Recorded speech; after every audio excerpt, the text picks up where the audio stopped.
I wanna be the greatest. Everybody on the fake shit. I look around and feel like everybody is the fakest. I make this every day and I'm impatient, hoping one day I blow up from the basement. Statement, the top is so vacant. I don't hear shit that I think is amazing. Waiting for my day when I'm playing sold out shows for 1,000 faces. Hey, give me that crown, get in my way and to be put down. It ain't your place, I'll diss my town. If I want that shit, then I'll get it right now. I'm losing it, the noose it fits. I'm losing shit, a stupid myth. You choose to live or choose to dip. You choose to fight or lose your grip and lose a gift. Oh, I feel like we're going to win so much, you may even get tired of winning. And you'll say, please, please, it's too much winning.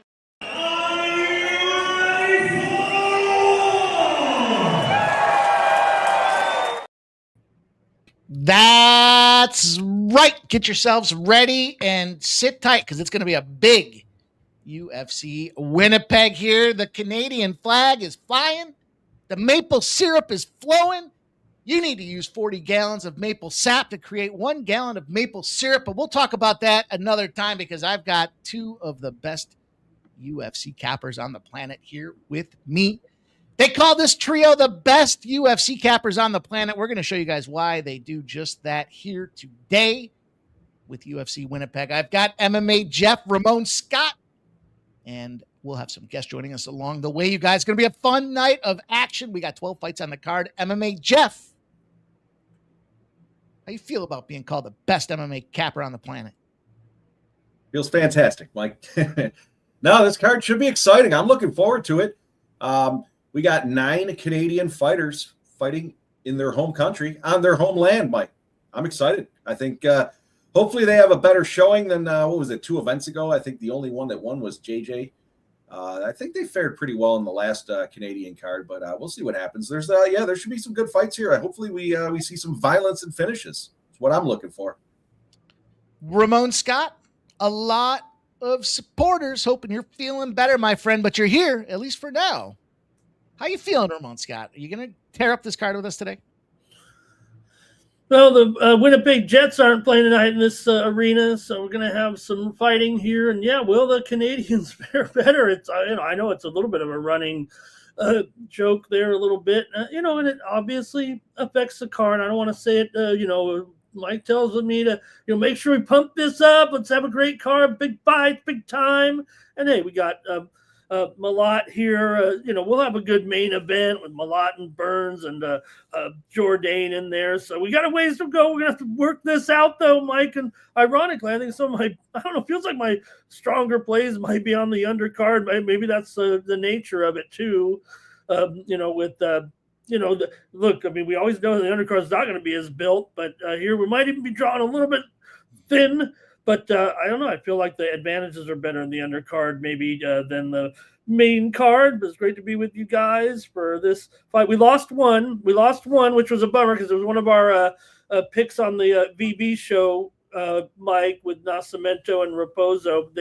They've just ended up moving that one forward a little bit for a couple of cards here. So great to see everyone in the chat as well as we get ready for the action. We got some fighters coming in here. Mike, why don't you introduce them and maybe we'll get started tonight. Thanks, everybody, for coming along.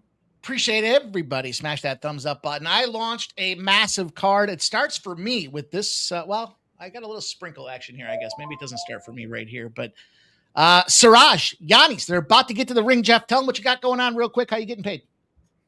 Yeah, on the Siraj side of things, he is also a Canadian, so we'll see what happens there. But I got Siraj by decision at plus 215, and then I sprinkled the Siraj round 2 submission at plus 600. So he's got a lot of submissions under his belt, and I think we could see one here. So Siraj by decision, and then I sprinkled the Siraj by second round submission.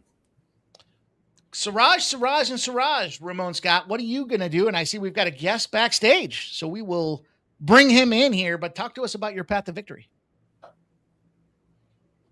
Yeah, look at Siraj. Maybe they're trying to at least try to set up these Canadians a little bit for some wins here. I don't know. We got Giannis, a former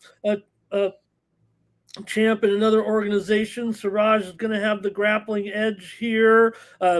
7 submissions. He's big on control. Uses his strikes to kind of set things up for sure. It's his debut off of a long layoff history, really. So, Giannis offers not much offensively according to the numbers, but maybe that helps him. Maybe he gets in the scramble and helps it go a little bit further here. I think the way it plays out, Siraj trying to analyze these guys, but maybe he gets control and has some chain takedowns in there and can wear this opponent down and just maybe gradual dominance here for this bantamweight Siraj. I can't believe there's actually seven Canadians in the bantamweight division here. It feels like a north of the border division. So I think Siraj for me is the guy. I think you can maybe by submission. If it is I think it's going to be late rather than early. So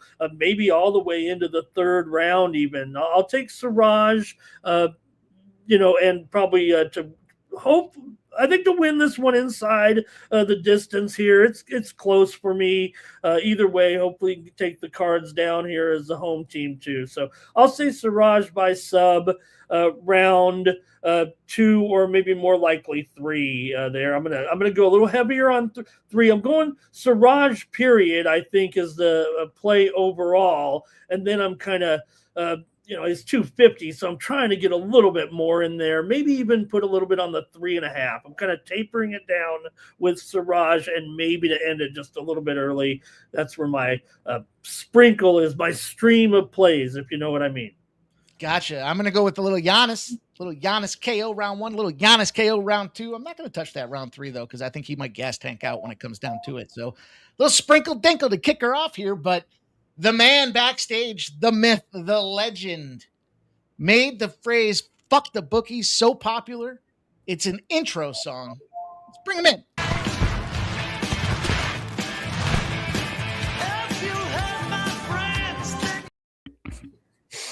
I mean, how do you not get like happy when you see a little Kenny Powers in your life, bro? So yeah. What up, Sharpie? I'm chilling, bro. Hope y'all doing well, bro. Hope you make a little bit of money today. I'm gonna chill a little bit, but WrestleMania is on today. Call me a fucking big 42-year-old kid. I'm gonna watch that bitch.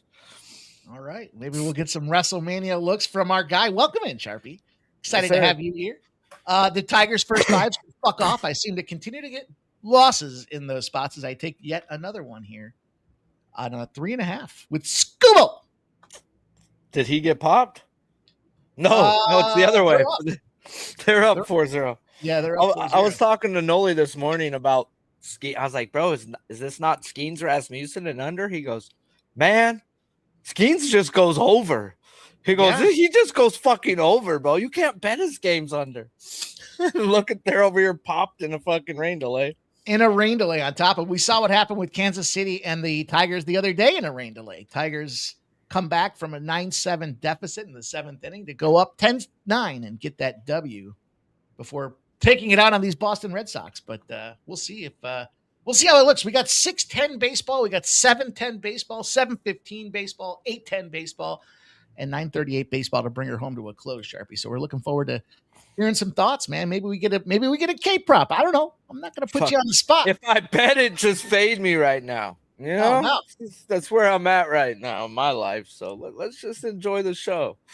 Well, that's how I feel about Red X. Michael B's bringing us the Red X report. So we want to make sure that we stay aware and keep that in the present as we talk about these fights moving forward. It was a late submission for the card, so I got my card out late today.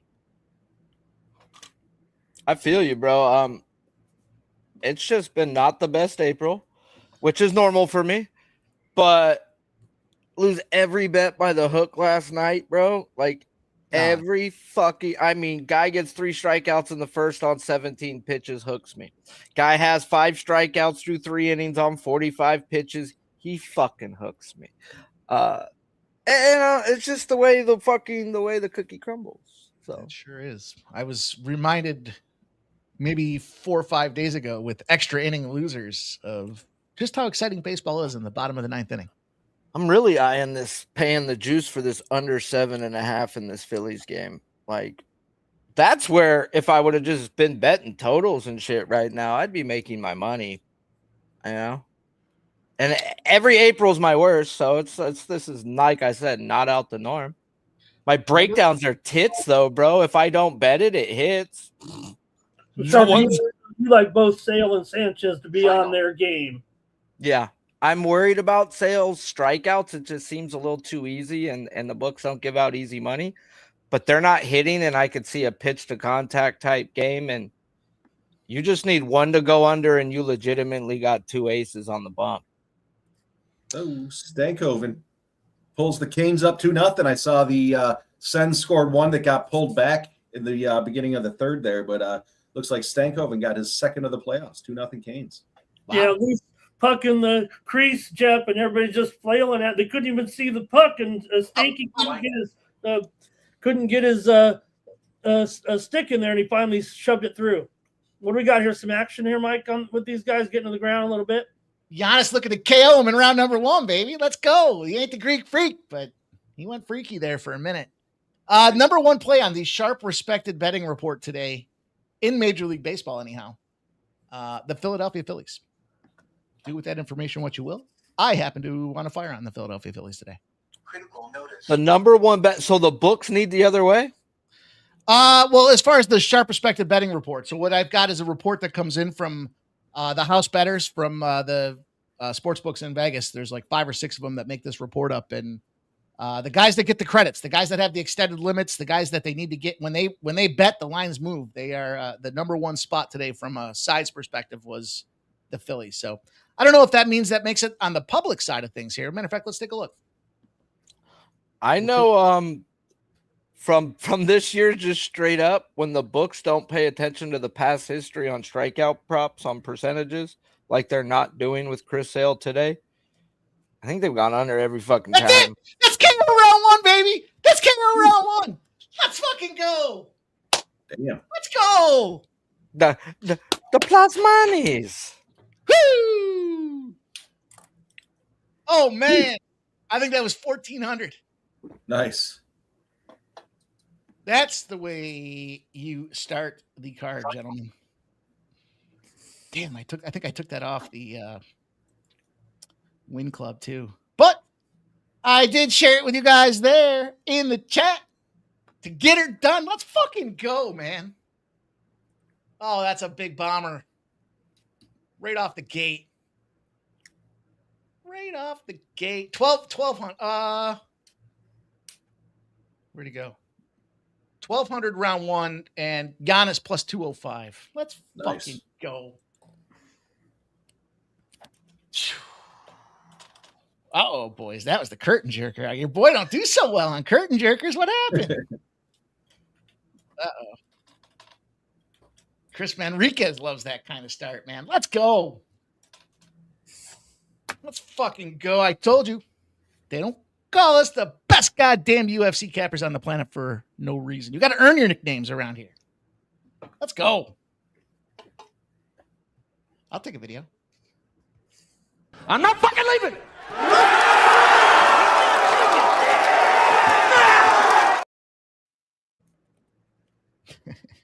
Not to worry. I'm not fucking leaving.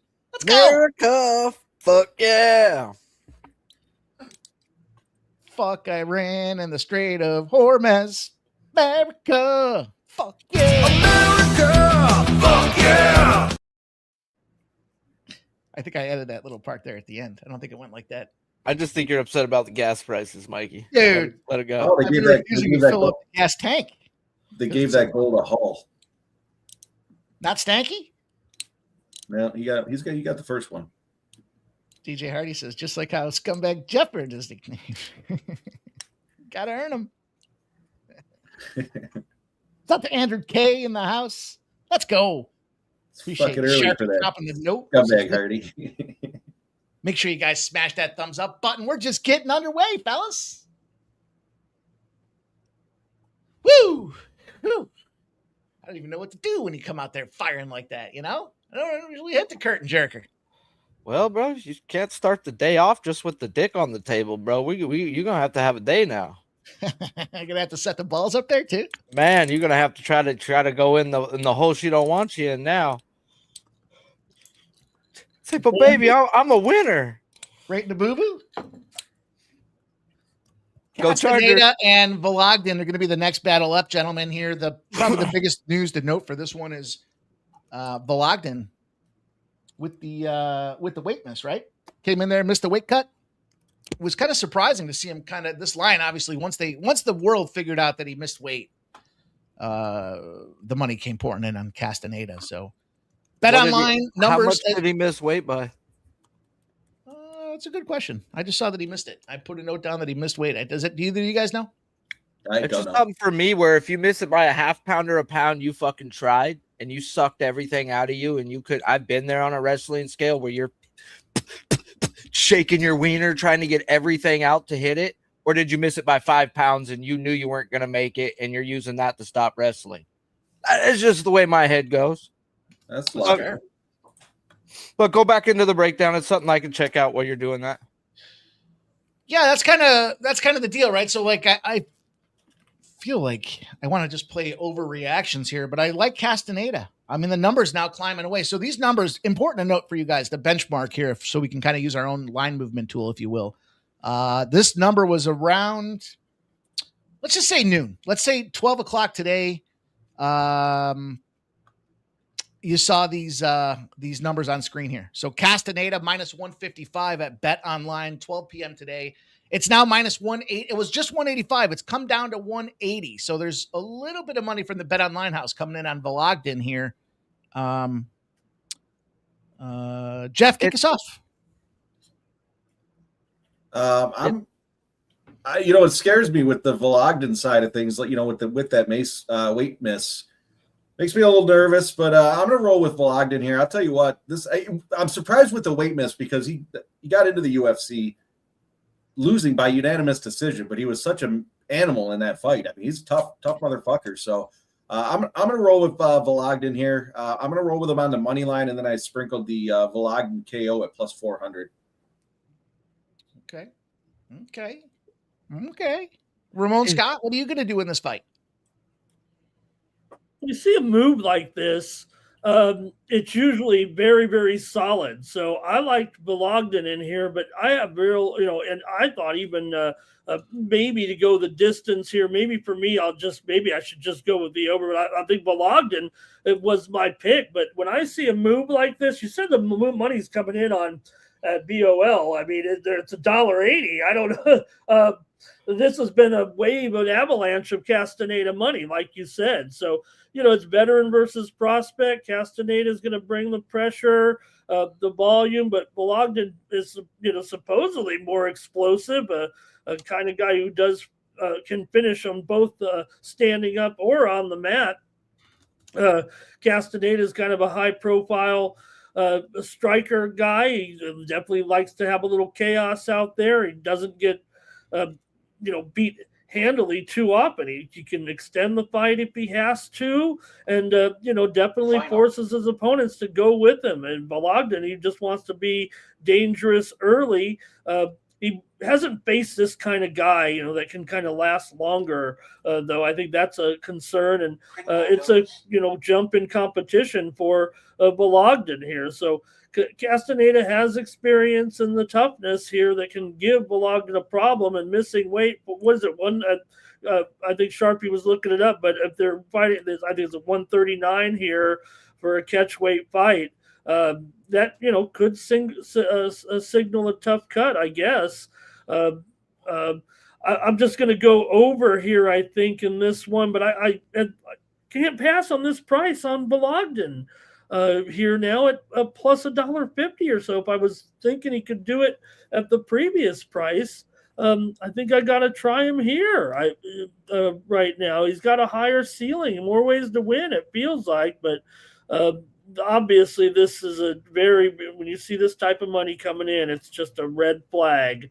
No doubt about it. When you see it right there going up to $1.75, $1.80 right now, has me worried. But since I'm not as adept at swinging here to a big, to a side that appears to have lost value, I mean, you could throw that away when something like this happens and say, hey, reissuance of a line here. And obviously, the money made it move. They're not going to move it too heavily on their own because of a missed weight. So market may overreact to Vologden's finishing ability, but obviously not now. And Castaneda's durability is going to create a case where maybe he just extends it and wins. So I'm on Vologden here. I can't pass the price. So Ramon, it was plus 180 at Bet Online. It's now down to plus 158 for Vologden. I see Nicholas Handy says the line's crashing to the Russian. So there's money coming in on Vologden here late. Mike, go ahead. Sorry, I didn't mean to jump in on you. Okay. No, well, didn't the fight mostly open? Vologden opened a favorite, right? Minus 108 is when I saw it. Okay. Yeah, I saw him as high as a couple of weeks ago, minus 141. So big swing on the other side of this thing. I went to sorry, I was just trying to figure out where the fuck this guy's from. I see he's rocking the Russian flag, but I never heard of that little fucking. That's got to be a little stick village out there. They use bear hides to keep themselves warm in the winter. That being said, I'm gonna take. Look. I already got Castaneda earlier today at a nice number, but it's come up so much now. Play as you will, but I'm gonna take him now with the decision prop as well. Plus 185, I think was the number I just put in there as well. Take a little Castaneda here. 180. Go the distance. Sharpie. Anything from you on this fight, my guy? I ain't got nothing, bro. Actually, there's one thing I was eyeballing later on, and I might as well talk about it once we get into other shit. But they normally fight at 135 catch weight. So they were known this was a catch weight before yesterday. He knew he wasn't making weight before yesterday. So maybe it is an overreaction, bro. I mean, the dude wanted extra weight for a reason, in my opinion. That's a good point. I guess I never really thought about it like that. Dude, a lot of these guys, bro, who miss weight are using it to help them with the wrestling. They don't want to cut that extra weight. They want to be bigger come fight night so they can stuff the fucking takedowns. Our one guy used to call it sanction cheating. Sanction cheating to get out there. And... Well, the note says that they both 138.5 for Vologden, 139 for Castaneda, right? I didn't see it. Okay, I'll a little late now. I think we're getting ready to start. Apologize for that. I wasn't really hip on these guys here on this second fight of the card, so we're still good. we didn't know we had to roll the sleeves up this early, boys, huh? Winnipeg, yeah, I agree, Kelly. 9-year age difference as well. That's nothing to overlook. That's for sure.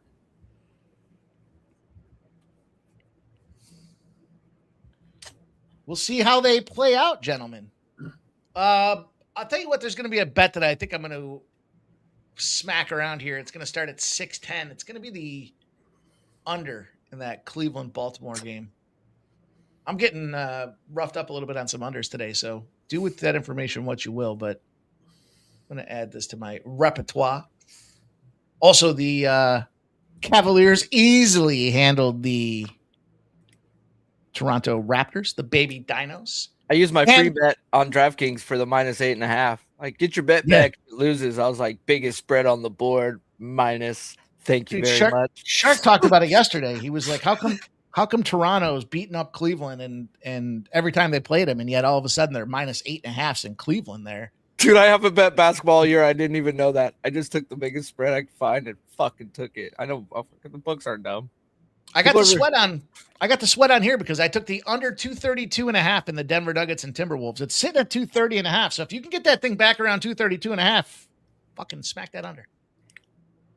Jiggle, jiggle, jiggle, jiggle. Smack that ass. On this game currently, you mean? Yeah. Yeah, the Denver. Can't give you guys the under 232.5 if it's at 230, but I can tell you I took it at 232.5, as did the winnable members. See, Michael B likes the T-Wolves live, plus 12. Whoa, they were, what, a 6.5 point favorite, weren't they? No, Denver was favored there, huh? Denver was 6.5. I thought Denver was favored. Yeah, Denver was. Kelly V, I saw it. I think even higher than that. In the first quarter, with like 3.5 minutes to go, I think they had like 52 points. I was like, this bet's fucking toast. And yet here we go. Things settle themselves down, boys. Speaking of here we go. Was close all the way until the third quarter here. Minnesota's been outscored 23-10 so far. So the Denver's worked up a double-digit lead. I could use a big day, not a little day, a big day.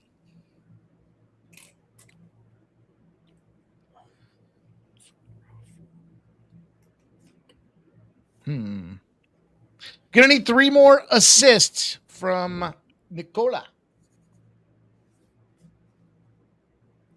I'm gonna get that triple double. I just feel like an asshole when I give out Jokic triple double. I think it was like plus 105, but I still felt like an asshole doing it. But if he cashes, he cashes. Look at that UFC. Those are sick UFC jerseys right there. Did you see that? Yeah, I saw those earlier. They were showing them. We got Herzog back. What's this guy out of the treatment? He's Got treatment for the wild turkey. Played Ant under in the Wolves game. Okay, we're ready to go here with these guys. Let's see here. JW says the Russian says looks like he could be Jeff's son. You fucking scumbag, JW. Hey, Zaddy. Obviously, violating Mike's rule there. Mike could violate, but the weight cut throws out the age. That neutralizes that angle. The weight. Yeah, I did see the number. I saw Kelly V pointed it out as well. Like I said, I got it. I didn't realize it was going to swell like a dead fucking hog in the middle of the summertime, left out in the wilderness for 3 weeks. But, he's up to minus 195. Coming in here at a statuesque 5'3", it says there. Yeah, I was typing that in too. I actually there's a women's fight next, I think. When I was going from the top of the card down when I was putting the graphics together, and I had to stop and look at it for a minute because I was like, wait a minute, this dude's 5'3", he's a little guy. I thought it was a woman. I thought it was one of the WMMA fights. I thought I had it fucked up. There's back-to-back women's fights too. Yeah. Oh, I saw that treat. Get your smokes ready. Yeah.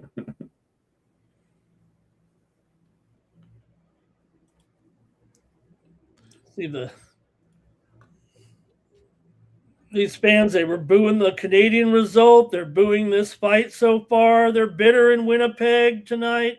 Salty. The Jets aren't in the playoffs. Hello, Buck. Did the Carolina game end here yet, or not quite? No, yet? it was 2-0 when I looked at it. 2-0, 5 minutes left.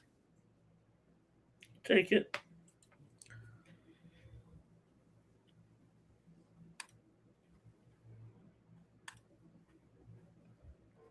Castaneda was on the map there. They shook hands and came up fighting. Barney's here. Andrew K. JW. Kicked him in the dick. Kick him in the dick. We can't even get to the first. This is only the second round of a fight we've seen here, and we've got already. And it's hard to get to kick a 5'3" guy there. Apparently not that hard. He took a shot in the face though. I think his leg was just coming up. Right. Well, we're gonna need a moment here in the second timeout. Official timeout.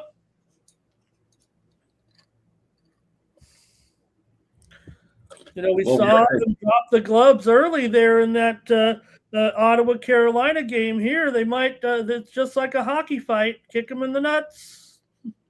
Oh, come on, guys! I'll kick you in the nuts.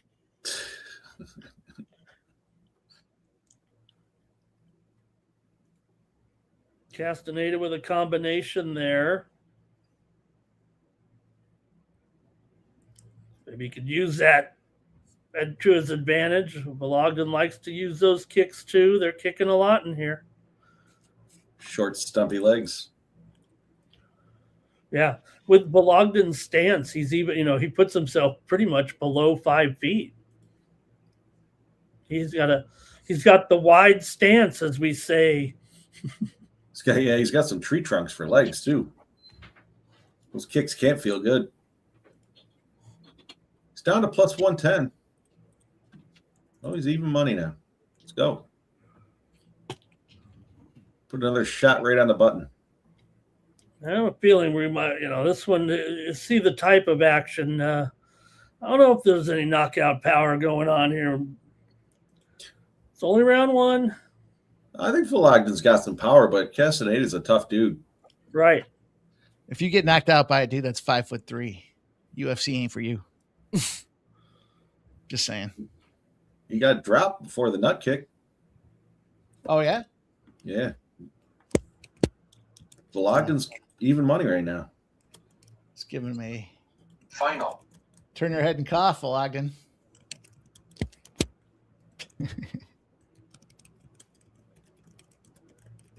Come on, that was funny. You guys are too serious here.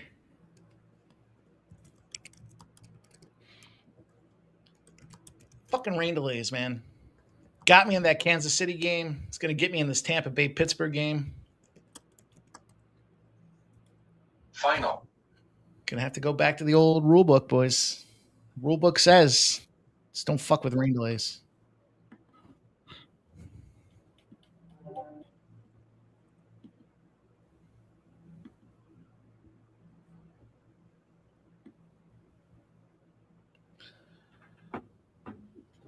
Well, Ogden's giving him hell. Yeah. It's plus 130, though. Money's coming back on the Castaneda side of things. He's wearing the damage, though. That's for sure. Oh yeah, he's got a bloody suckhole.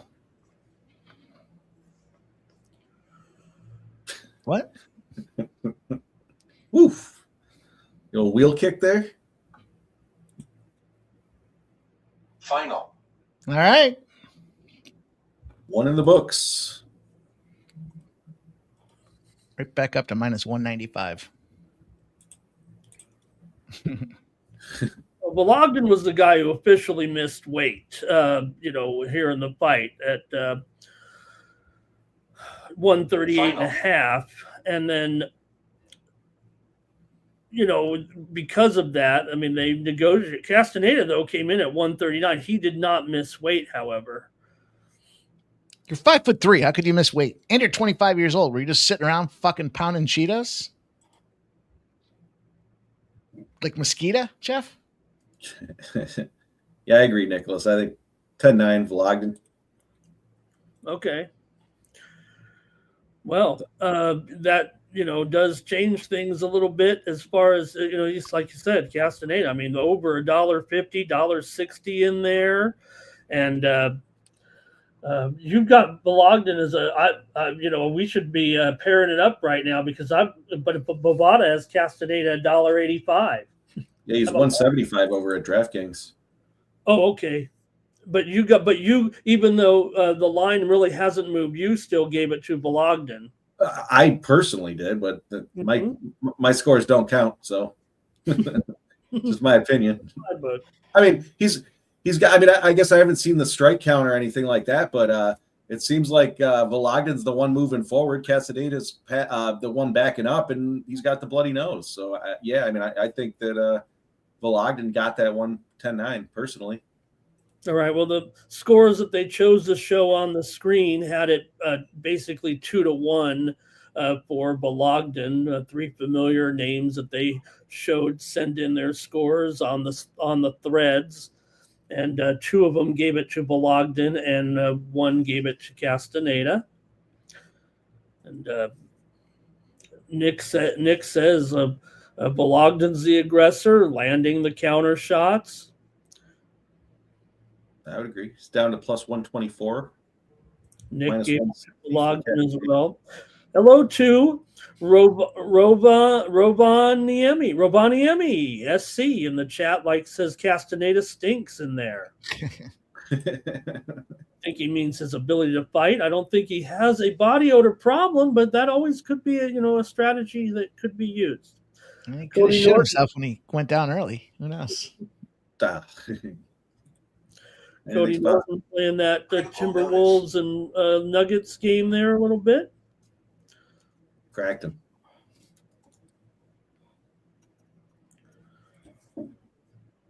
Down to a pick 'em. Boy. There you go. Now that tide has definitely started to totally shift then on the odds too. Yeah, I wish I took him Took him a couple of times when he was still plus money. Yeah, he's a favorite now. Working that wrestling. Russell fucking him, JW. He's trying. Ogden got out of it, I think there, yeah. And then he threw him down. So Castaneda's having a few moments as well. Yeah. He's not out of it, that's for sure. He's back up to a favorite.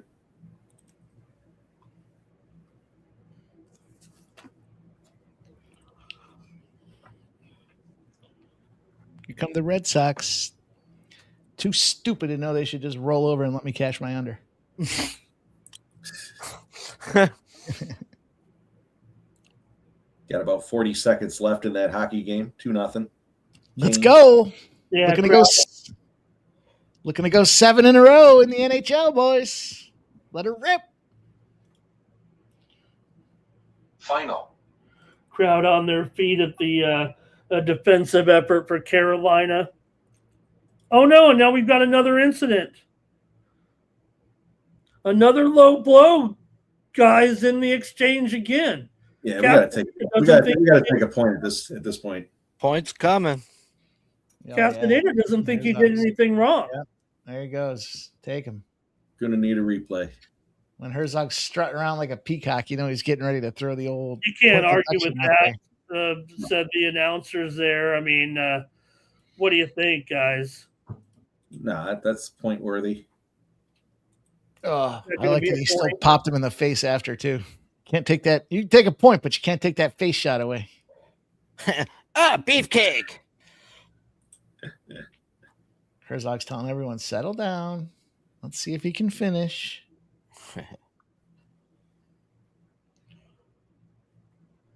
The fans are chanting, take a point. Damn, bro. If the fans are fucking chanting, he's going to do it, bro. Well, we've seen it, more involved. The fans are kind of wanting more points taken. It feels there it is. Hey, Scooble got out the jam. All right. Oh, just like that, Vologden went to a minus 298. Yeah, that's going to make a huge difference right there.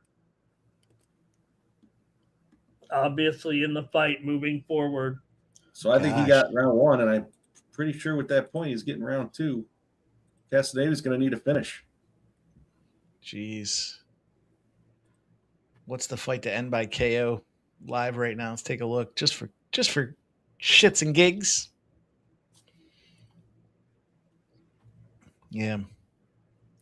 Castaneda's going to have to wind up now a little bit more here. Maybe he can wait till the third. He doesn't have to get too crazy, but he's more in a position probably to put some pressure on now.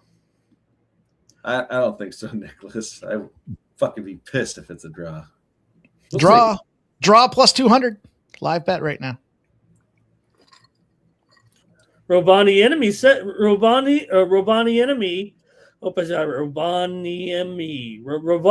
says the red shorts guy keeps holding on to his penis. He said peen. I know, but I wanted to say penis. I thought peen was kind of a slight, like, all right. That's, you didn't want to say cock and balls, so let's just go with the tweener. He was trying to keep it clean.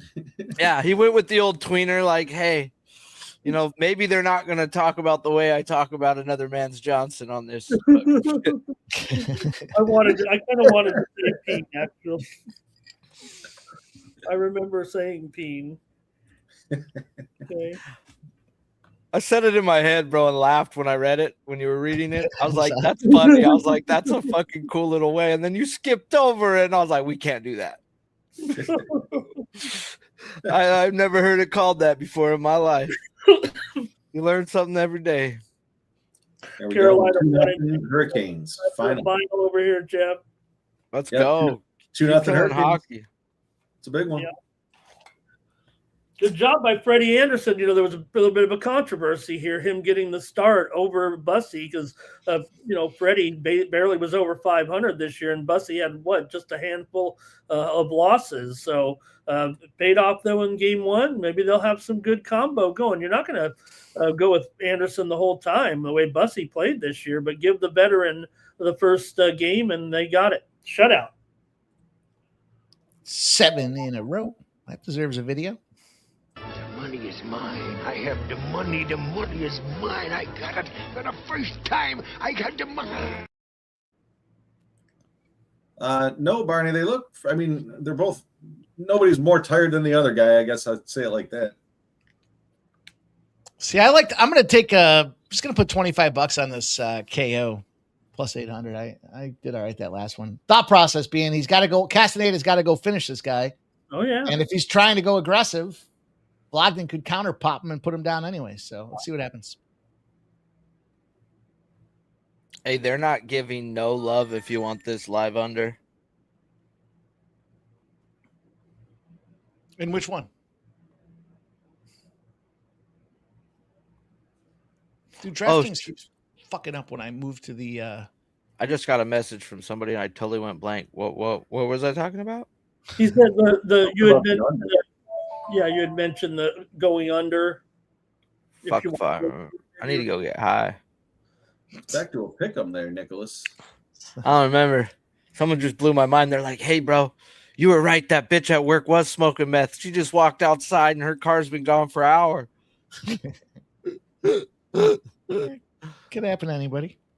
Hey, bro, I was raised around meth heads, bro. I could spot one from a mile away. Drugs are bad, okay? Cody Norton, that is well, it's not the $1 million question, but it's about the $2,500 question. I think I'm going to take them boys, man. I saw the shirts them wearing. Look at Philly got that dog in them, man. They're wearing the dog masks. It reminds me of the Eagles back in the day out there. There's two things going for them. One, ever since they gave Pope Leo that Flyers jersey, they have been on fucking fire. And two, they got some pretty sweet shirts going on right now. If you guys haven't seen them, they got the old school goalie mask out there, Bernie Perrant goalie mask. They got something about light the fire or something like that. And then last but not least, they got 3.8. 3.8 is the big number for the Flyers this year. Them boys are fired up. You know what that stands for, Jeff? Well, I wasn't listening. It's a lot of give and take on this show. 3.8. It's not pie, bro. It's not pie. 3 minutes left in a close fight with a point taker, and you're talking about fucking hockey. Give it like 3.8% was the chances they gave the Flyers to make the playoffs at one point. So they're fired up. They're embracing the dog role. And yeah, but the Pope Leo thing doesn't make any sense. I mean, you don't want to be associated with Pope Leo. I mean, now he walked his comments back. He got his behind paddled. He learned his lesson. Hey, Handy's saying Vologdan's hurt. What's going on? Well, Castaneda's probably won this round so far. He's definitely winning this round. The left jab, it keeps hitting Vologdan in the nose. Vologdan's able to exchange. Vologdan a little bit almost too aggressive here. Like he wants to, now that he knows the fight's getting taken to him, Vologdan is enjoying it.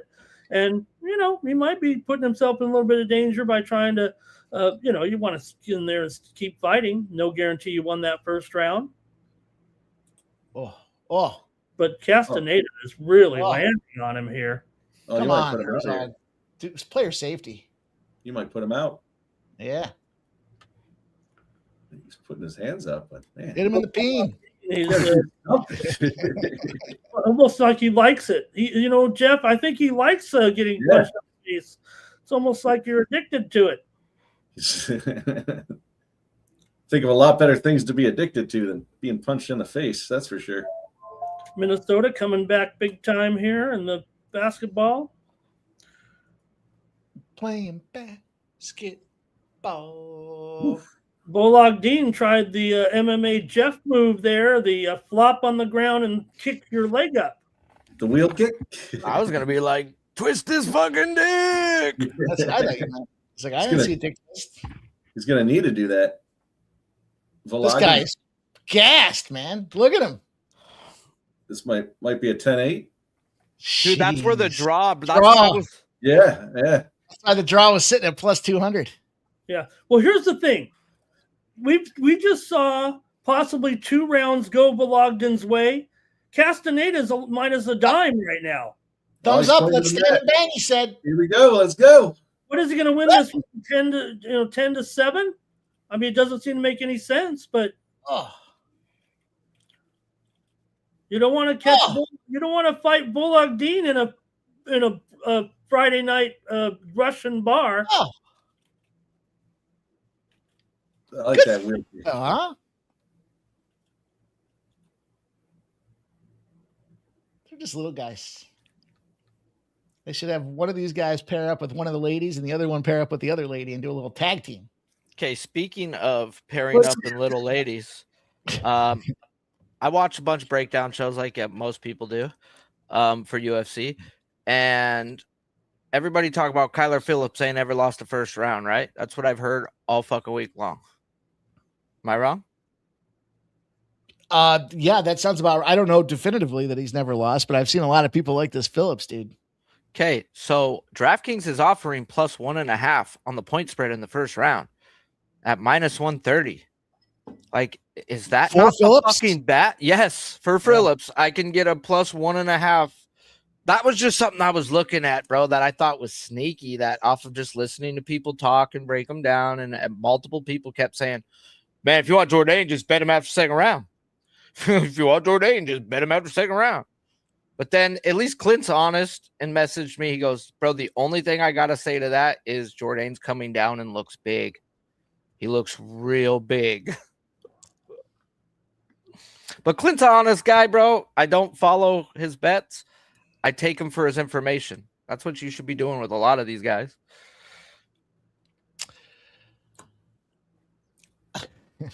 You leave me in the spot where I can't make any comments. I can neither confirm nor deny what I do with his information. But I'll tell you this. Michael B says, I think we could have a draw. You can definitely make money if you're fading him. Sure. A lot, and he'll be the first one to tell you. I don't do this professionally. We came to the conclusion that 1 unit equals $1. It can't be anything more than that. Bro, Pete Loshak, who I love to death. Yeah. He's one of the first guys I started watching and actually respecting his breakdown. $2.50. Yeah. Here we go, Ramon. What do we got? Okay. Final. But just be honest. Ladies and gentlemen, after 3 incredible rounds of action, we go to the scorecards. Going to be a split decision. 29-27, Castaneda. It's going to be a draw. Judge Bell and Judge Rogers both have it 20-28. This bout is a majority draw. Well, as you already expected. Oh, man. 2 draws in a row? Man. Tell me this fight wasn't rigged to be a draw, bro. They needed a draw. They needed it. All that money on Homeboy, bro, and they didn't call the fight. They needed it. Books Plus got what they needed. Plus 200 live for that draw. God damn. Wow. Wow. Wow. Yeah, Castaneda wins without the penalty there.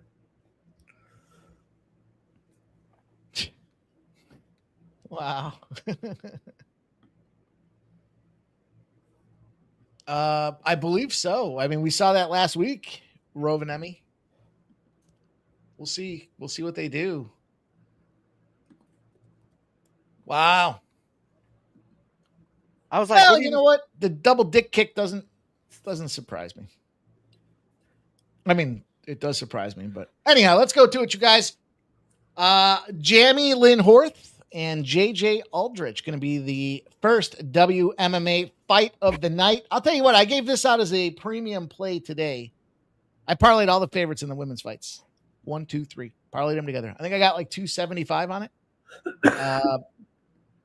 And I'll tell you that Mr. One Vegas Runner likes himself some Aldrich here. But I personally think you look at Jamie Horth here. Look, pretty even battle overall between these two. I kind of just looked at this one and said, give me the decision. I'm not trying to get cute. I'll take your money line, but I like her by a decision, boys. What say you, Ramon Scott? Oh yeah, I think this one either the over or the by decision here for sure. I got a ladies fight here, so I think it is a minus what is it, $3 to go the distance at least here, so that makes it a little bit tough. I think to play it there, but I'm going to lean towards Aldrich actually here in this one against you there a little bit. I think she's more technical, cleaner.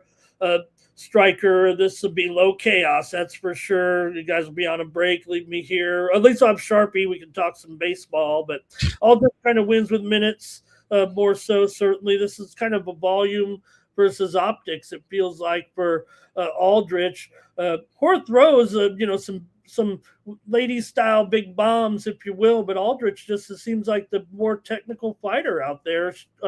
Horth does have good accuracy, good defense, but Aldrich has the composure, I think, and recent wins against lower competition for Horth here, for sure, compared to Aldrich's resume. But, Horth is going to come forward and try to stay close, I'm sure. There, Horth does have nearly 80% takedown defense, so probably be standing up a lot of time here. And I think with neither fighter being able to finish, I think you're right, Mike. We probably go the distance here. I don't think I get too involved with that, but I'll take Aldrich here to maybe get it done. Maybe if you play the Aldrich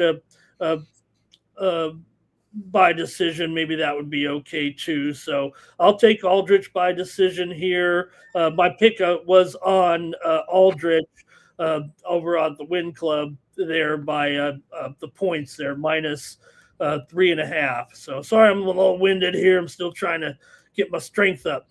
Hey, we got 4 guys to talk, so you don't have to say it all. We can put a cap on it and get to the next one here, Jeff. Just so before we go, Jeff Vologden voided the money line out. Mark Vologden, John Castaneda, DraftKings voided the money line out, Jeff.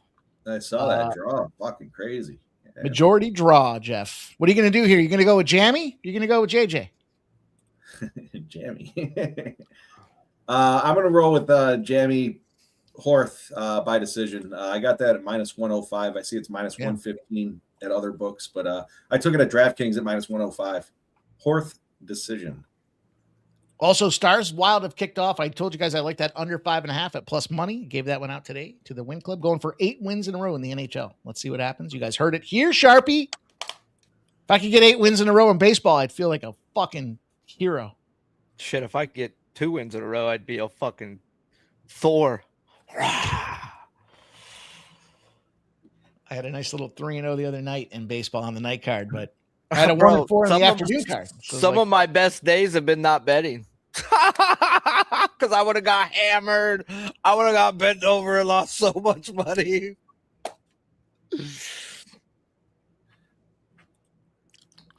I'm going to throw a couple of bucks on Zuccarello to get a goal at plus 265. Okay, we're on a power play here for Minnesota right now. All right, let's go. Wow, Jeff, you know what happens with playoff hockey, don't you, Jeff? No, what? Overtime goal scorer props. Who's going to get it, boys? We might have one here. This could be a little 2-2 goes to OT situation. I did take the Wild money line, too. I sprinkled a little there. Some sharp betting came in earlier this week on the Minnesota Wild. They were like plus 140, plus 150. And some syndicate groups bought the Minnesota Wild down. It was almost a pick 'em for the Dallas Stars. It was like minus 115 or something, minus 118 for the Dallas Stars. And there goes the Minnesota Wild goal. It was like minus 118 for the Dallas Stars to win this series at one point. I thought about fucking dumping the truck. I was like, man, I can't see Minnesota. I don't see Minnesota like that, but I thought they could get this first game. Here they go. They get the first lead of the series. Who got it? Who scored it?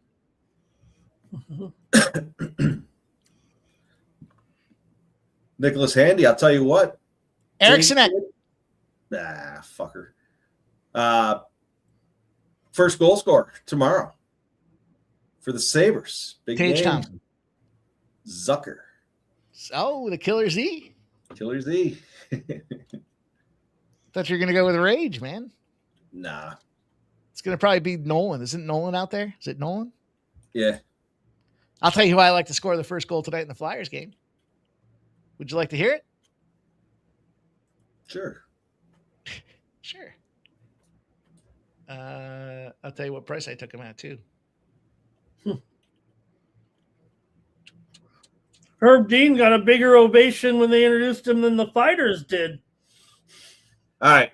Nicholas Handy. I'm going with Zucker. First goal at plus 1,700 tomorrow. All right. Parlay him with Porter Martone to score the first goal for the Flyers tonight at 14-1. I like that Martone. Yeah. That dude ain't no bitch. Nah, that kid's good. That boy good. Good and terrible. Okay, apologies to Jeff for his son getting a draw on that fight. Said JW, Nick Handy likes Horth here to get a knockout and maybe even win it in the third round, says Nick. Jamulin Horth. Not to be confused with Jamulin Spears.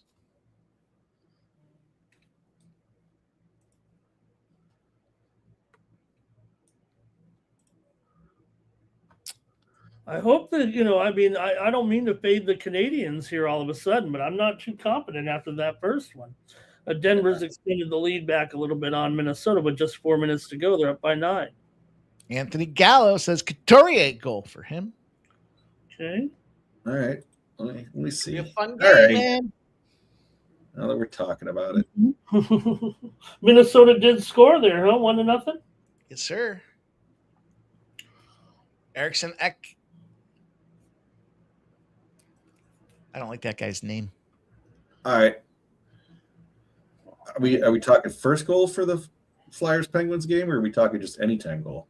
Well, you should probably take anytime goal because I already told you who's scoring the first one.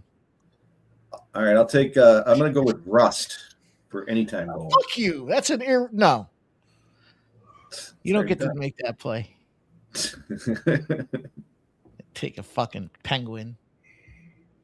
3-0 Flyers. Couturier scores. Martone scores. You pick the other Flyer to score. No way. Konechny. There you go. Or Tippett. I like Tippett. He's been on fire. Let's see what that parlay pays. Tippett? You want Tippett or you want which one do you want? Go with Tippett. All right. 28 goals for Tippett, 27 goals for Konechny. Tippett, Martone, and where's Couturier? Where's Coots? Ooh, he's got a nice price tag, plus 550. That is a plus 5,500. Scoring stack parlay boost. They got a scoring stack parlay boost. I can't even say it. That's how complicated it sounds here, but it'll move it to 73.15. All right. That's worth. I'll throw $10 on that thing to win $740. Let's go. What up, Stop Geo? Good to see you, my friend. Thank you for sending me those plays the other day. I like to see what you guys are on. I like to get the DM with your plays. All right, Jeff. Fitzpatrick finished pretty strong. He's going to take a 3-stroke lead into the final round. I mean, I know it's Scotty, but the scores are kind of low here. That's still going to be tough for him to overcome. Maybe I'm rooting because Fitz was my top pick this week on my Win Club picks. But I was, when we saw him a little closer there, but Fitz was strong there late. Also, in the world of dickhead picks, the Win Club was given the Jokic triple-double today, and he cashed. He's got his 10 assists. I think he got 12 rebounds, 10 assists, and like 14 points or something like that. Okay. Who was it? Was that Nicholas there? Somebody said they got refunded. Bet Online gave me my cash back. Yeah, it should be a refund, right? Yeah. Well, it's tough because the draw is an option for like plus $5 or $6 grand.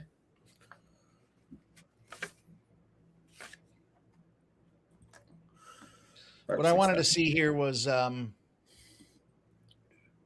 so to your point, Jeff, if you took the side, if you took Bogdan or you took Castaneda on the side, that was a push. But if you picked a spot like Castaneda decision or Bogdan KO, those were losses because it did end up as a draw. So okay, yeah, because I did have the. I guess I'd have to look to see what the At least that's how DraftKings. Yeah, so I did lose my Vologden KO at DraftKings, and then I pushed the other one. Yeah. So I pushed my win club play. I gave you guys Castaneda decision that lost. All right. Well, you know what? What can you do, Ramon? Aldrich kind of looks like Barney a little bit, doesn't it? Doesn't she?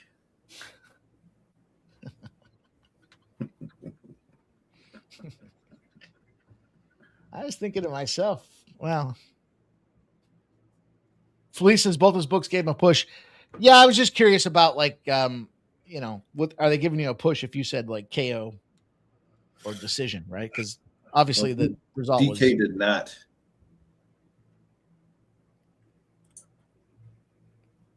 Hort's minus 425 live. Jamie Lynn Horth. Jamie Lynn. By the way, boys, I told you that rain was supposed to come at 5 p.m. It's now officially raining. 6 p.m., Ramon. 1 hour. 1 hour delay. Also, boys, I took a look because there's been a lot of movement. There's been a lot of conversation. And can't say that, Anthony. Can't say that. He didn't say it in all fairness. He typed it. As it relates to the alien configuration, will the U.S. confirm the existence of aliens? With Trump announcing that he's going to release the files, and he says it's some pretty interesting stuff. It went all the way up to 22.5% yesterday from an 18. I bought it at 18% chance they would before the end of the year.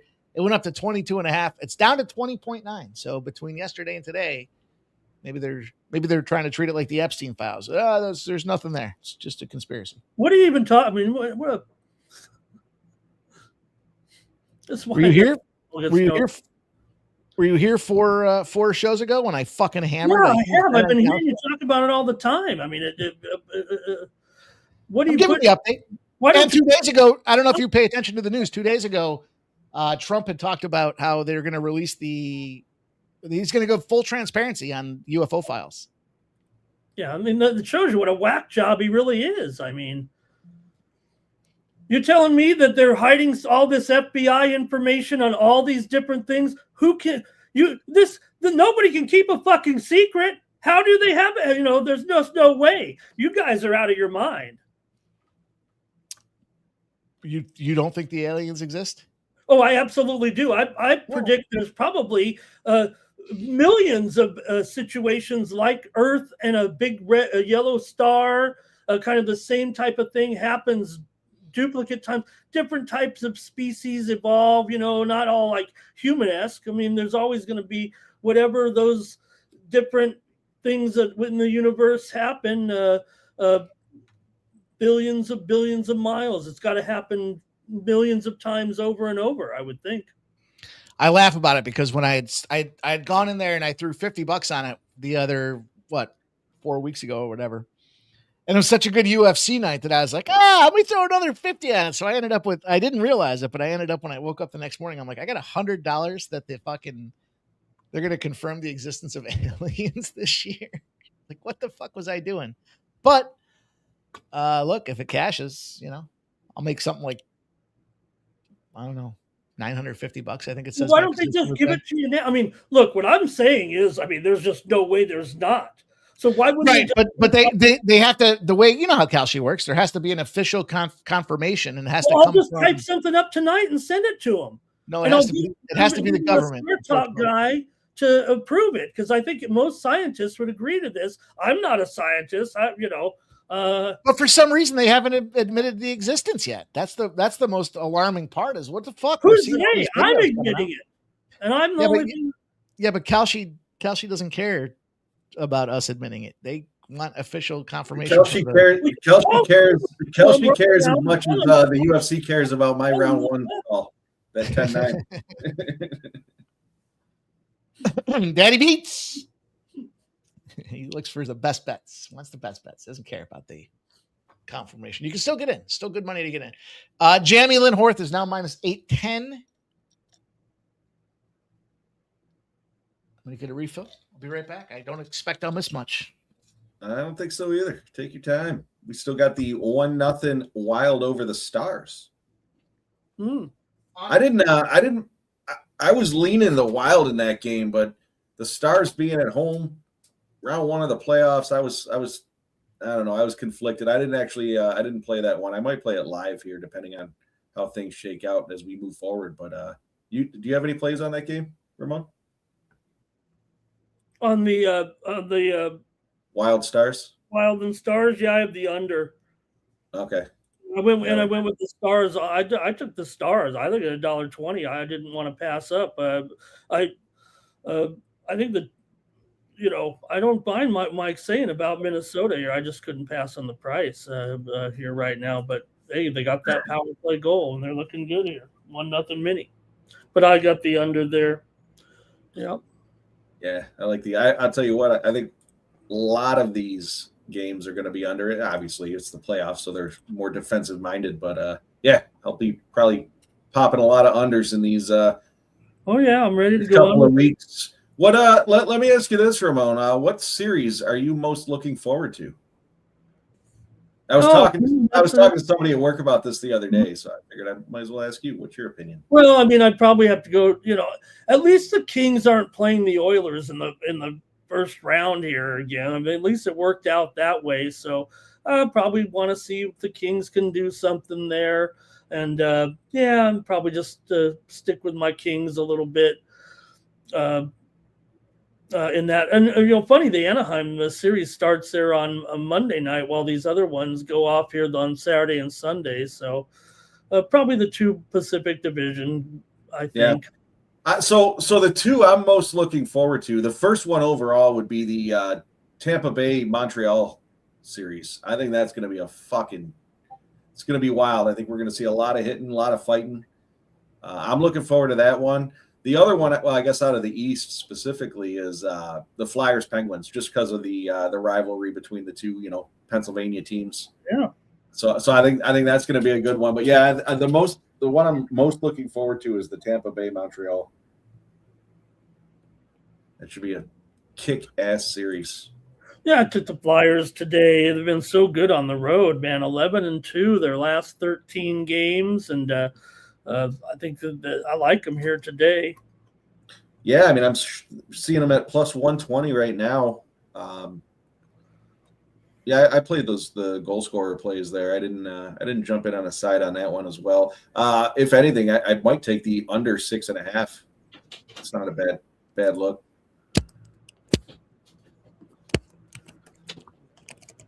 Yeah, I agree, Nicholas. I think it's 2-0. I mean, the line suggests that as well. The line is? She was minus 1,800 last I looked. 1,850. So it's looking 2-0 Horth, and I do agree with that. We lost Sharpie there. I was going to ask, this has really been, talk about the WWE here this weekend. This has been one of the most hyped cards, it feels like, in years, especially from those that like to, bet a little bit. I mean, you can't bet real big on these, obviously, but more betting talk this week about the WWE card. Depending on your limits, you can get usually between 50 and 200 down at some of the offshore books on a WWE fight. So I like playing the angles a little bit. Yeah, that's probably where Sharpie went. I think it started at 6. I didn't hear if he said anything about it. Mike, I was asking Ramon, your favorite series that you're most looking forward to, I guess, for the playoffs. Mine would be Tampa Bay and the Canadiens. Pleased to announce historic reforms to we got some Trump over here. What's going on? I thought you were going to say TV series, because I was going to say Jack Ryan. They're coming out with a new Jack Ryan on, is it Apple? Wherever that no, one sits. No, I'm talking sports. Most look forward, Flyers. What do you mean? That was my second one, just because of the Pennsylvania rivalry between the two of them. But that fucking Tampa Bay Canadiens series is going to be fantastic.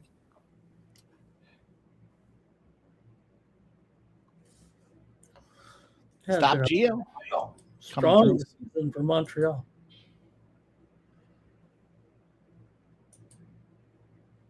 Prime Jack Ryan, Amazon Prime. That's right. But Chico de Gallo knows that's a good show. Final. I'm kind of looking forward to the Vegas series. Vegas against Utah, right? Final. What a fucking play for Torts, man. That fucking guy. They fire the coach, they bring him in, and all of a sudden, I mean, they didn't really play anybody to finish off the season, but this guy could find himself in a deep playoff run, taking over a team that had to have a coaching change. I like that. And we got an SEC football final here tonight as Georgia beat Arkansas 26-14. Oh, that was the baseball score, Mike. 26-14 today. Wow. Georgia over Arkansas. Nasty Nate. I'll tell you what, I'm going to go with the Sabres in 6. Sabres win that series in 6 games. There's not enough depth. They aren't the Bruins of old.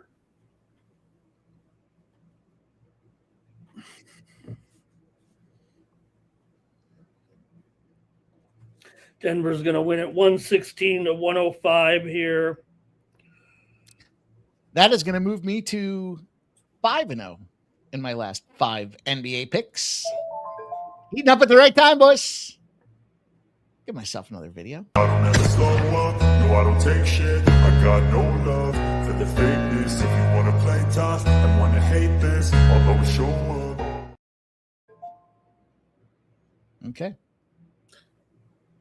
All right. Since there's still time, if you guys want a 4-leg UFC parlay, it's chalk parlay. Okay. But I got JJ on the money. JJ, oh, they're all money line. JJ to win, Malott to win, Valentine to win, Engage Young to win. Was plus 357. JJ, Malott, Valentine, and Young. 4 legs. Michael B. Jeff, I rolled one together. Let me see if I can share it with you guys. Let me see. I figure we got a little lull in the action here. We do have the Tippett, Martone, and Couturier parlay, 73-1. Michael B., I appreciate the heads up on that. I did tail that, by the way. I think mine was 11, though. I don't think so, Nate. So $1 to win me 2,300, but that was Giannis to get the KO in round 1. Jordan to win by sub in round 3, and Bazooka to win the decision. Let's see if that $1 can get us home. Let me see where it was. Yeah, I don't think this one started yet. Oh, it's got the Castaneda draw, but all right, it's okay. It's still 18-1. Gage Young, Bazooka, JJ, and Malott. Young, Bazooka, JJ, and Malott. Oh, and I'm sorry, Valentin. Valentin's in there as well. Valentin, Malott, JJ, Bazooka, and Young after the Castaneda push. 18-1. I can't believe Aldrich even has her hands up. Theatrics. Yeah, I agree there, Nate. Nate, I can't agree with you on that one. You had two X's in a row there. Bruins smash, JJ losing, But I do agree. 3-0. See, there it is. You might as well add an to the Celtics smashing because the Sixers are looking for business, boys. I'm gonna have to look, Michael B. He says if it was 11, you pushed. Let me see. It was 11. Damn, not a loss. Take it. Michael B. Not a loss. You couldn't have given that to me a few minutes earlier. Yeah, I know Nasty Nate. When he said JJ, I was thinking Aldrich. No. Oh, yeah. I guess no. That's not what I meant. His girl Jasmine. Jeff's favorite WMMA fighter is probably Jasmine. Not true. I don't know who my favorite is, but it's not her. I do like her because she does have the submission finish capability. But the other reason I like her is because she's just not. Yeah, she's just over the border in Niagara Falls. So those are the two reasons I like her. But I don't know. All right, Ramon, give us some juice. Okay. Ladies and gentlemen, after 3 rounds, what do you mean? Final 29-28. Your winner by unanimous decision, JJ Aldridge!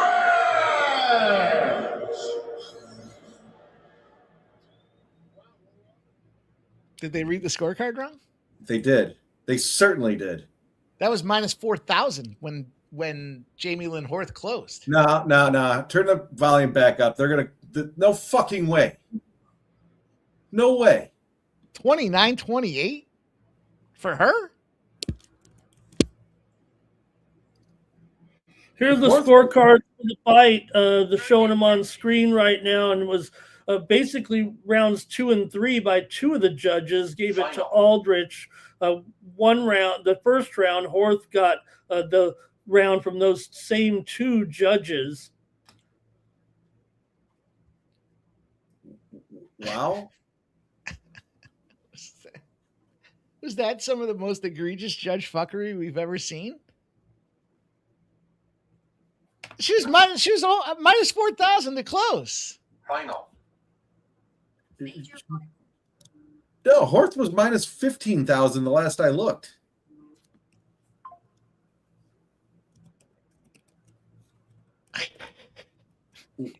Wow. I guess we forgot to convert the metric system there. Yeah, JJ won, Michael B. JJ won, Michael B. Well, she didn't win, but she won. That's going to be fucking protested there. That was something. No fucking way. She was outstruck. Let's pull up the ESPN numbers here. Let me take a look.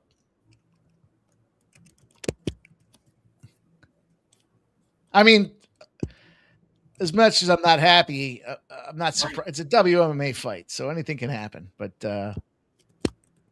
let's see. JJ, total strikes, 76 landed, 49 to JJ. So Horth got the strikes. Significant strikes, 75 to 45 in favor of Horth. Headshots, 39 to 33, Horth.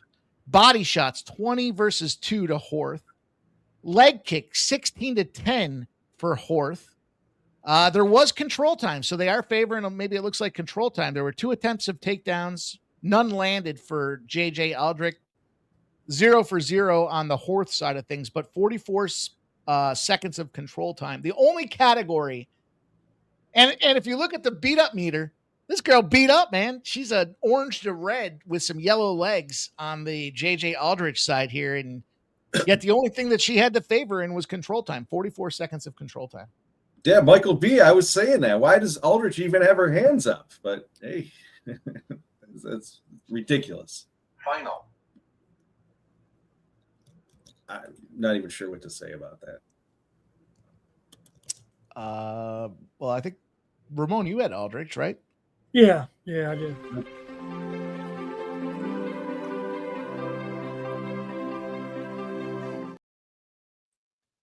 Nice job, Ramon. I would tell you, we're seeing a lot of comments here right now about the scoring on that fight. Certainly on social media. Critical notice. And funny because you think anything, right? You got the home, right? If it's going to be something controversial, why wouldn't it be Horth, right? If she did lose, for example, or I'm sorry, if for example, she didn't look as good. Maybe the roles were reversed, I guess I could say, right? But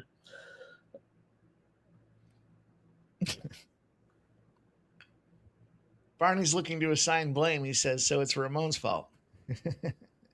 Yeah, that's right. I don't even know. It makes no sense. I'm wondering, and we saw it a couple weeks ago there, Ramon. Yeah. Did the judges mismark the card or something? Right. Final. Didn't we see it a couple weeks ago? Yeah, and it wasn't.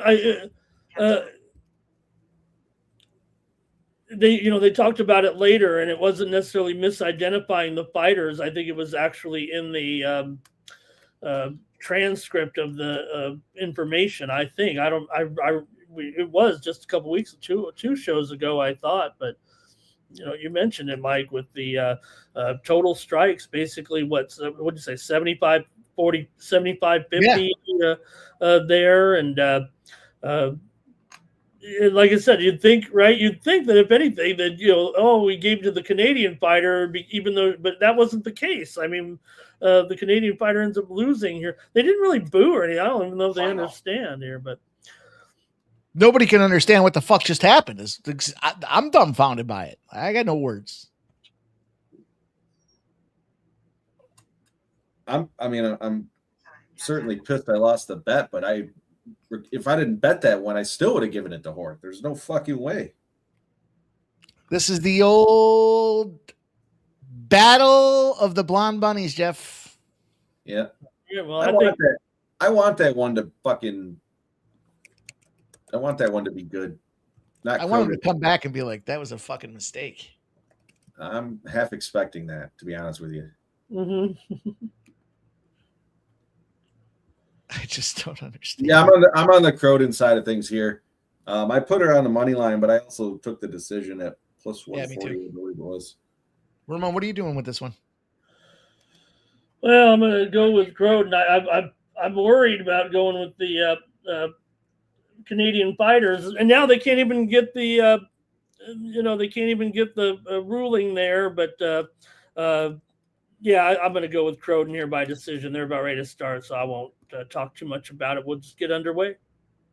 Yeah, it's fucked up, Flea. Had I known the fix was in, I would have fucking taken her at plus 4,000 or 5, whatever, 6,000, whatever the fuck she was. That was some shit.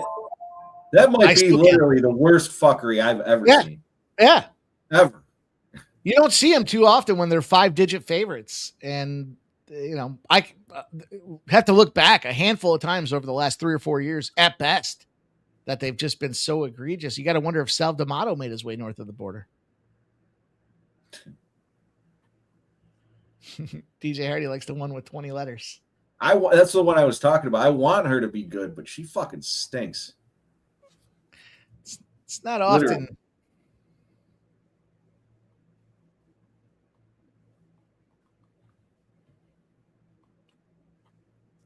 I can't believe.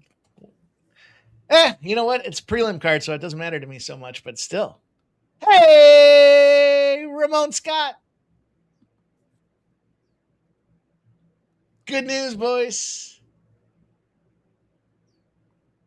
I got to double check it. Hang on. We need 2 sources, Ramon. This one requires 2 sources. Normally speaking,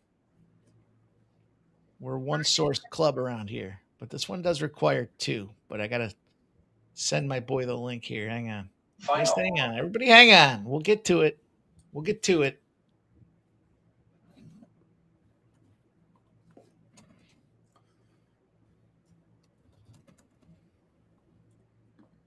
Let me double check here. All right. We're in source confirmation mode, boys.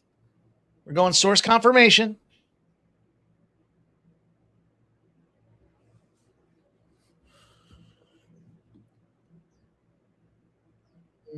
Yeah, Jeff, I know it was a real robbery there for sure. I mean, women's fight, I'm more skeptical of saying, I agree with you. I mean, I think the winner was incorrect, but in the men's fight, so we see sometimes at least more, damage and stuff, and you're like, how'd that guy win? In women's fight, if you got some judges in here, maybe they don't, one of them, I want to say their names. Maybe I will say their name. Maybe I'll say the judges. Yeah, let's dox those motherfuckers. They should own it. All right, boys. It has not officially come through yet, but I've received the email. So we have to recognize, I guess, at some point that despite it hasn't updated in the system, let's see. Will notice. I don't understand you dragging this out. What'd you receive?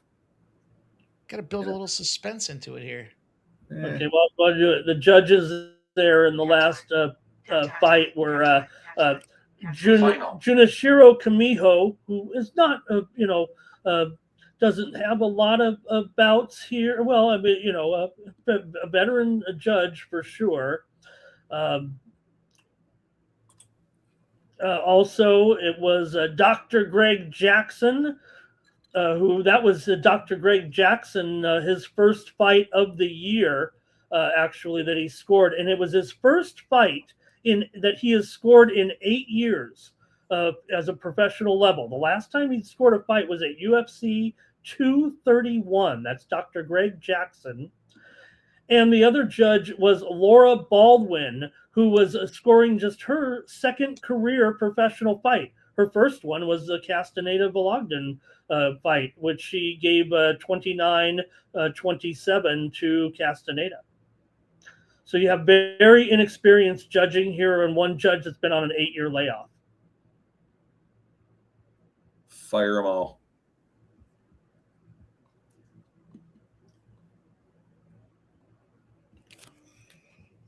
It's interesting. Mm-hmm.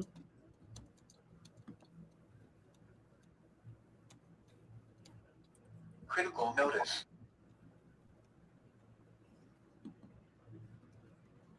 I think that's worth a tweet.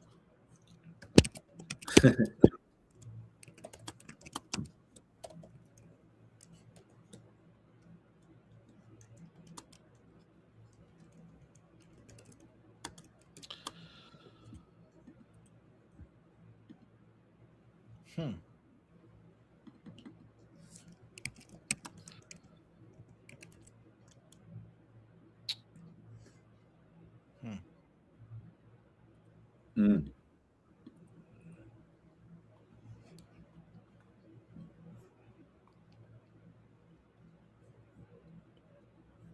Okay, that's it for the round here.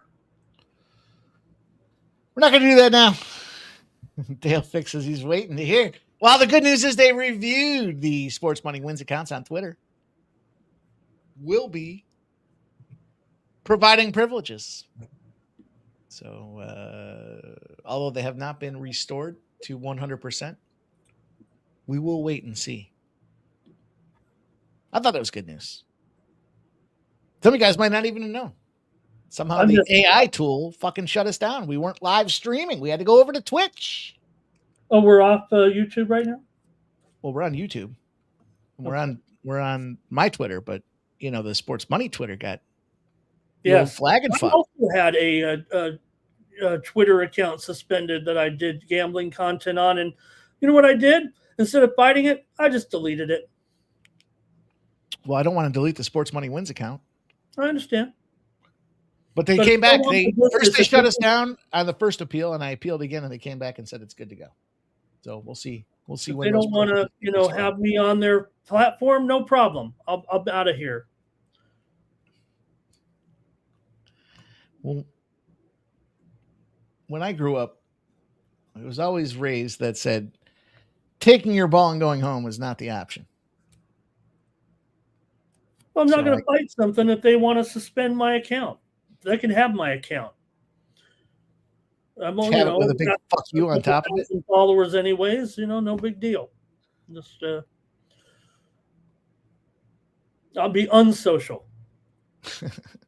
Final. Croden now sitting at even money, boys. Saw that. She was just a dog for a few. I'll slap back on her at plus 100.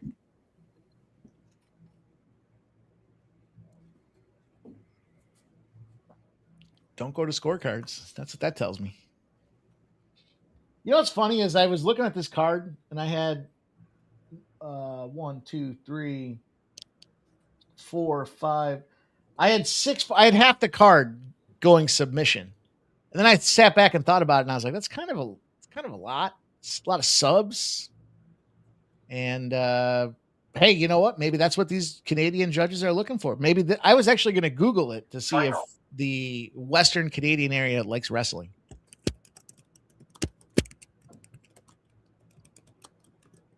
Because if that's what the judges like, that's what the judges are going to get. What's Croden getting fucking slapped around right now? Is that what's happening here? Croden. Yeah, she literally is getting slapped around. She's got the control time, though, boys. Oh, boy. She's got 16 seconds of control time. We saw this play out already. Let's go. Climb, baby, climb. Give me a plus 2,000. We'll clip her. Final. That's real time. That's real time reporting right there.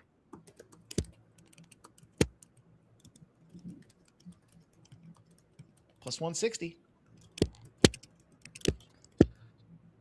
Final. Plus 160. She is wearing some damage, though, huh? Yeah, she's been wearing that since round one, I think. That's the first minute. They're Look, she's chasing her running around. down. Chasing her down. Final. Croden had a left hand in there. Yeah, I'm going to sprinkle the plus 180. Yeah. Blood going on here with poor, Zelezniakova.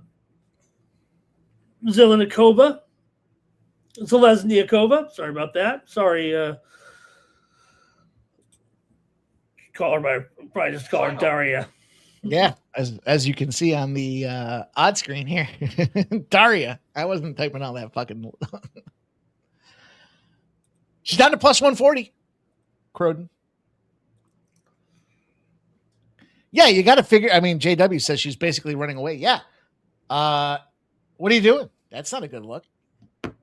Judges can't appreciate that look. Plus 114. Yeah. Oh, they're both bloodied up now.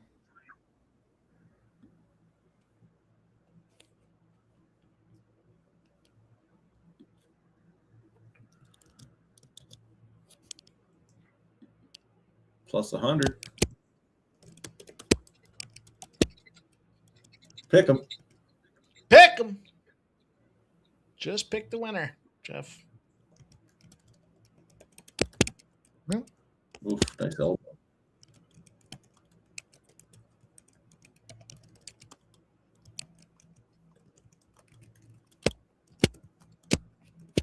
Oh, minus 130 now. There we go. Croden, a big takedown there. Big moments here. Michael B. I am indeed betting the Flyers. And we have a 3-goal parlay prop for you guys crafted here on the show. The golden tickets involved in that game. If you guys smash that thumbs up button and I get a few more cocktails in me, I'll share it with you. The golden ticket, Ramon. Yeah, some minus 160, Jeff. Exchanges there. Woo, nice. Caught it at the peak, plus 180. Yes, sir. Yes, sir. Minus 180 now. Yes, sir. Let's go. Chico DeGallo says 1-1. Hopefully that's the case. It was not good optics running away from her like that. I completely agree. But the judges may somehow have it Daria 10-8 that round. Who knows? 10-7. 10-7. Why'd you give her 10-7? Well, she couldn't touch the other girl. She was running away. No, you don't, Michael B. I'll self-medicate here. Croden now minus 220, gentlemen. That is why we fire away. Should have gone heavier. Right. We'll see. Still another round. Mobland on Paramount. All episodes now streaming. If you guys haven't watched it. It's good. Do you watch that? Yeah. Is it good? Yeah. Yeah, it's over. First season's over. Final.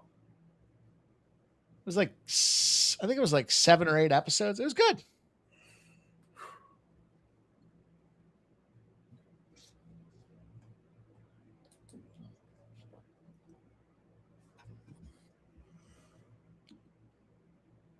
Zelezniakova had a nice shot there, but she's down now.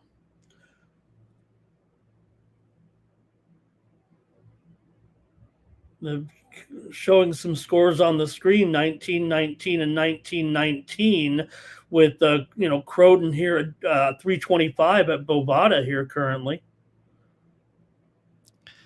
Now it's 325 still.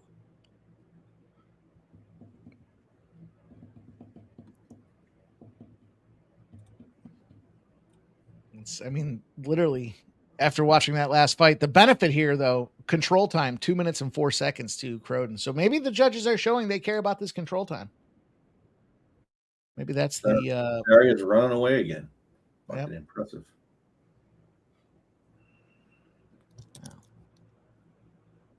down to minus 280. Well, at minus 280, I guess.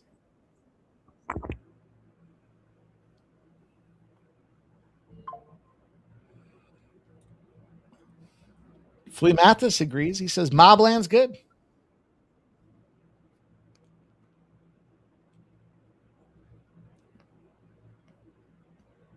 Okay, this is what I ended up saying here, guys. They'll cover us up, but I said this is George Laura Baldwin's first major professional card in the Aldrich Horth fight, just her second major pro bout, while Dr. Gray Jennings was judging his first major professional fight in 8 years in the Aldrich Horth fight. Well, he should lose his PhD after that. No, it's the chick.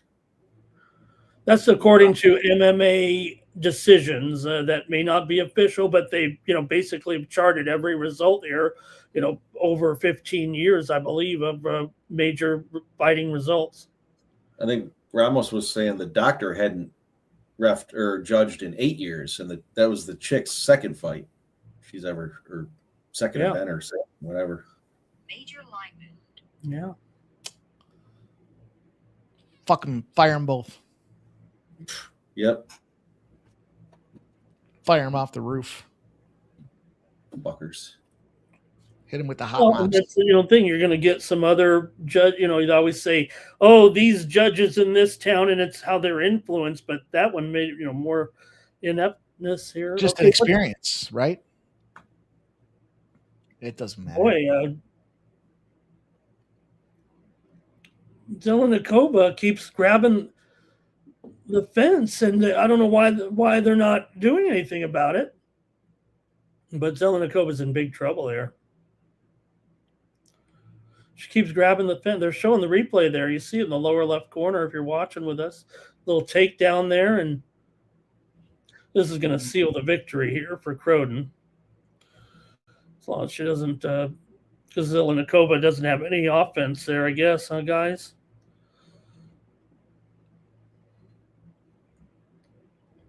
Michael B. giving us the old Red X report. Okay. Right. Yeah, this is, fuck. Minus 2,100 for Croden here. Finish her, Mike, if you can. Yeah, do your best to fucking minus 8,500 now. That probably means you take the plus 2,000, right? No, I think literally figured it out. I think they're looking at control time, and 4:45 control time in the Croden direction here. I think that's literally the only thing I can validate that previous fight by. Look at minus 100,000 now for Croden, but she's got the control time. So, Canada's not as progressive as the United States, or apparently the United Arab Emirates. But, listen, they still like that slow crawl, control them out there, just drown, tick, tick, tick. They don't care. Croden all over it here now, huh? Anthony Gallo says, might finish her. Might try to finish her.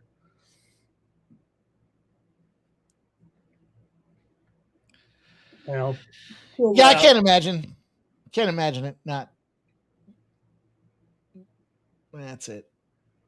The old scorecard we go, boys. But again, I think the control time is what these dumb and experienced judges are looking. 44 seconds was the only edge the other one had there. This girl's got 5 minutes and 12 seconds. Plus, she's got the edges and everything else. So I can't imagine it's not a Croden spot.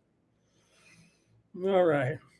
All right, we'll see. We'll see what happens, boys. That's the UFC, but we'll get this next one teed up so you guys can see some of the stats. Get yourselves ready as we wait for the judges to reveal the victor. Mm-hmm.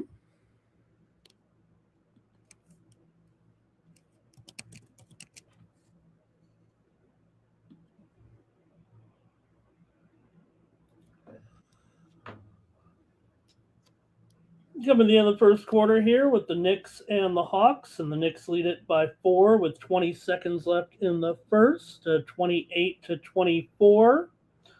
Nick's will play for the final shot.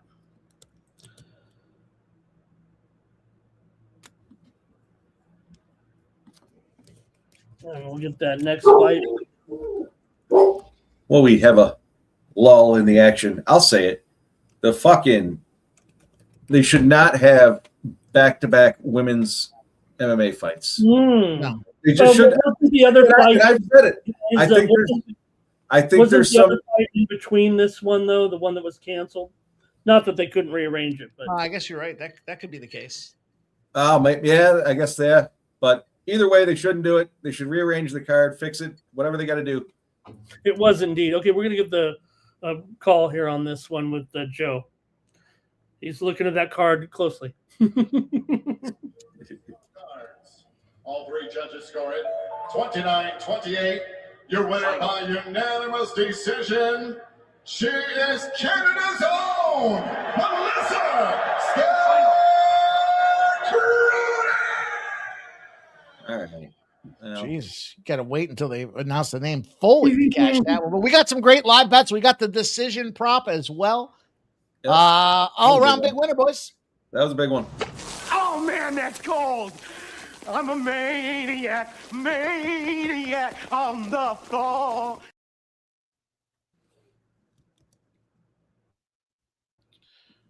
Dancing like I've never danced before.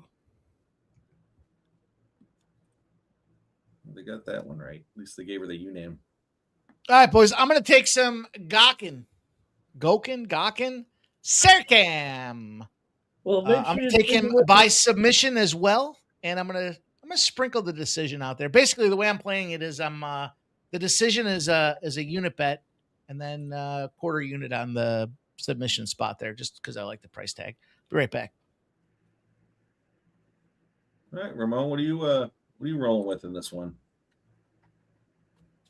Yeah, what did Mike call Sorokin? Gorkin? Go! You can just call them by Gokin.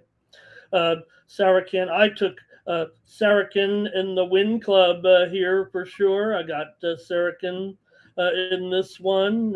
Maybe by KO here, I think, Jeff. Maybe KO and maybe an under here for me with this one. We got some heavyweights in here. Early dog, was a little bit of line movement here with this one. Obviously, the move is on Bozier here, so I'm getting maybe a little bit of discount. I don't know if the price is going to move here late. Seeing $1.41, $1.45 right now. So Bozier's a durable brawler with power in there, but Sarakim's got that little kickboxing in there, and throws with intent. It seems like so pretty high pace for a heavyweight. There, so Final. I think it'll be a stand-up. I don't expect much grappling from these two, Jeff. I think Sarakim carries a higher finishing upside with technical striking here. Bozier's got durability, but only 2 knockout losses in 30-plus career fights. So, but usually comes out of there looking kind of a mess. Usually, even though he doesn't get knocked out, he likes to be punched. Yeah. So. They've always got maybe some explosive one-punch thing in play. Bozier is at home. I don't know if it favors. We just saw a Canadian win, but I don't know whether I want to get in the judges here. So I'll just take Gokin, Sarakam by KO, maybe an under here. Under might be the best bet since you got heavyweights in there.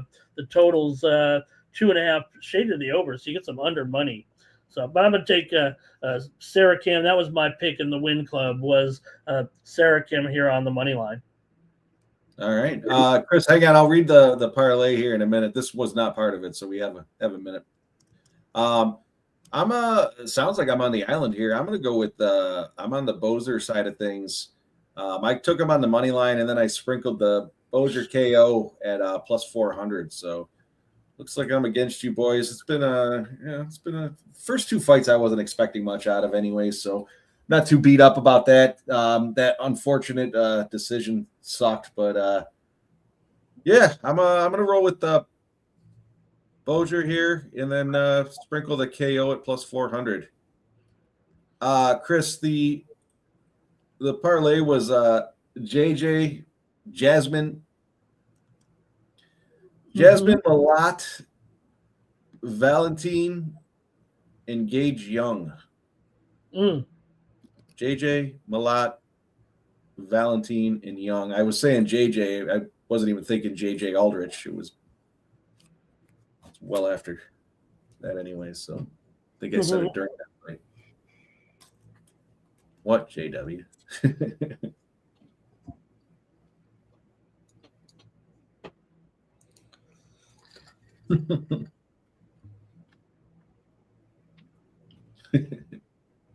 Fuck you, JW. Knicks extend the lead here quickly to 8 in the second quarter right away. And yeah, Ramon, I was thinking because these are big boys that this will be a slow kind of feel it out start, but I mean, Bozer likes to get after it.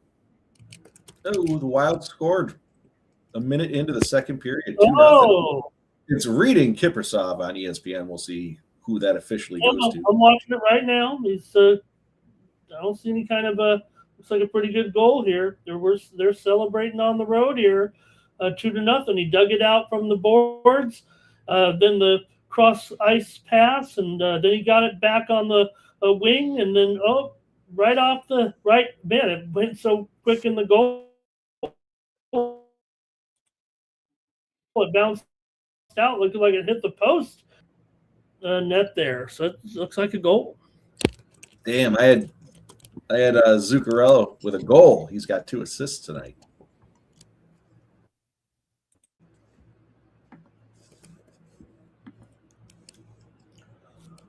Could use him pumping one home.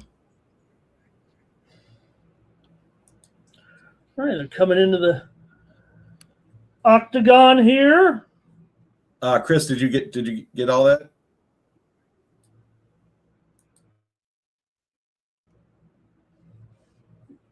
I think it was plus 357, I believe it was. It was a chocolate 3.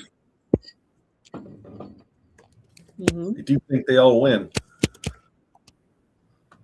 At what point do we consider overtime as the live play for this Winnipeg game? When the third period starts and it's a 2-goal lead? I mean, Minnesota. Minnesota. What did I say? I mean, Minnesota. You said Winnipeg. You're thinking of the fight because the fights are in Winnipeg. My bad.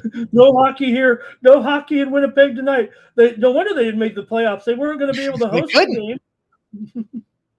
I heard the Sabres were having trouble with their scheduling. Oh, no. I forgot who it was. Something's going on in Buffalo. Like, was it Wednesday, Thursday, or something like that? Something's going on for the American Habs. Something kind of big. Do you stand in line at Tops and get one of them yard signs? No, they have. They do have at Tops $10 for 10 donuts with the Sabres shit painted all over them. Sounds like a deal. Flea says, do y'all think it's possible for the Horth fight to be overturned? I mean, I do, but how long after you guys? It was the week I was out of town there. How long after the fight was done did they come back and say it was when they were walking out of the ring? Wasn't it? It was minute. It was just a went to commercial, right, Jeff? And then they came back and we were like ready to go on that.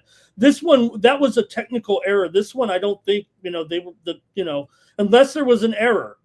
But like I said, it was quick, Mike, and I think this is just the fact that it was a poorly judged fight. I don't think they can change it. Yeah, Flea, I would just let it go. I have let it go. But yeah, Ramon had mentioned the background on the judges, so yeah, it was just poorly judged.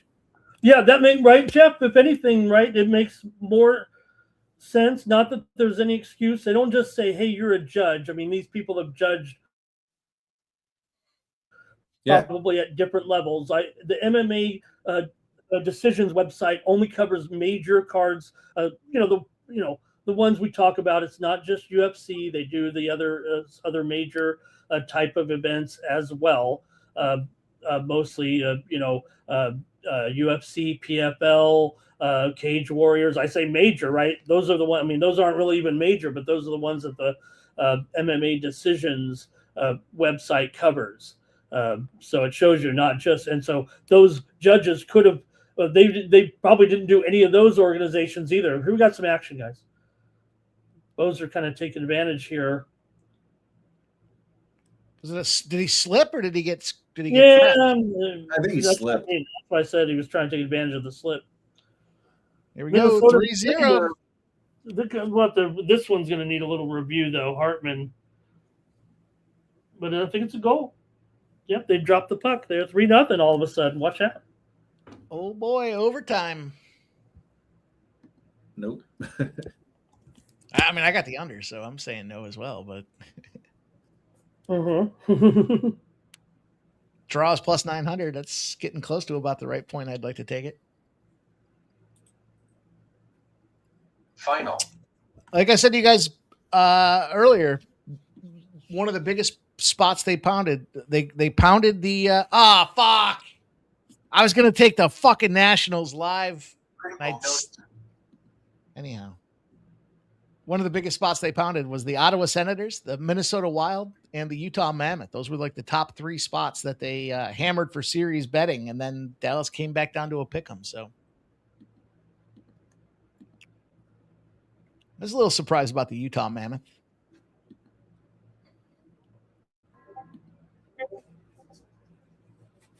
Fuck, I can't believe I didn't take the fucking Nationals.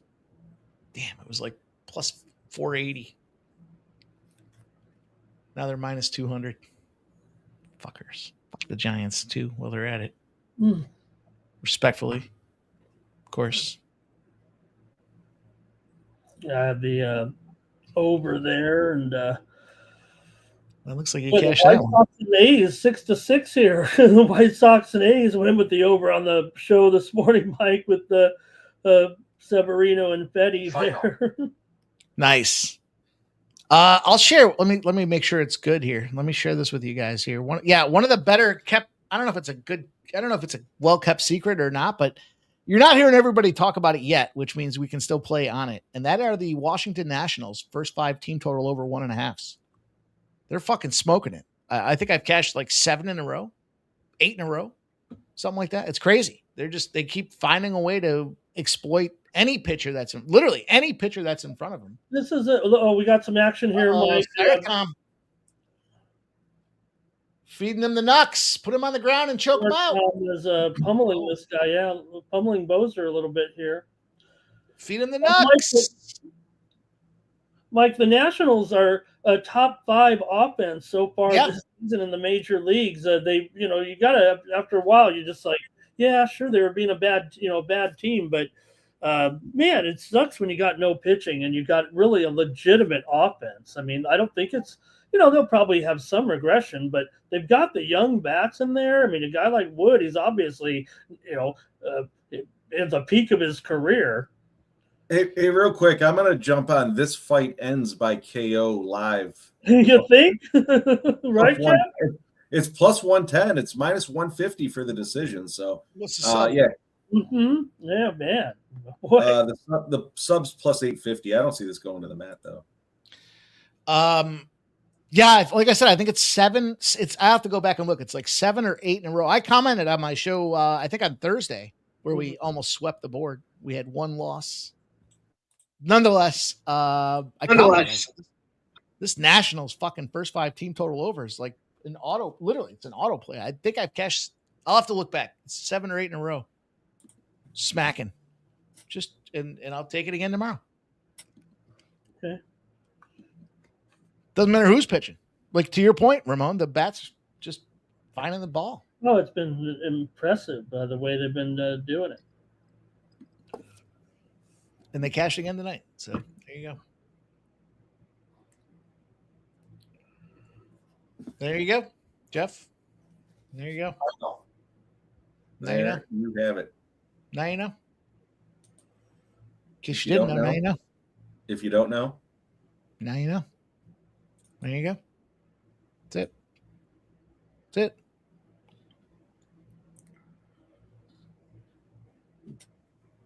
The reason I think this fight could go to the mats, now we'll see, but you can't keep getting rocked. At some point, you got to wrestle. Yeah, there were 60 significant strikes thrown in the first round. Should have had that ladder. There's our man Ready for that one. Our man Adam Martin on screen there said awesome fight. Of course, he's on with us every month or two with the pick show there, VB. VB MMA picks and Ramon Scott. Yeah.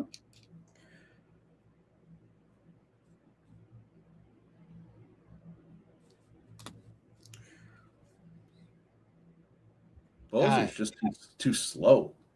Yeah, he does look like he's very labored. Like he's trying to build up a big bomb, and he just keeps getting tagged. It's like loopy, though. They're not like jab, short, quick. They're just, you can read it. No, he's like I say, he's trying to build, right? He's trying to get that. It's like back when you played the video games there, and you keep trying to wait you keep pounding the A button, waiting to hit the B button. Except every time he hits the B button, he's getting clipped. Pachico de Gallo says crazy blow up by Mini. Is it though, Pachico de Gallo? Because I did say I liked Minnesota. You had a winner, Mike, because I had a winner from this morning. The Tigers over the Red Sox 4-1. I don't know if you mentioned that. Look out. Here's down again now. And choke him. There you go. Get that big fucking thick neck and choke that fucker. We got a winner, Ramon? Let's get the video. Let's key it up, boys. Mock, yeah, ing, yeah, bird, yeah. Yeah, how about in Minnesota, a fourth goal here? Wow. Oh my God. Destroying my under. Dallas single-handedly. Boldy. I was going to take Boldy too. Fuck. I went under too, Mike. Now park that fucking bus, boys. We don't need any more goals. Nah, we're done. Dallas done. A lot of time left. Yeah. But man, Dallas laying an egg there. I'm not surprised. I'm a little surprised at home. Under 6.5 is plus 124. I'm gonna take that right now. Oh, and they're giving me a bonus bet. A bonus boost, 20% boost. I don't know why this thing sent me a Grubhub. It sends you a notification and it says pepperoni pretzel bites. I don't know. That sounds like good food to eat during a fight.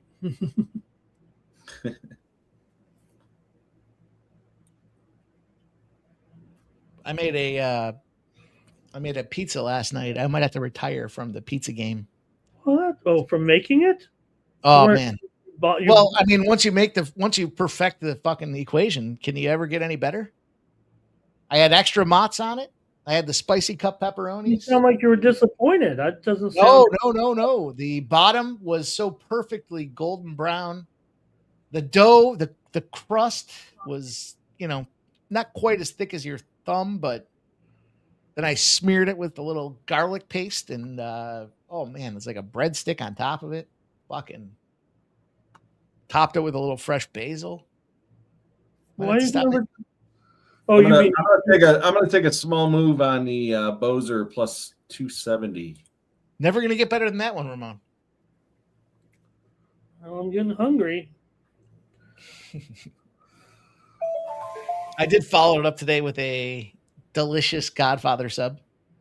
Final. Hot ham, spicy capicola, some Virginia baked, Jeff, a little lettuce, some banana peppers, and some red onion. Nice. A seeded roll. Some Nance's mustard, Jeff. I know how much you like the Nance's. Not a huge fan. Trying to find those pepperoni bites here. Where are they from? Matter of fact, I fired off back-to-back bombs, boys. I might have to shut her down. Come on, Sarai. Oh, KO's him in round 2. Oh, no. KO round 2. Woo! All right. That live KO saved me on that one. Woo! Oh, boy. Oh, look at Bozer. Can't even stand up. No, Dale Fick. I gave it to Jeff. Canadian to get knocked out in Canada. Got embarrassed. Yeah. But I did cash my Sarai Cam money line, so I'll take that. That's all right. We're all right. I think he was pretty tired, but so was Bozer. Yeah, both those boys were beat up. Oh, right on that fucking right jab, right on the button.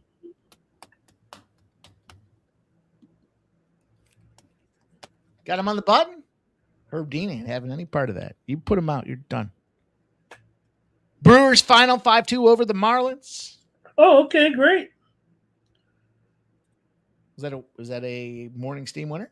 No. I actually had the Brewers on the show, but had a high roller premium on the under there. I think it was 7.5. Oh, yeah. Sounded sarcastic. All right. That's actually, it's pronounced Milwaukee, which is Algonquin for the good land. Milwaukee. All right. This next fight is the first leg of the parlay. Okay. This is the old controversial daddy, boys. Red X is all over Valentin. He's part of my parlay earlier before Red X released his report. Mm-hmm. So I got to go to LeBlanc, fellas. I got to go LeBlanc. I got to go KO with LeBlanc, and I'm going to sprinkle that money line for the KO round 1 as well here. Round 1's and round 2 I'm going to take. So I'm going to splash the pot, Ramon. No splashing the pot when Ramon's dealing, but I'm feeling an opportunity to get that groove on. Let's go. So I'm going to roll with Valentin inside the distance. Urgent message. At minus 105. I'm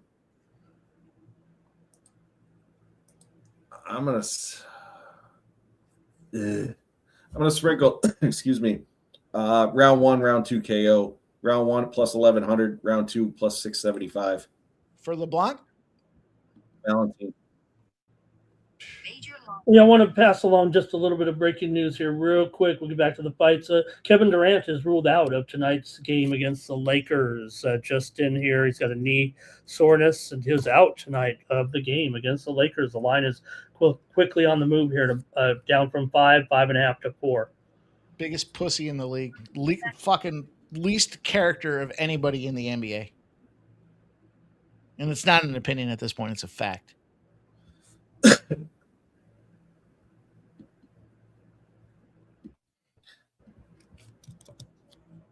Couple of things on this one here is LeBlanc is Canadian. From the other side of Canada. He's from the other side of Canada.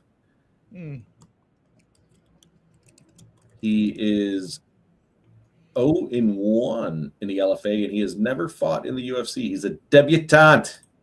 Now, Valentin's lost 3 in a row. He's no fucking hero out there, that's for sure. But yeah, I like Valentin KO round 1, 2, and then wins inside the distance for me.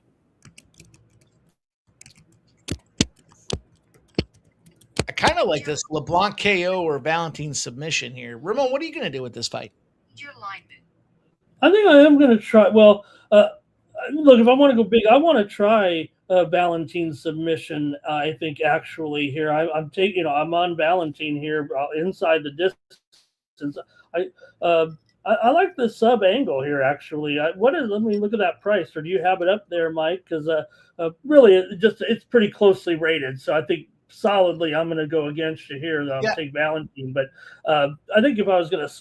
I'm going to definitely sprinkle this. A sub. I'm going to sprinkle it sub. I'm going to sprinkle it ITD. Plus 210.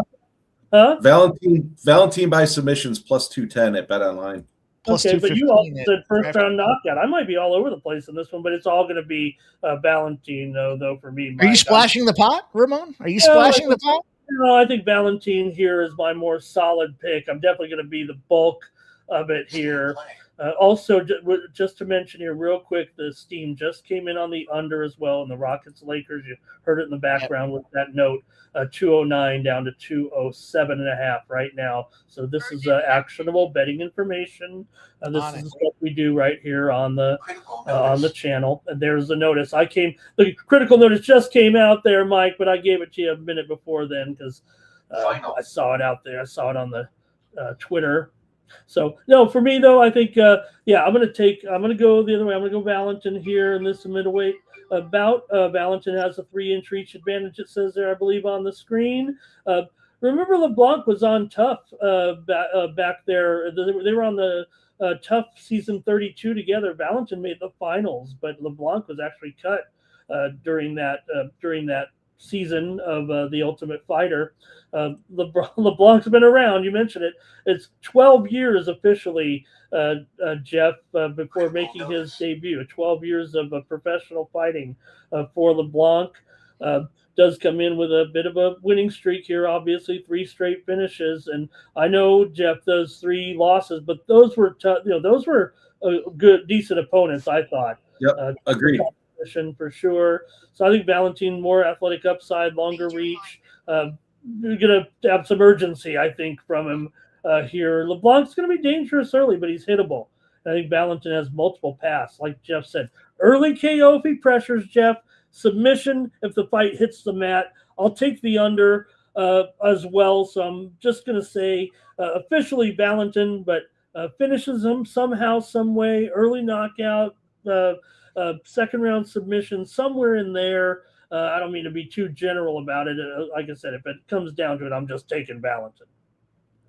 Shout out to Stop Geoengineering from my business world. I'd like to see a number here. He says FanDuel reports an adjusted EBITDA of $922 million for its U.S. segment. EBITDA, a favorite term for earnings before interest, taxes, depreciation, assets, right? Are we looking at EBITDA the same way, boys? A standard measure of core operating profit. I like to see that. Nice job. Stop, Gio. Okay. Well, FanDuel's, I think, isn't FanDuel actually called Fluffer or no? Not Fluffer. It's not Fluffer. What? They got fluffers?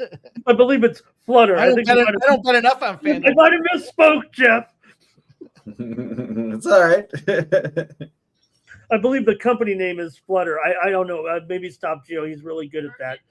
He's really smart on that stuff. But I think the official name of FanDuel, unless it's the company just reporting in relation to Flutter Entertainment, I believe is the FanDuel. Maybe Stop Geo knows there, but. They did have, I know, I was looking at it yesterday that Flutter did cancel 76,000 shares in a $5 billion buyback because I follow gaming stocks. But I do not currently, Ramon Scott is not an owner of Flutter. But I do own Pain Entertainment, and that's been an absolute gas. So talk about giving money away.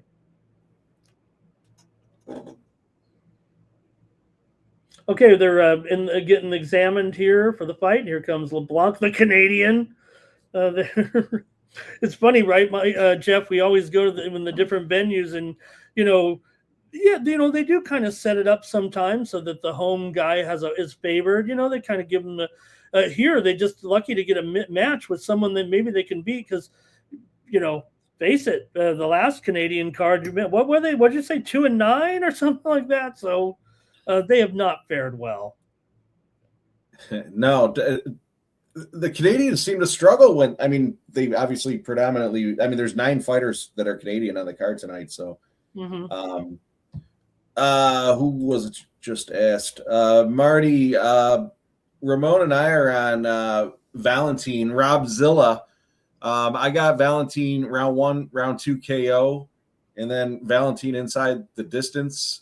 Mike's on the LeBlanc side of things because Red X is on Valentin as well. And Ramon, you're on Valentin. Would you say inside the distance? Oh, you're all over the place. Yeah, just on Valentin really because it's such a close fight. But I'm going to sprinkle these other things here. Oh man, he is up to $1. Boy, 175 or 180. I got to look at my bets here. I got him at a much better price than that, Jeff. Yeah, oh, absolutely. Yeah, the money's coming in on him. He was minus 125, I think, to start, or at least when I looked at it. I got him at 125. Yeah, I played it at 125 here. So, Marty, he is also the first leg of the parlay that I had given out. So if you have an open parlay option, throw him in there, and I'll give you the other two. Malott, JJ, and Young were the other 3 legs. Yeah, up to $1.75 here at some spots now. Urgent message. $1.80 at Circa, $1.80 here in Vegas. So yeah, fight's on, and the money did come in on the under 1.5 rounds. Okay. At least at the book I'm looking at. Yeah, over's still favored though, but okay. Yeah, we're underway here. Almost halftime of the Knicks game. As well, the baseball today, you got the Giants and the Nationals 6-6. The White Sox and the A's are 6-6. Okay, we got a situation here a little bit. They've gone to the mat. Fucking blasting those legs, man. Oh, he's in mount. I think he hurt LeBlanc there. He had to have. I'd be so scared, Jeff, to get in the octagon. I'd be worried about my legs first. I'd be in big trouble. Right. And I was, sometimes you see the fight start and the leg kick start, and then the fighter's like, one guy wasn't like, oh yeah, I forgot you can use your legs. Now we got Valentin taking the back here of LeBlanc already. And he's got the hooks in 3.5 minutes. Stop Jew says the game has resumed in Pittsburgh.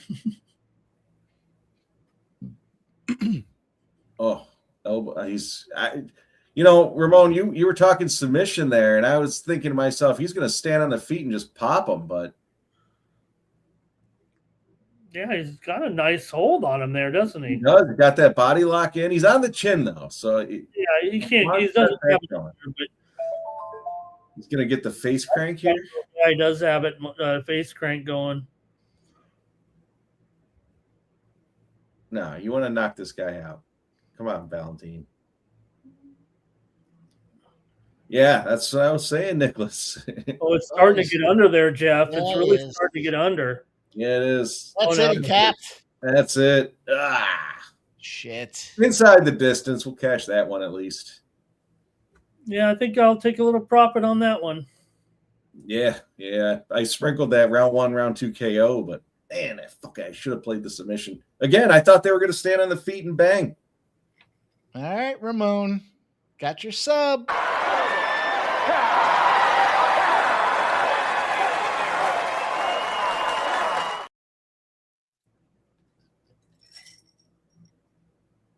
How did Red X have him on that one? Just money line? Critical notice. He had him on the money line. That was like one of his only money line plays. Michael Beasley. Who, Barney? Valentin there? Ramon saying that. Canadians are bitches. Yeah. With all due respect. You could say it as long as you say with all due respect afterwards, Yeah. Yeah. Sure. All right, I live bet the Nationals. I got a minus 158. Shitty live bet, but Is that where we are. See some emotion here from Valentin. He did. His mother passed away. He has fought before. He has fought since his mother passed, but he lost to the previous fight. So still showing some winning a fight here. And I'm here calling him a bitch. I did not know that. Well, he did fight. Like I said, he did have a fight previously, but he did not win. It was the Gauthier fight. His mother had passed away. He fought Gauthier. He lost, I believe. So rear naked choke submission there. Leg one of the parlay is cashed. All right, Dallas is trying to make a comeback, boys. Are we going to overtime? 4-1 is the current score. Overtime bet is plus 1,100. What happens here? I guess I'm a little behind. It was a power play, I think. There's Heiskanen with it over to Johnston. That's how far behind I am. Robertson with it. Back to Johnston. He moves in. Man, when am I going to get the update here? There it is. Oh, we got Robertson. a little 1,200 for the draw, boys. That's about the spot you want to be involved with. Halftime. 450 to go in the second. Man, Rob Zilla made light work of that guy. He's saying right now, Mom's watching me. I love you. He's crying about this. Halftime. Not to go back to it here, but I see somebody just tweeted on Twitter. Polymarket had Horth at 99% to win the fight in round 3. Bookies had her at minus 4,000. Well, and I heard that a lot of people from the Trump administration actually had Aldrich at the last minute. They scooped up all that money like the war money. No, they're shorting oil and they're fucking taking dogs. What do you say? They took that like Pelosi, like Nancy took the stock market? Well, it's been a thing, Jeff.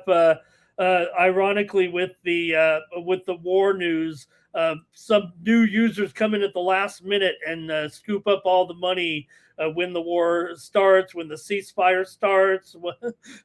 Ironically enough. Final. All right, boys. Barbosa is going to come in the cage, and he is a juicy with minus 225 to win by KO.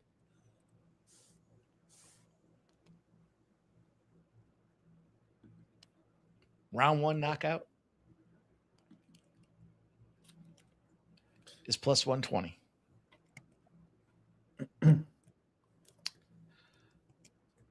You know what I say. I'll let you boys talk it out. I'm going to grab a cocktail. Before I go grab my cocktail, we'll give you my plays. Barbosa, round 1 KO at plus 120. Oh, I'm sorry. It's down to plus 110 now. I got it at plus 120.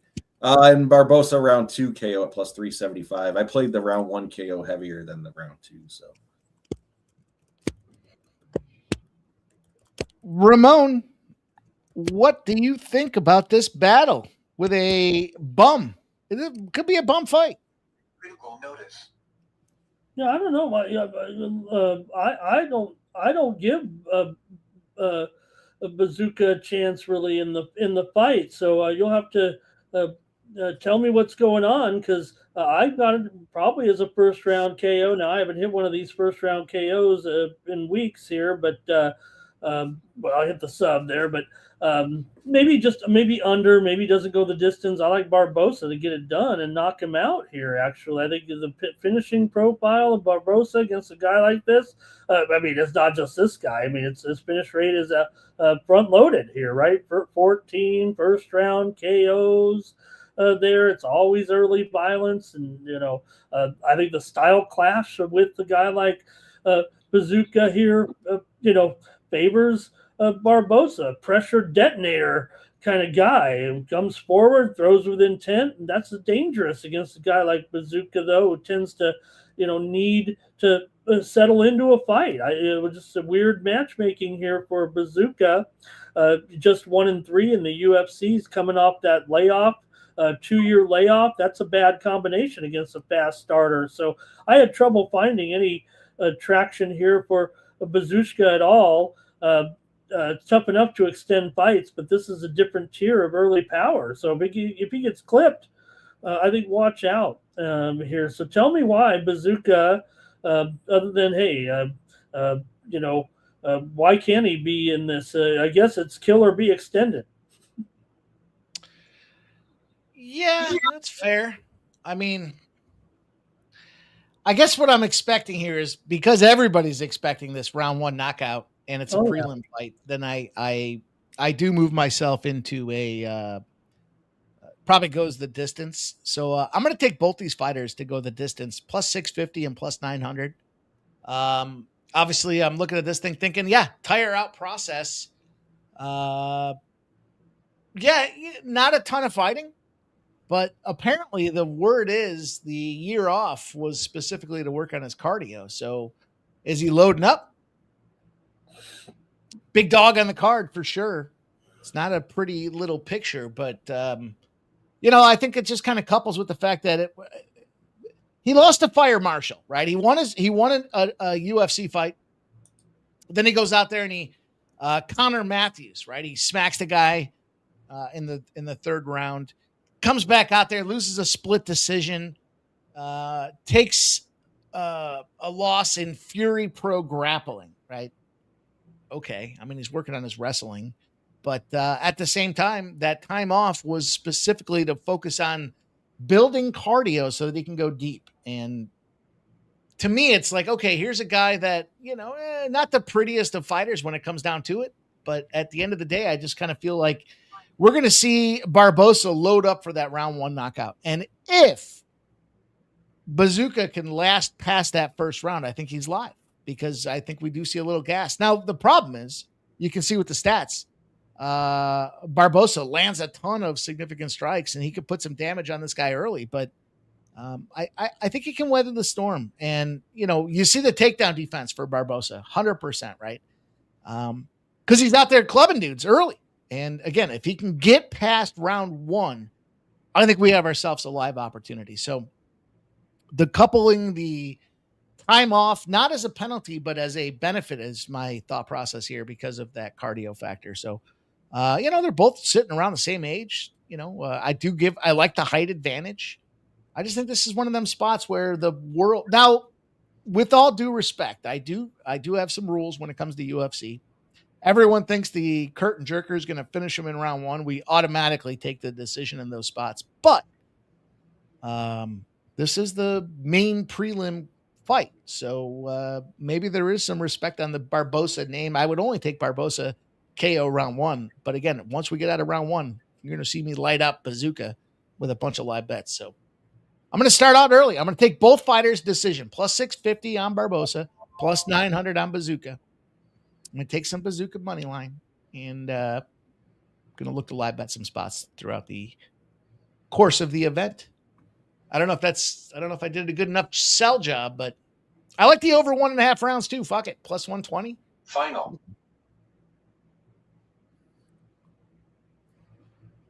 So essentially my cap is fuck them. And speaking of fuck them, fuck me, because of rain delay, and Tampa Bay is now tied 4-4 with the Pirates. Yeah, that rain delay came to their advantage there a little bit, and the Rays come all the way back here against a man. Skeens came out of the game, so that was the issue there, Mike. Fuck Skeens. Can't wait to watch. Skeens. Can't wait to watch the remake of Baywatch with his gal. Well, I'm just saying, the more likely the reason why they brought in Colonel Sanders in there to pitch. He gave up 4 runs in two-thirds of an inning. Colonel Sanders, you're wrong. Jeff, you know what movie that's from? Waterboy. Well, we got a winner, Ramon. Jeff's not as slow as he looks today.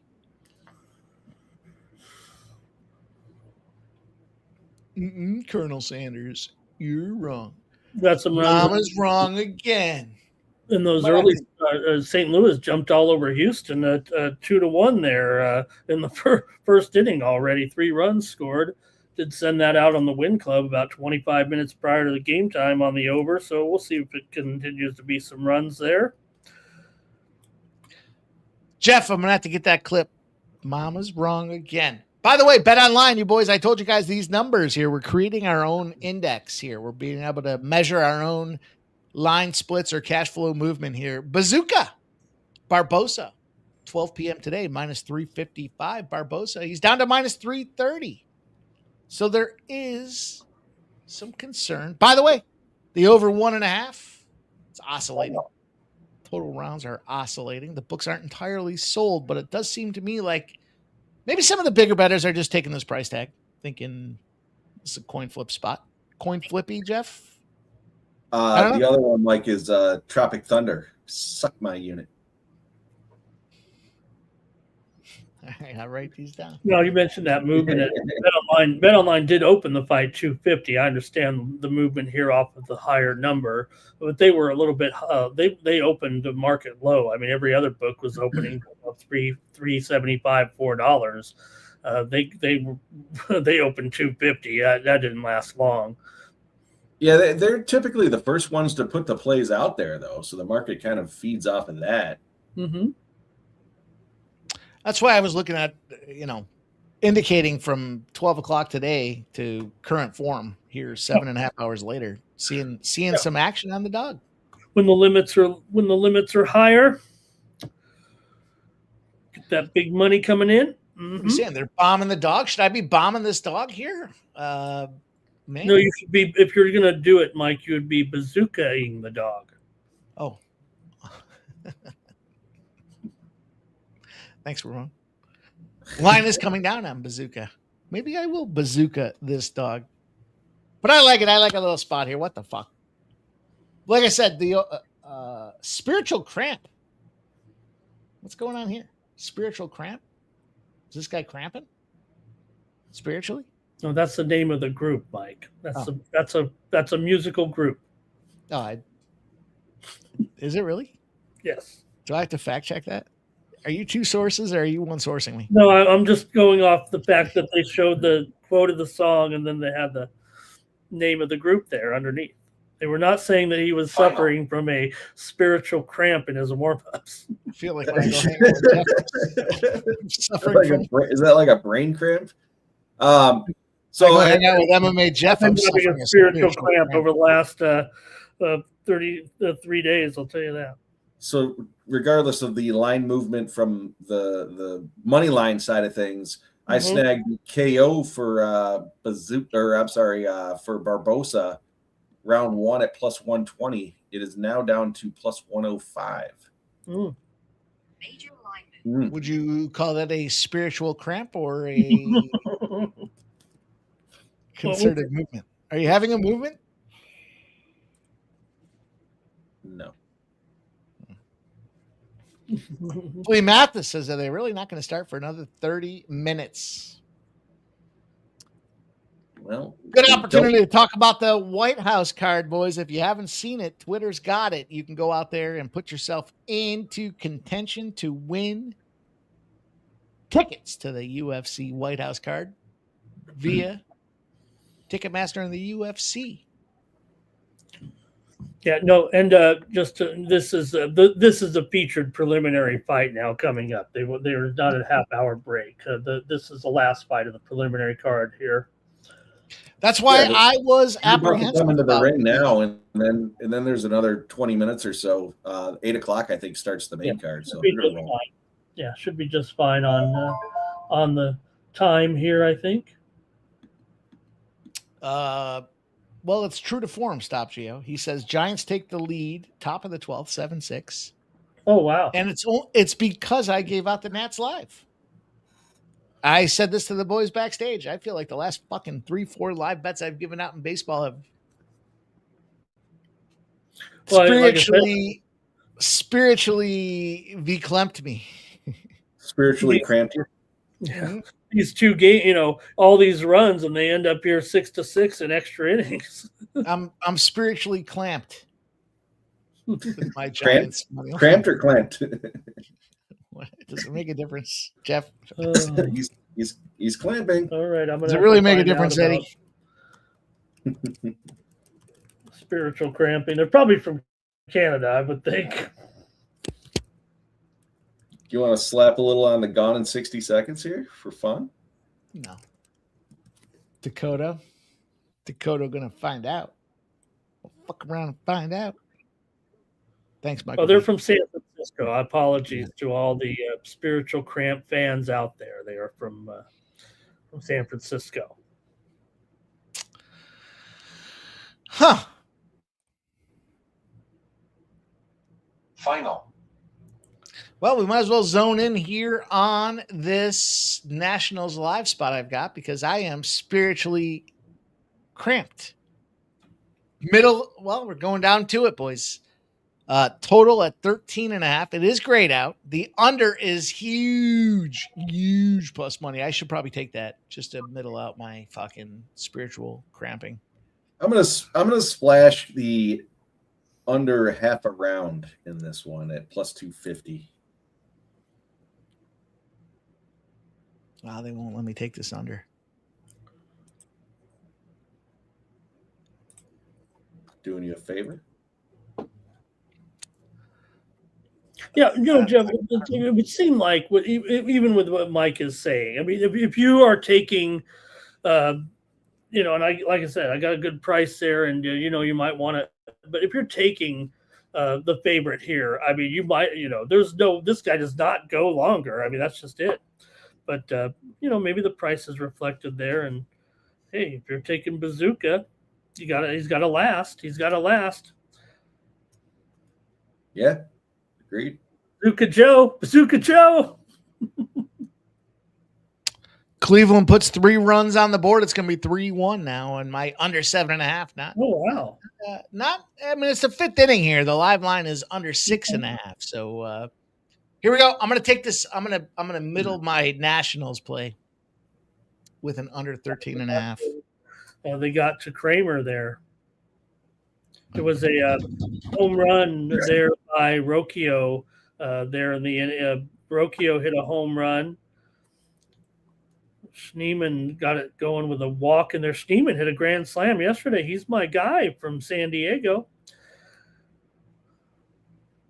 Daniel Schneemann with the grand slam yesterday. I kind of like this. I rather like this position, Jeff. I've got the Nats to pull the game out. But I also took the under 13.5 at plus money. So if they don't pull the game out, I'm in a good spot.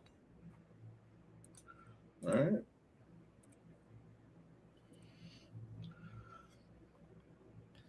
Let's see what happens. Ramondre Stevenson, Scott, they've got that ghost runner on second. It's 7-6. 1 out. Going to be a ghost run. They should remember when we used to do it. Okay, there's a guy on second. They actually put a real Dickie, and we had the final there from the women, but Brie Bella and Paige win the WWE Women's Tag Team Championship here. We're starting to get some of the exciting results here from some of the bigger fights starting here on the WWE. Can we bet it? Okay. It's more of a question, but all right. I'm not even sure where you would look. I can't imagine DraftKings is honoring such debauchery. No. If you want to bet on WWE, Bet Online and Bovada are your best choices there. By the way, the under 13.5 in the Nationals game is now minus 740. Okay. Yeah, the Rays have that 5-4 lead, huh? Okay. Let me see. I do have I could go over my WWE bets here. I got them somewhere. Let me see if I can give them out here. I'm not going to play them, but if you'd like to give them out, I'm sure these are well researched, Jeff. Let me get to them here. I don't know why my put them up. Did you get you got the script? I follow the trends, of course. I follow the trends, of course. What's it under? Where do you find it? What's Macho Man looking at wrestling? Here? WrestleMania. Shit, you can bet on it. Entertainment, usually, yep. Do you like Dragon Lee at plus 1,000? I don't have Dragon Lee. You boys are sick fuckers. I'll tell you that. I'm waiting for Ramon's play. No, I'm trying to draw them up here. I'm trying to go to the book and get the plays here. Michael B. That's what I'm wondering, Michael B. He says it's scripted. How can you bet on it? Ramon, that's it. They're good at keeping secrets, and the key here is, most books will limit, depending on, your limits and everything. Usually the most you can get, a high roller player might be able to get 200 on a UFC, on a MMA, on a WWE fight. And some will be as low as $50 actually. If I ever see a sharp respected betting report that comes out of the WWE, Ramon, you'll be the first guy I send. I am playing, I do look at the script, but there's also a site I can turn you guys on that has the trends of the way things unfold a little bit. We're ready to go here, by the way, with Bazooka right now, and Barbosa. They're in the middle of the ring. Here we go. Couldn't be any more in. If they were any more in, they'd be out. Boys, we are ready to roll. The Athletics take the victory, 7-6 over the White Sox. Oh, really? How about extras? Man, A's. And they were, Mike, they had their jerseys on today. It said Sacramento across the front, embracing their temporary home. The steel structure, the verticals are going up in Las Vegas, which means it's official, boys. The stadium at the Tropicana is underway. We're going to start to see major progress. Oh, we're already on the second deck.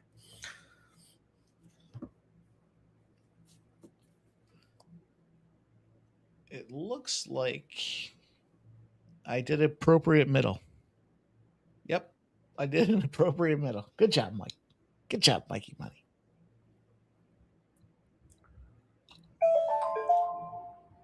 The Nats lost, but the under 13.5 cashed.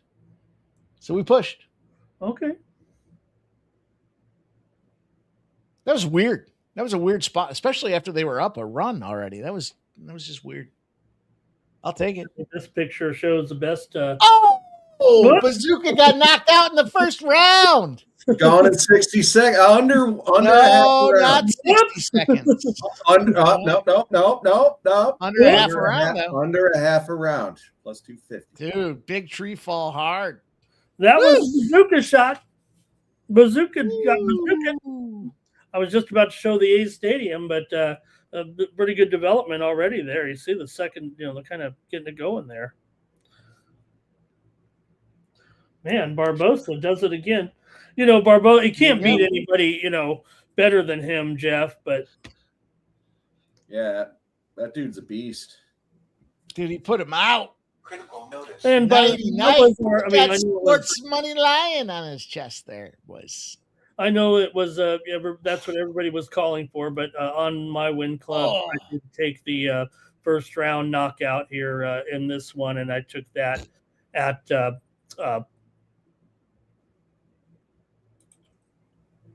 well, this will let you guys know, right? Like this is how the rule works. Prelim curtain jerkers, everyone expects them to knock them out in round one. You go decision, but when you get to the main event in the prelims, you got to give some. You got to put some fucking stink on that thing. Or wait, no, I'm sorry, I was looking at Laura Sanko. The announcers are acting.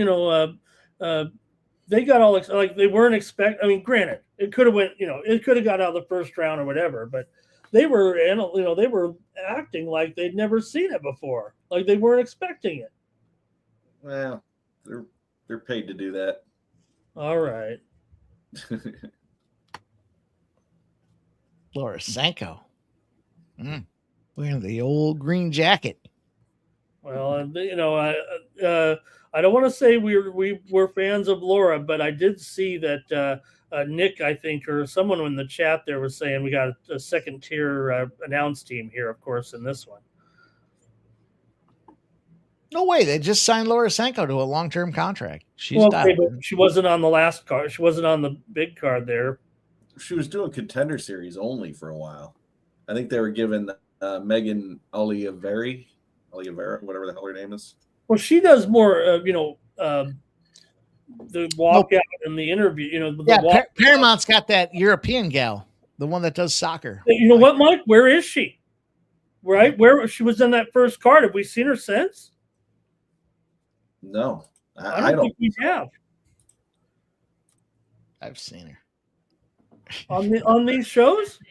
No, I sit here every one with you, and I haven't seen her yet. Nope. All right, boys. Well, that is the end of the preliminary card. Yeah, no, you're Might right. as Now well run a video for the under half a round at plus 250, the first round KO at plus 120. Nobody makes me bleed my own blood. Nobody.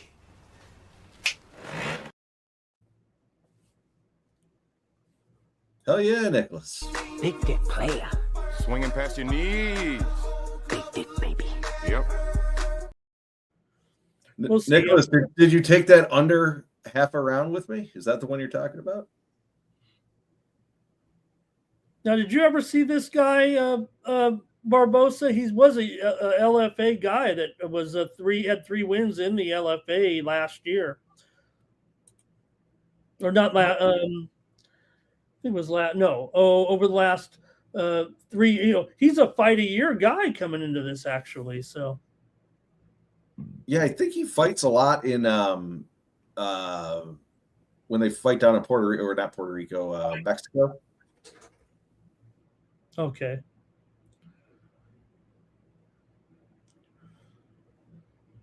I mean, how old is this guy? 27 with all these with some experience, but again, really Major lineman. was an LFA 22, 23, and 24 before he fought the Contender Series. Do you remember when we had Mike? He beat Wilson in the Contender Series last August as a $5 favorite with a first round knockout. I don't know if I recall that, but we watched it. We were here. I know that. Funny thing about those Contender Series, Ramon, is despite there only being 5 fights, I usually blacked out by the 5th one. So I don't know where was he in the fight card. I like to get after it. I knew we had short fight cards, and I was not afraid to get after it. Not that I'm afraid to get after it right now. Matter of fact, cheers. Matter of fact, let's go. Yeah, look at JG. We talked about the Rays getting the first 5, right? And we talked about you're down 4-0, and you bet against Skeens, and you're like, well, and then the rain comes, and boom, you won. Let's do this, boys. How about this?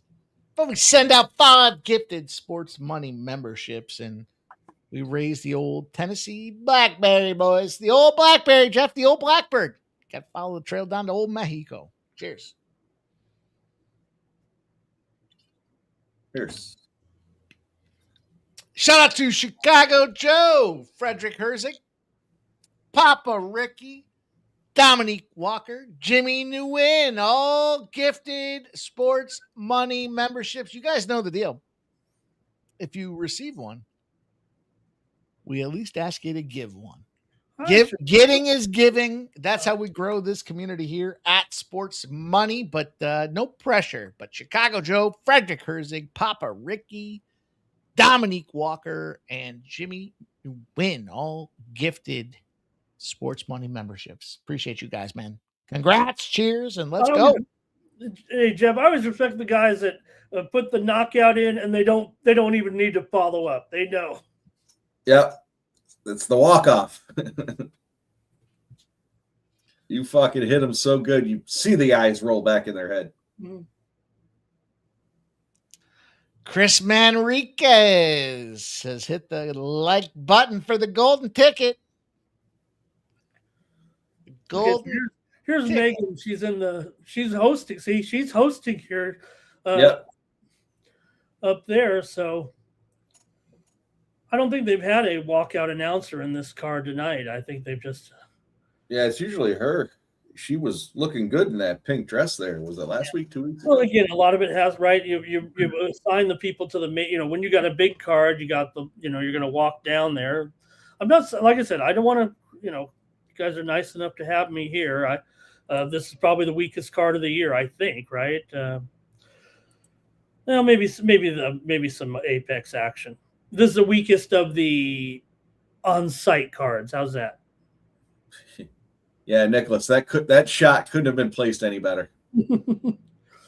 Boom. Look at, you can see his eyes. He's fucking out.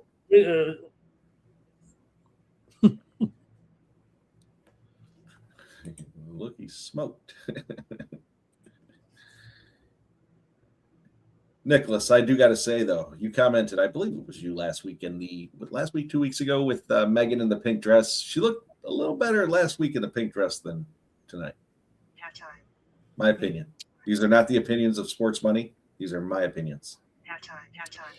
The opinions shared here on the Sports Money Network do not necessarily represent those that are indicative of the channel themselves, but yet of the individual contributors that you guys will find on screen. We hold no liability, no responsibility, and no nonsense. Scumbag.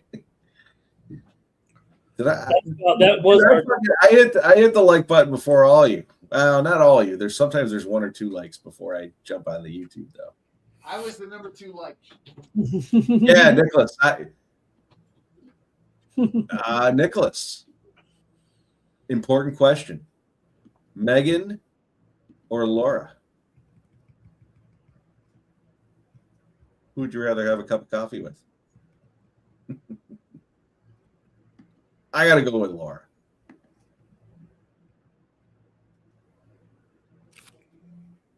I'm eagerly awaiting your response. Scumbag Hardy would go with Anthony Pettis.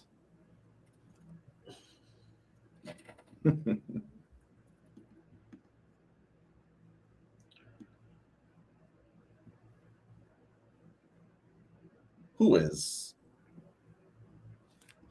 Really? Really? I like blondes personally, but you know what's fucked up about that is like some of my top girls that I do like celebrities or whatever, they're all darker hair. It's a little weird, but I like blondes.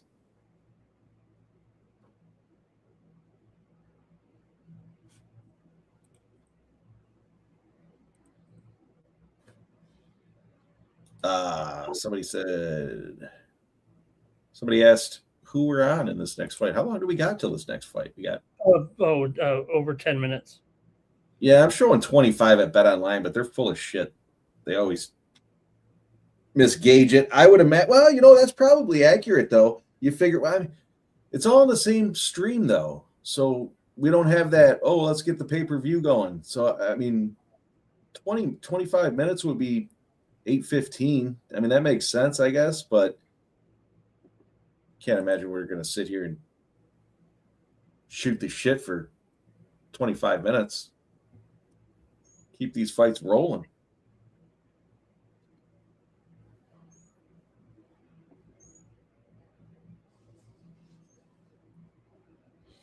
Yeah, next up, Young and Moises here. Thiago Moises and Gage Young. Gage Young favored $1.70, 2.5 shaded to the over, of course. $1.75, $1.80, $1.90, even nearly $2 on the over here. Favored in this one. I would imagine it's probably got a better chance of going to the, maybe going the distance here, but. So as I was looking at these and jotting notes and writing things down, Gage Young, it looked like started out at about a minus 120, 119. Okay. And Moises was a minus 101 at the time at Bet Online when I looked at it, and that was back on like Tuesday or whatever the hell it was. So I mean, it's clearly money coming in on the Young side of things. I like Young in this one. I see who was it there? Nicholas said he knows some diehards on Moises. Yeah, I think Young's going to get this one done. I like Young on the money line, and then I also took Young by decision.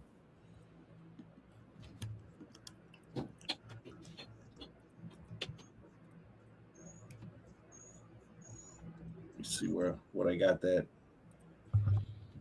Young by decision plus 175 for Young by decision, and then again as I mentioned I took him earlier in the week on the money line. Young is also the second leg in the parlay, second of 4.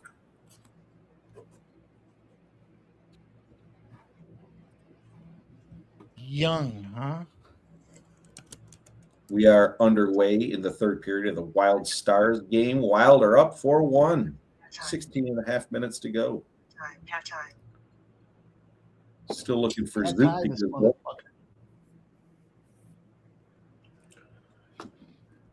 up. Nicholas, hang on. I'll tell you what Canada's record is. Canada is 0-1, 0-2, 1-2, 1-3, 1-4. Whew. Canada's 1-4 tonight out of 5 fights so far. So it's looking to be a stinker for Canada. Boy, another rough home card for the Canadians. Yeah, there was 9 of them. So we got 3 left. We got JJ coming up here. We got Nalo. Oh, we got 4 coming. 1, 2, 3, 4 coming up. We got Malott, Jordan, Nalo, and JJ.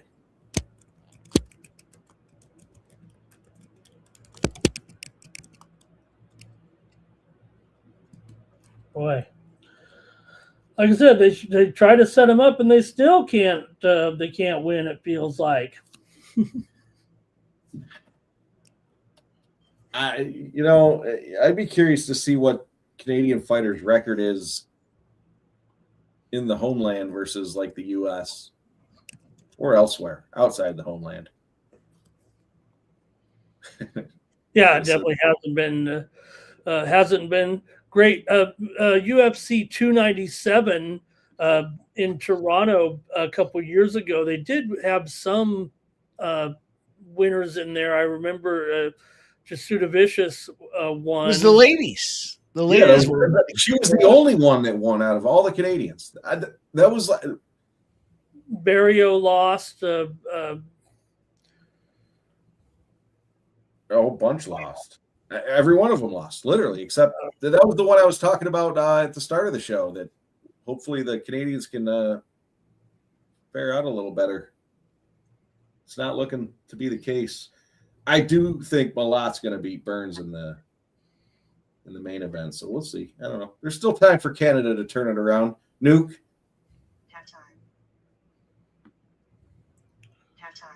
Halftime. Pad Thai, bitches.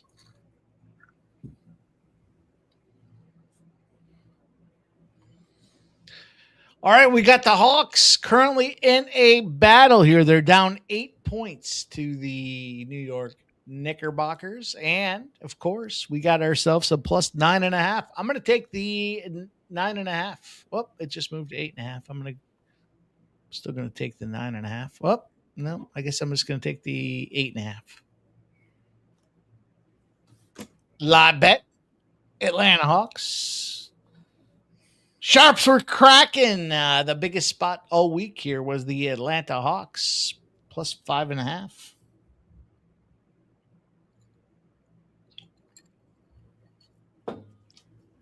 Have a play on that. I made a prop with Dyson Daniels there in the Knicks game, but I'm probably going to need some help here. I got him over 23.5 PRA, but see what he's on right now here, 15. I guess that's going to need some work there. All right, I do have a fun little guy here. I put $10 on it to win 6,000. It is Malott to KO in round 3, JJ sub in round 2, and Nalo KO in round 1. Nalo KO round 1, JJ sub in round 2, and Malott KO in round 3. $10 will win you 6,000. Matter of fact, $6,010. Or at least that's what it was when I took it. Also, if you guys are just tuning in, we appreciate you guys spending time with the best UFC trio in the land. And I'll tell you what, we came up with a 3-leg goal scoring parlay. It's 73-1 And it's Owen Tippett, Porter Martone, and Sean Couturier. Flyers to put belt to ass on these Penguins tonight, boys. There you go. Now you know. Now you're in the know. Consider yourselves officially in the know. The Sharp Perspective betting report came in on the Philadelphia Phillies today. They are up 1-0 after a run in the second inning.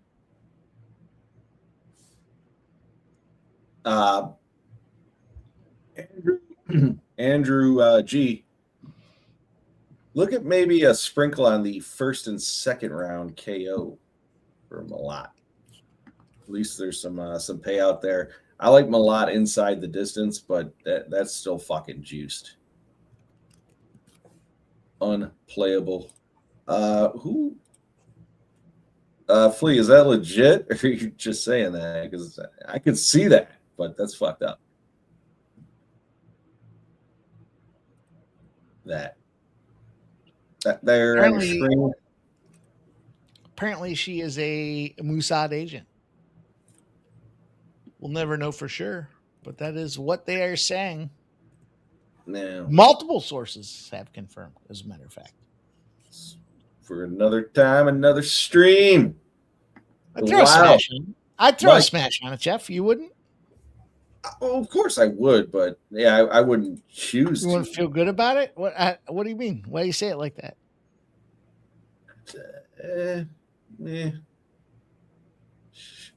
I don't want to talk about it on air. Mike, Megan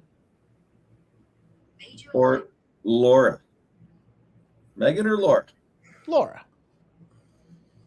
All right. You know, when I see that dark hair, I think, you know what else is dark? The asshole Ramon. hair. And from the backside, I don't want to see that dark asshole hair. Ramon, Megan or Laura? Oh, or like JW, Anthony Pettis. Fuck Anthony Pettis. They do a great job here on the UFC. I like them both. Nice deflection. Well, if you had to pick one, though, Ramon.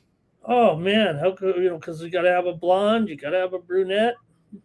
Ramon, you're taking one of them out for coffee. Which one's it going to be? Oh man, how can I choose? I'm a player, man. I could probably get them both. You know, a guy of your stature, I can see that. Yeah. You boys will never forget when you flip them over and there's dark asshole hair. That's all I'm going to say.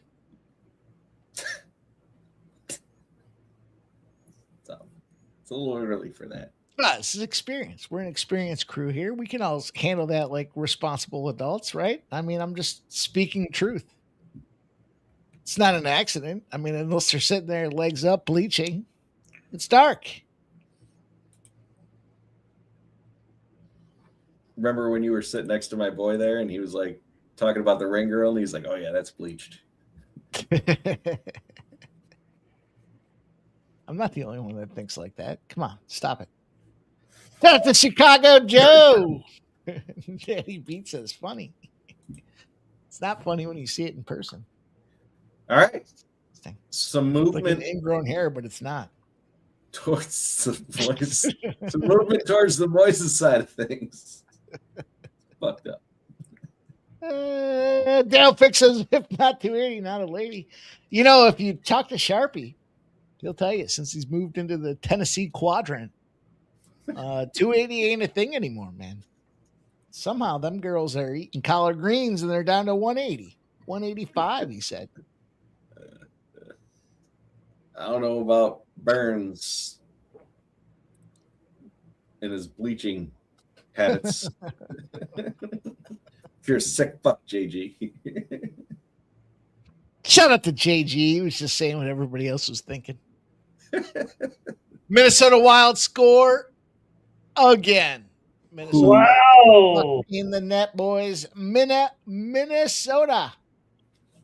What a night for Minnesota here. Who it was Mike's favorite player, I think. Well, I can't wait to hear who scored it. One of my favorite players. Yep. The one you don't like on Minnesota. Eriksson Ek. Yep. God, motherfucker. What a scumbag. That fucking guy's name, he needs some work. It should be Eck Erickson, or just drop the Eck, dude. I mean, I'm sure there's some family lineage to it here, but fucking Zuccarello can't do anything. Oh, there's Nicholas coming in with some prop plays. oh, he likes the Thiago takedowns. We got a special video for. We haven't had any yet, though, boys. We haven't had any takedown or significant strike props yet, but we do have a video brewing for those opportunities, Jeff. Please let me get one more. Michael P says, Mike just got into the chat. Who do you like in the hockey game coming up? Thanks. I'll tell you what, boys. A gifted sub, a dono. I'll give you guys the golden ticket. Anyone, doesn't matter. Gifted sub, dono, anything that comes into the Sports Money Network. I'll share it with you guys. The golden ticket's been running red fucking hot. I'm going to take a step away while I refill this cocktail. And I'm going to tell you, boys, this. 0 chance there's anything dark below the equator on Lorisenko. Think about that. We got a Michael P and a Michael B. Michael B. Yeah, Michael Piccione's in the chat right there. DeGallo says all favorites have won so far except Aldrich. Oh, wow.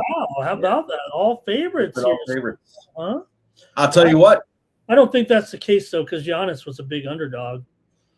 Yeah, that's true. That's true. He was. We had a little bit of line movement back towards Gage Young.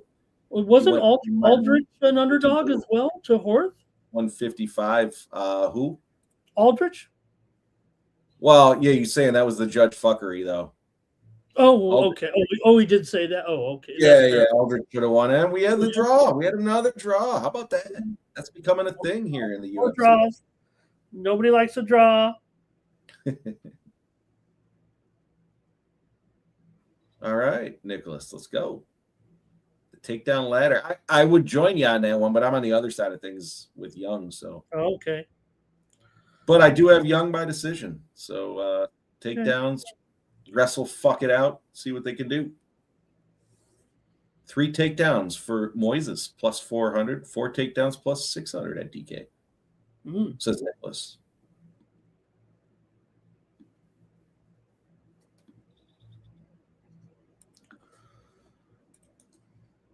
$5-1, 9.5 minutes to go in the Wild Stars game. Oh boy. Becky Lynch won the Women's Intercontinental Championships just moments ago at WWE. Isn't that what's the chick's name that's doing the judging? What was her name? I thought it was similar. No, was it? Oh gosh, what did I say? What I don't even remember. That's what I thought. I'm like, she just won something. Yeah, one worst judge of the year. Laura Baldwin. And what was the other girl's name? Becky Lynch. Oh, fucking way off. Wrestle fucking is my favorite MMA pastime, says JG.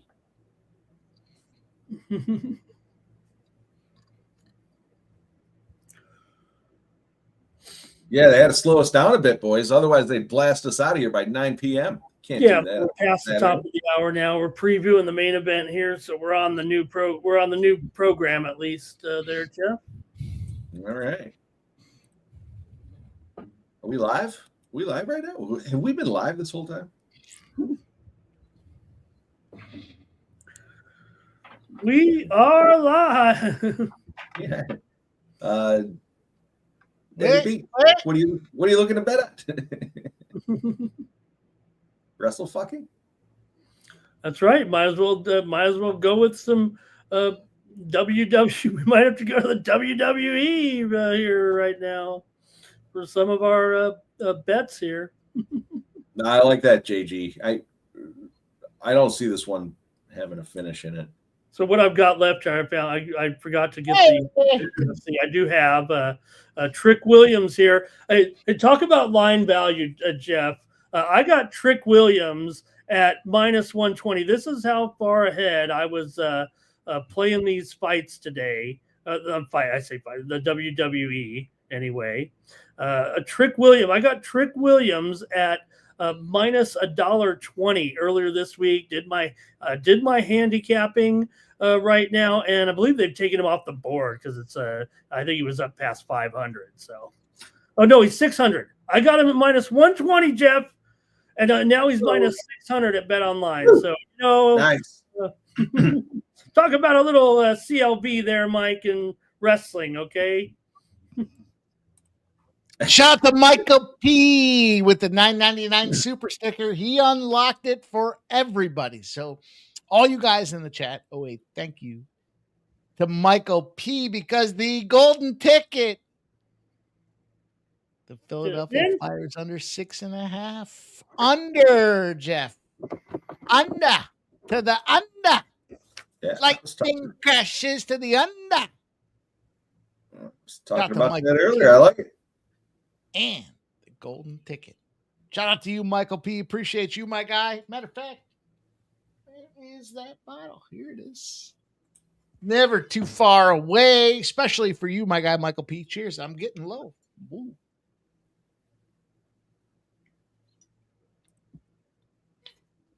I couldn't believe yesterday, guys. I know that Mike and Jeff, Garrett Anderson, the great angel, passed away at 53. I heard that.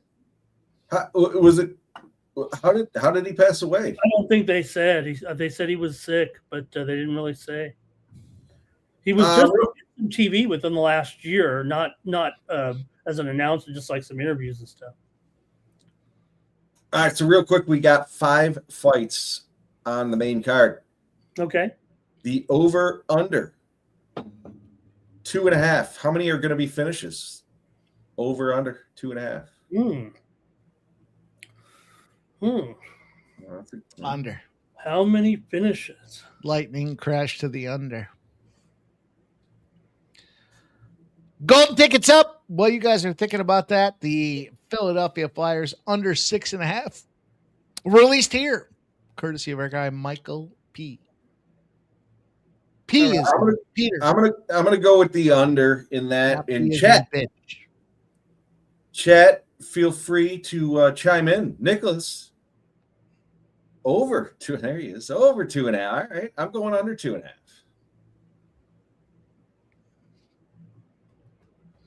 Michael B, Dale Fick, all you boys.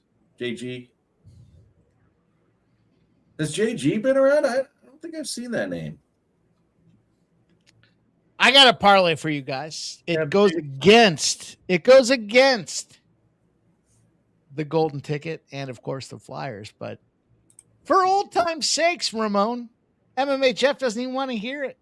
You can't go against the golden ticket. I mean, what do you can't.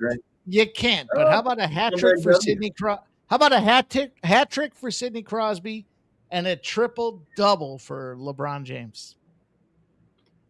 I don't know. I don't think we can go against the golden ticket, but you can't go against the golden ticket. But I mean, if you're going to put a couple dollars on something,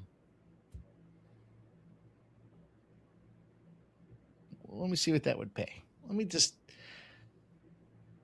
for a buck or two. Let me see what that would pay.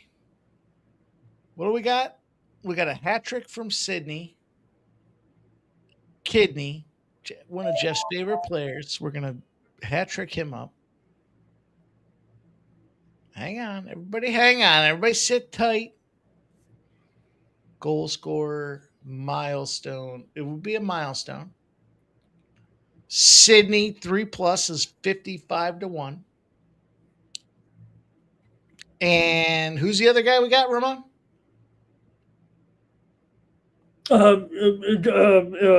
LeBron James. LeBron. Yeah, I got it. Hang on. I did say earlier this week I thought Luka would be in this game because he came back, already from Switzerland. It obviously is probably going to be game 3, I would guess, on the road. But All right. For argument's sake, I'm just saying, Sidney Crosby to get 3+ goals is 55-1. LeBron James to get the triple double, 6.5-1. James. LeBron, LeRamon. I kind of thought that was a little low, 650 for LeBron to get the triple double. So if you put $1 on this thing, we're going to put 10 on this thing. $10 will win you 4,200. So $1 would win you 420. 420, Ramon. We're 2 days away from 420. Oh my God. Yeah, 420, Bob. Oh my God. Anybody ever seen that? I told you, go to YouTube and type in guy bids 420 on Price is Right. He goes up there, Mike, and does it on. It gets called the Contestants Row. This was with Bob. This is all way back. This is probably in early 2000s or something. And he gets on there, and every time the next item comes up for bids at the front row, the first item up for bids, 420, Bob. The first time he says, "I always want to do this, Bob." 420. This kept 420 in it? He just kept 420. I don't know if he made it. Chicago Joe gives us the wink wink. DJ Hardy says, why is KD out? Knee bruise. Low character. It's a low character injury. It's almost scumbagitis, but they're categorizing it as a not a leader situation. So there you go, DJ Hardy. That is what you get. Nicholas Henry says Kyle Tucker. Kyle Tucker got on my fuck you list when he went to the Dodgers. Yeah, it looks weird with him on the Dodgers, doesn't it? I got principles, man. KD has a torn maybe. Anthony Gallo, he's just got low character, man. The guy's just a fucking scumbag. He flips around. It's like we were talking about, my guy Shark and I were talking backstage the other day about Juan Soto. The Mets, as much as they stink right now, he's out of the lineup, and everyone's like, oh, he's going to come back. It's going to be a deal. The guy went from the Nationals to the Padres to the Yankees. The Yankees wanted to give him the boat. Well, yeah, he's a chance. I mean, I was glad when he was gone, Mike, as good as he is. I mean, he's a clubhouse cancer. But exactly. And so he leaves the Yankees. Now he's going to play for the Mets. Like, dude, you're a fucking scumbag. And it's KD and Juan Soto basically have the same Takes career. every team down. Takes every team down. He's on pretty much. Some people call it the prima donna. I'll call it the scumbagitis. Like you come into a situation and you're just a fucking scrub, dude. I mean, yeah, you can go out there and put up 60 points on any given night, but does it matter? Do you care? You just don't care. You don't care enough to take a team and try to help them push forward. And so fuck you.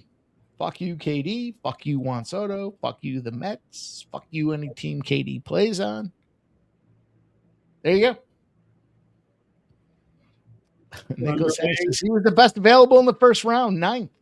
Is that fantasy draft, or are we talking about real life?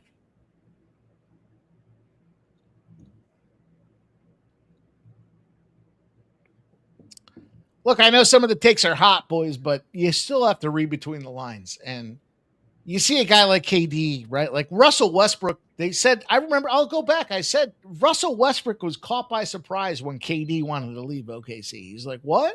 Like, he was ready to post up, spend some money on a big mansion and make that his home. And then KD's like, nope, I'm going to go win a championship with Golden State. Well, they were already winning, scumbag. And on and on and on, Ramon. Don't get me started. We're underway, though, boys. Main event time. Main event. No, we're on the main card. Well, main card. Excuse me, Ramon. Thank you for holding me factually accurate, but it still is a main. I don't want anybody to leave, after this fight, because we've got 4 more fights to go here. Gage Young is sitting around a -140. Critical notice. Critical fucking notice. Get it in you. Say somebody's leaving? Mike is after this fight. He thinks this is the main event. Oh. Please. I'm the main event whisperer.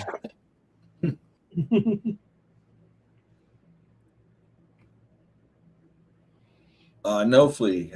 I'm not on Moises in this one. If you subscribe to Winnable, you would see what I'm on. Moises is trying to put the hooks in. Oh, boy. This is the deal. This is where we go. It's early. He's going to wear his legs out. As long as Young gets through this thing here, I think we have a good opportunity to make some money. Pop him? Yep. You want to ride that pony? You want to ride that pony? Guess what happens? But Mike is a member of the Pink Pony Club. It's not true. Mike's a member of a lot of clubs. That's not true either.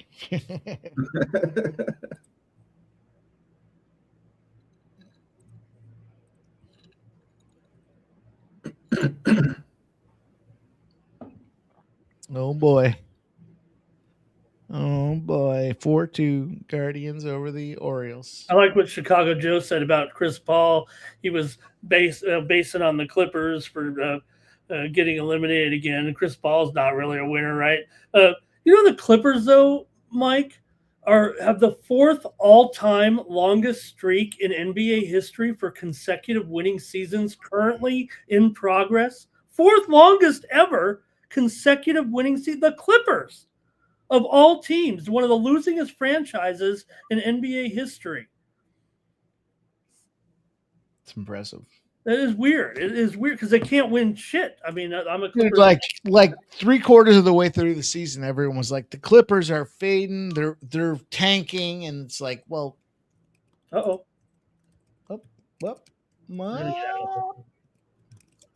Now, granted, they are tied with some other teams, but if they get one more, they'll be in fourth by themselves. Please let us get one more. Jeff? 14 consecutive from 2012, the 11-12 season to the 24-25 season.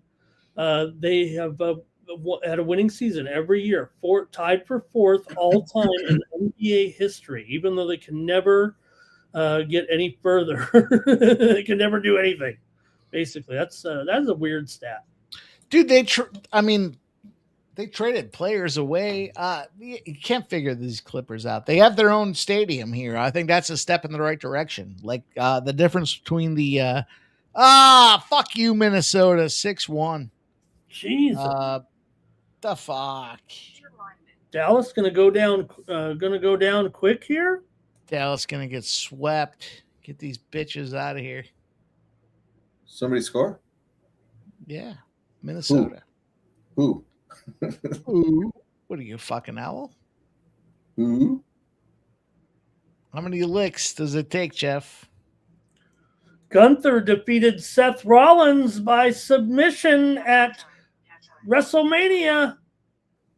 We all knew it. Matt Boldy, Jeff. Matt Boldy. Hat trick? No, 2 goals. Oh. Thought he tricked himself up. Oh, I got that other one, yeah. My God, Minnesota just put the fucking beat down on Dallas. Jesus. Wow. Do we have to take these guys serious? I think this series goes to 7. And DJ Hardy says the same thing. He says he thinks the series goes to 7. Yeah. I agree. Okay. I also think the King series is going to go to 7. I think that's another. Okay. Great. Excellent hockey. And the best part about that, these West Conference teams go to 7. Drain yourselves out, you fucking scumbags. So that when you play these Eastern Conference teams, like either Buffalo or Philadelphia, you get fucking nuked. I think Philly, man, 3.8, Jeff. 3.8. It didn't feel like the West. 3.8, stop your 8. the West was more top heavy, right, in their teams. I mean, while the East had several teams get to 100 points, the West and all those Pacific teams were kind of struggling there, except for Colorado to get going. 3.8, boys. Stop the hate. 3.8% chance of making the playoffs, Jeff. And you know what they said? They did a nice job. Let's give the Pope a jersey. Let's give it to him. The holiest man on the land is. Oh yeah. Well, hey, I'm surprised. Obviously, I know that you think that the Pope shouldn't be spouting off on theology. Well, he backed down on his comments. I forgive him. He was mistaken. He was cowardice. He showed his true colors. He said, "Hey, listen, I wrote those comments weeks ago, or those comments were written weeks ago." So, as much as I agree to disagree, the fact is he backed it down.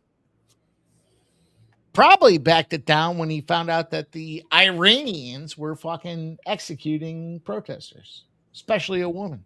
But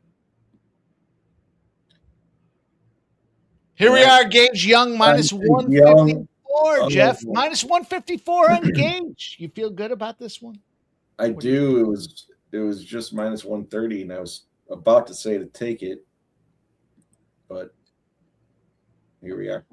Were we talking theology? Yeah. Good news, boys. We're talking. It wasn't sports. Good news, Jeff. The decision is minus 750 right now, live. Jeff, the good news is sports are underway. The Flyers and Penguins. I almost should turn this goddamn TV off the main screen. Flyers and Penguins, boys. Here we go. Philadelphia plus 114. Are you kidding me? We'll take that under. It's the Golden Ticket. Oh, do we have a goal early? Is there a goal right off the hop in this fucking game? What happened? Why is the number? That jab of Gage. Nicholas, what do you think about that jab Gage has going on now? Not now. He's had it going on, but man, it's fucking putting Moises back on his fucking heels. 80-1, boys. That is where you can get the Flyers to win the Stanley Cup. We've been wholly anointed as the team of the postseason. I'm just saying. Who gets the first goal, Jeff? Is it Porter? 14-1? Oh, there's so much fun to have here with everything going on, boys. So much happening. Jeff. So much happening. There's a fight going on. Flyers to win the Stanley Cup 80-1. Jeff, can I get you in there for a buck? No. No. How about you, Ramon? I'd be surprised if they make it out of the first round, to be honest with you. Ramon, 80-1. Do you believe in the Papal experience? For a buck, can you win $80 here on the... I do got a little bit of breaking news, though. We've had the situation with Dexter Lawrence going on, right, with the G-men. The Bengals are trading the 10th overall pick in the draft to the Giants for Dexter Lawrence. I'm going to give DJ Hardy a warning. Yeah, I don't know about not take this blasphemy. I don't think Flyers getting swept. DJ Hardy, that blasphemy will not stand. Ramon, say that again for us. Well, they've been the thing with Dexter Lawrence and the Giants has been going on in the news here lately. But the Bengals are actually trading for him, a 10th round draft choice to the Giants for Dexter Lawrence. Okay. There were rumors that Buffalo Bills were looking at this guy. Yeah, everybody. I think the Giants were gonna. I don't know, 10th pick. It sounds like they had a little bargaining chip there in him. Yeah, Nicholas, take a look at the takedown defense there from Gage. 71%. Yeah, and Can't those imagine you're going to go in there and didn't do much. He's still 400 here, even though Moises was kind of getting pretty much his best moments there at the end of the round, but still trails big time.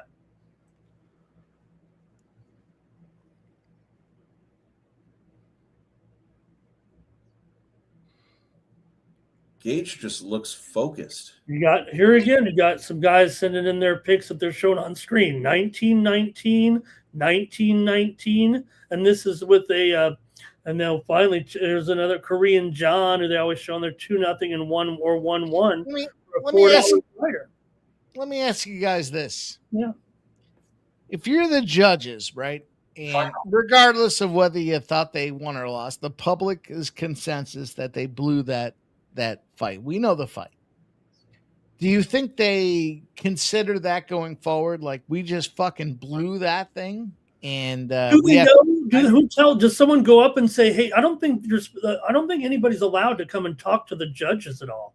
I don't think they know they blew it until later on, right? I mean, they had a few boos out there, but they were really going crazy. Were they on the boos? So reality is there's no course correct. Like, the judges are just operating in a silo, and everybody else is just out there making bets. Well, Ramon, I 100% agree with you. Nobody's allowed to talk to them, or they're not supposed to talk to them. Yeah. And I don't think they know they fucked up. I think they're fucking Jeff, in all fairness, fuck you, because you and I have been so vocal, me specifically, that the judge's representative came over to talk to us about why they've made a decision. So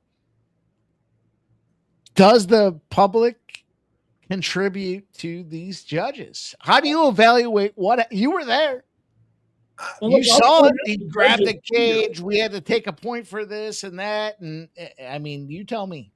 I guess ultimately he came out, the judge came over and explained why he called it the way he did, but are they taking that into effect? I don't know. Going forward, after you and I are shit talking.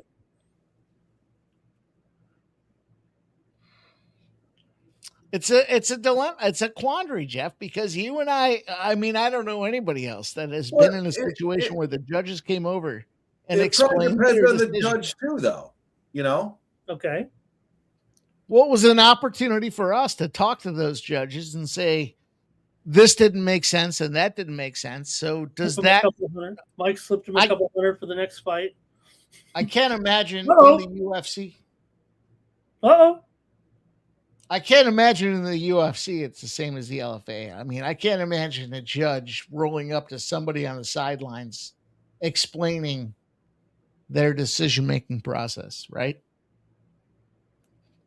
Let's go. Take this block, bitches. What are we doing, young? What's he doing? He's dancing. He's dancing.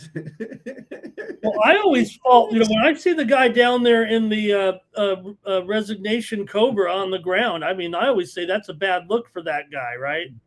Yeah. Agree. Yeah, I agree.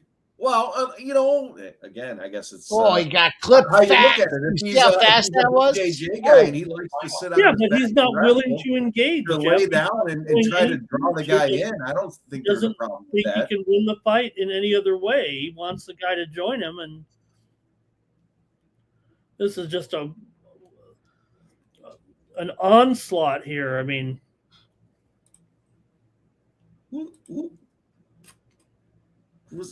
8,500 for Gage. Was that you, Nicholas, that said some diehards were on fucking Moises? What? We'll see. It's going to the judges. We'll see. Well, let's look at control time. We know the judges are using that as their index, their indices. And Moises has 2.5 minutes of control time to 1 minute on the young side of things here. So we'll see. Or is it just so egregious you have to take account for Gage? I sent both you boys a tweet about that Aldridge fight. Oh, you did? Okay. Mike, also, Cleveland beat Baltimore 4-2. Under! Ramon Scott, we got the big play there with the under. Let's go.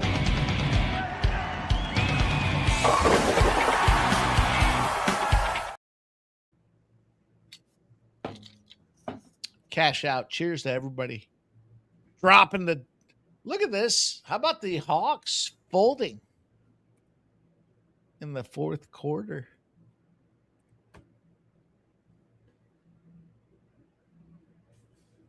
Final. Yeah, the Final, Jeff. Hawks here really blowing it here. They're getting blown out all of a sudden.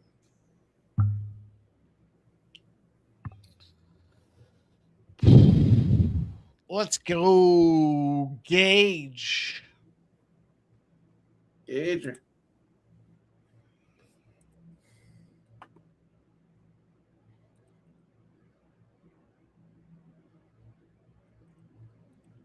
Gage is going to move us forward in this process. I can't imagine.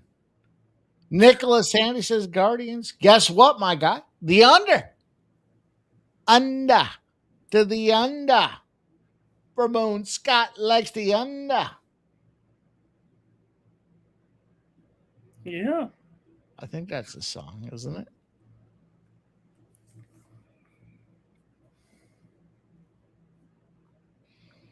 I mean, listen, we got judges.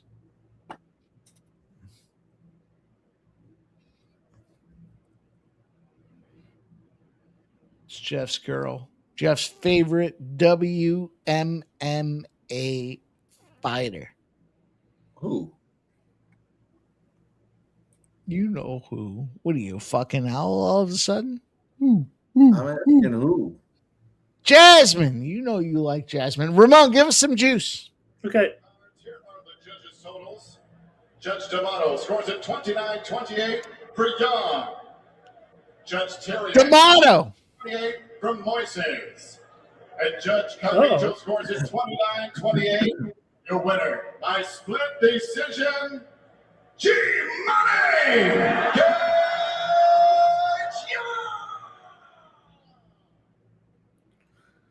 But you hear D'Amato was in there? Yeah, that's why that fucking first fight got fucked, or that one fight got fucked. No, he wasn't in there for that one. No, maybe they fucking tapped him out. No, they Yes! Oh my God. Oh my God, I did. Camillo was in there. He's kind of more experienced. But that was a split decision, guys, for a guy who was basically minus 20,000 when the fight went on, when the fight closed, and just got a split decision out of that. Now, to be fair, all the people on the threads that they selected for the broadcast said 19-19 after two. Yeah, I did, and I disagree with that. But again, my opinion means nothing. We did take a minus 175 favorite, brought it to a plus 175 with the decision. And that was big. And leg 2 of 4 cashed on the parlay. All right, I'm going to get a refill. We have Jeff's favorite fighter on the WMMA side. He has yet to come up with a fighter he likes better. So we'll let him think about that, but we want to get you guys in the game. So I'm taking JJ. I'm taking JJ to sub. I'm taking JJ to sub in round 3 as well. 22-1. You know what? I'm going to take this round 2 as well. Fuck. Why can't she fuck this bitch up in the second round? It's interesting. There you go. Jeff, tell us why you don't like JJ. It's your girl. Fighting on Niagara Falls. 3 things happen in Niagara Falls for you guys that aren't aware. Jeff, wait. You say you were going to get a cocktail? I think you said I am, but 3 things happen in Niagara Falls that you guys might not be aware of. 1, they overprescribe Viagra across the community. 2, trafficking has to be running at an all-time high because the Rainbow Network out there with that boulevard that refuses to be named. And 3, Jeff likes Jasmine. Let's go, Jeff. Talk to us. I might have just got, by the way, I'm not suicidal. I might have just gotten myself clipped. Let me know when you're done.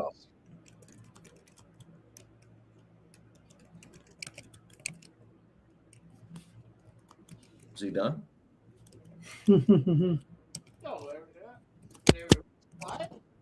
Yeah, I'm with Mike. As much as Mike thinks I love JJ, I do. For the reasons that I had mentioned. She's close by. She does finish fights. No, I'm with him though. I got her on submission. I got her sub round 2, round 3. I got her inside the distance as well. So yeah, I'm rolling JJ on this one. I think she's gonna whoop up Silva. I think she is gonna get the finish here. Ramon, what are you rolling with in this one? Yeah, I'm right with you. I think I'm trying to like position all my bets to something where it over but doesn't go the distance. Third round sounds good. I think third round. Officially on the Win Club, I did take her -3.5 points. Took her just sort of vicious here. She's going to be the clear minute winner, I would think, the longer it goes anyways, with better volume and a stronger wrestling base, a reliable takedown defense. So, I know Silva's got that submission upside as well, but her 21% takedown defense against an elite competitor like Jasuda Vicious, to me, that seems like where the discrepancy is in all this. So I expect JJ to dictate the position early, rack up a bunch of control time, bank the first 2 rounds if necessary, cover 3.5 if she has to go the distance.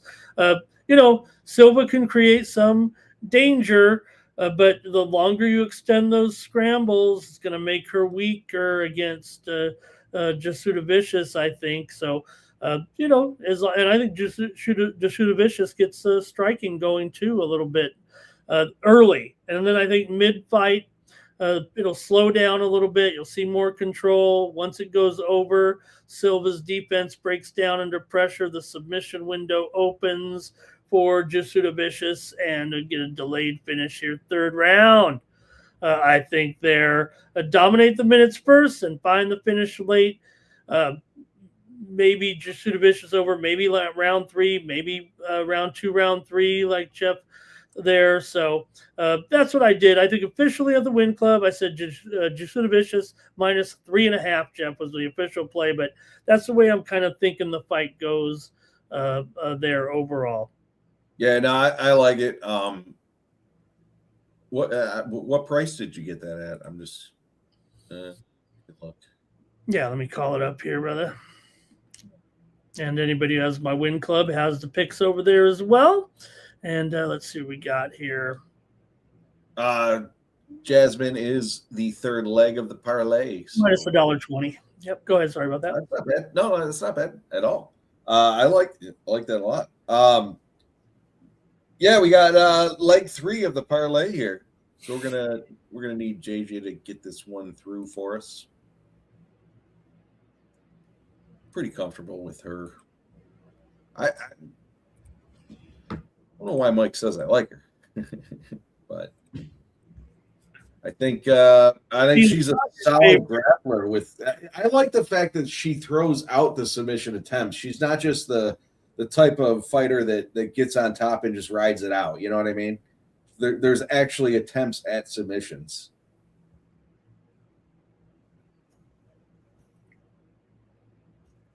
So she is not your favorite. No, she's not my favorite. I don't know who my favorite UFC fighter. My favorite female MMA fighter would be Dakota, but that's just because she's cute. Other than that, I mean, from a skill perspective, I don't know. I never really thought about it. Critical notice. Yeah, I don't know. I don't know who my favorite female. Who do you have a favorite female fighter? No, I don't know if I do. Critical notice. Jeff likes Jasmine. I like Mosquita. I do like her. Oh, Mosquita, you will never know. I like her, but I think it's because I've seen a couple of her fights in the LFA. Nicholas likes Valentina.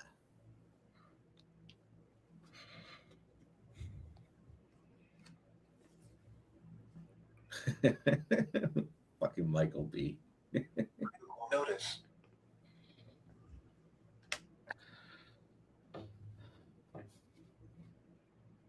Nick's wrapping it up here. They're up by 8 with got one more possession to go. They're probably will cover here. Just got to get one more possession for the Knicks.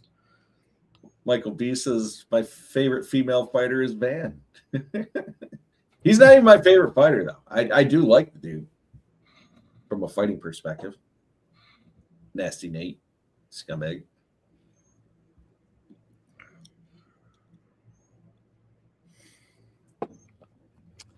All right, boys, let's go. We need a Critical notice. miraculous Hawks 3-pointer. We'll see what happens. JW, you fucking scumbag. Critical notice.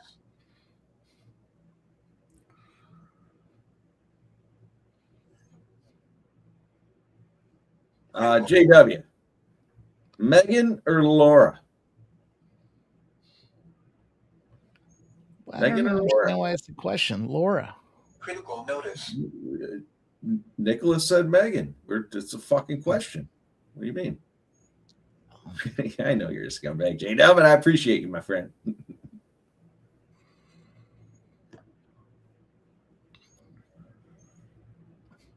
J-Dub says Laura. We all knew it. We all knew the answer. That was rhetorical. All right. Would anybody in the chat rather take Megan for coffee over Laura? Dark ass hairs, boys.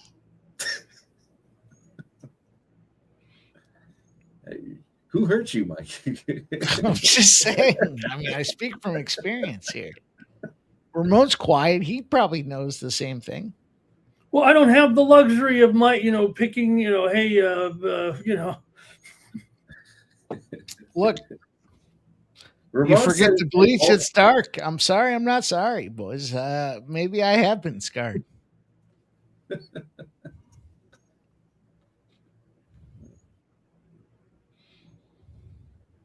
Just like I used to despise despise the daddy term. Now I'm endearing to it. Speaking of married lesbian couples, how about the big news there coming out of the WNBA? Sue Bird getting a divorce from Megan Rapinoe. Mike, there's an opening for you. Ramon, I don't know if you saw my tweet or my reply to that comment, but I did say there was a misprint in the graphic they put out there. It was that Megan Rapinoe was actually Chris Penn in his one battle. She's not a lesbian? Megan? Did you see that or no? I thought that was rather clever. I said that's Chris Penn. I'm sorry, Sean Penn. Excuse me, Sean Penn. One battle after another. That looked like I heard that Sue Bird might be changing teams again. Speaking of typos, I'm looking at Horth and Aldrich line. I'm looking at JJ and Silva. I thought Megan Rapinoe there was a fucking lesbian. She is a lesbian, and the girl that he's talking about, Sue, you don't know who Sue Bird is? WNBA extraordinaire. She's a lesbo. No. But it did look like Megan had a little Sean Penn in her from one battle after another. Tell me I'm wrong. Tell me I'm wrong. She looked like Sean Penn. I don't know, and I don't really give a fuck. I hate that. I hate that girl. She's probably a nice gal, but she's not a nice. Megan is not a nice gal. I can almost speak definitively, although I have not met her. I've seen the way she operates with fans when the camera's not on. She just looks like a. See you next Tuesday, Jeff. I'll see you next Tuesday. Why she rude to all those little kids that want to get her autograph, man? And what does she say? Fuck you. Does she literally say "fuck you"? I can't read lips, but They go back to their mom and say, "I love fuck you." Oh, JW saying she's Ramon, not. I couldn't do better. Yeah, you know, I see her interviews. I've seen some of her interviews. See, JW says she's not a nice person. She seems like an asshole, but yeah, I don't agree with her stances on shit. So I mean, how many more cocktails do we have to have before we actually say "see you next Tuesday," Jeff? Oh. And JW says she absolutely hates men. I don't doubt that. More cocktails. The problem is she turned that whole U.S. women's circuit into lesbians. That's what happens when you have poor leadership. KD, Megan Rapinoe. Who else, Jeff? Who else you want to put in this poor leadership fucking arena? I'll tell you what, there is one gal that I do follow on the, one of my, high school teams that I cover. Their head coach has a daughter on the team, Jordan Bugg. She's actually very, very good. I'm not commenting on her a lifestyle. I'm just mentioning it that I cover her dad's football team, and she's a very good player for them. Jordan Bugg on the U.S. women's national team, a very good player, only 19 years old. I want you guys to watch out for Jordan Bugg. The way you describe it. Well, along that same vein here, Dale Fix says he'd love to watch Sophie Cunningham in her finest. And look at IBTC running supreme, especially with that. What did we flip past the 9 o'clock hour and I missed it? Alex Morgan says J-Dub, a little dude face. Alex Morgan here as I got a platform. I can share my opinion. Little dude face. Wasn't that a little crusty, Alex Morgan? I don't know if that was the one. I don't know. I guess I'm asking a question. Could you imagine that being your moniker? I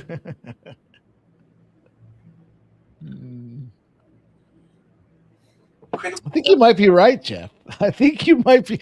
Now that I take some time to process and think about it, we're going back, 5 years ago? Probably longer than that, but yeah. Right? Yeah, a little dude face on this Alex Morgan spot there. The north-south got a little longer than should be expected, but, Who's that cute blonde soccer player that I see on Instagram or whatever? I'd have to defer to Ramon. The Euros have a couple, though, Ramon, especially on the Lions. The Lions, Ramon, you know who I'm talking about. Stop it. Well, my favorite team is Colombia, but other than U.S. Yeah, they play well. They look good out there. It's good stuff. Uh-oh. No, there's that little smoke clam. What's her name on Lions there? Come on, stop it. You guys know who I'm talking about. Her cheeks are all over Twitter when they're playing. Stop. No clue. JG says Lance Bass and Al Pacino are the best gay couple ever. He's just saying. Shout out to Tropic Thunder. Oh, look at that. Putting the elbows on the face. Oh, you know who else? Don't forget on the U.S. women's team, Dennis Rodman's daughter. She's a pretty good player. I'm not even sure what to make of that. She is. She's great. Trinity Rodman. She's a superstar.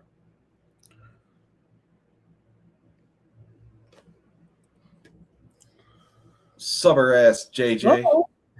Yeah, Nicholas Andy says, "Is it weird? I know exactly which chick you're talking about." No, Nicholas, it's not. Do you know her name? Do you know her name? If I wasn't live right now, are something. It's Sophie Cunningham. What did no, soccer player. Oh, smoke clam fucking blonde. Real treat. We're getting to the end of round one here, but was that a real treat? Go ahead, Roma. What happened there? The horn went too early or something. There was still a few seconds in the round, and the horn went off. It's Canada. Yeah. Jasudavicius minus 285 right now. I'm gonna take some Tampa Bay Rays live right now. Put $200 on the Rays. There you go. You heard it here first. And for everybody that said, you guys keep betting the Seattle Mariners. Yeah, I bet them again today, and here we go. 6th inning, they're up 3-0. Let me find some money for you boys, though. I'm going to take the Los Angeles Angels. I hate it. That's her, Nicholas.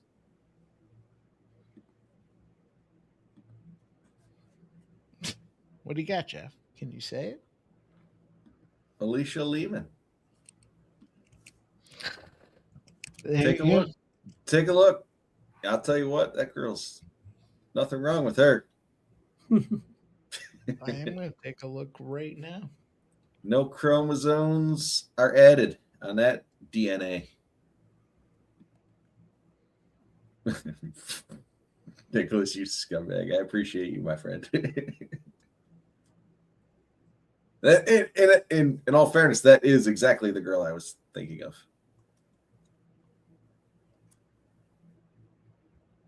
Yeah. Does she play for the Lions in the EPL as well? That's the girl I'm thinking of too. Man, could you imagine you're on the bottom of that? Hell yeah, Nicholas. You gotta last. I mean, how long are you gonna last? That's an athlete, boys. Shoo! That is Sports Money's player of the day right there. Alicia Lehman. Yep, that is a specimen. Anybody that hangs with her. I bet you she hangs with a bunch of ugly girls too. Fuck yeah. They're missing. Their eyes aren't centered. They got lazy eyes. They look like Lupe. No, No, they got the chin hangs funny on the side. You know what I'm talking about. Yeah, I'm down with Sophie too.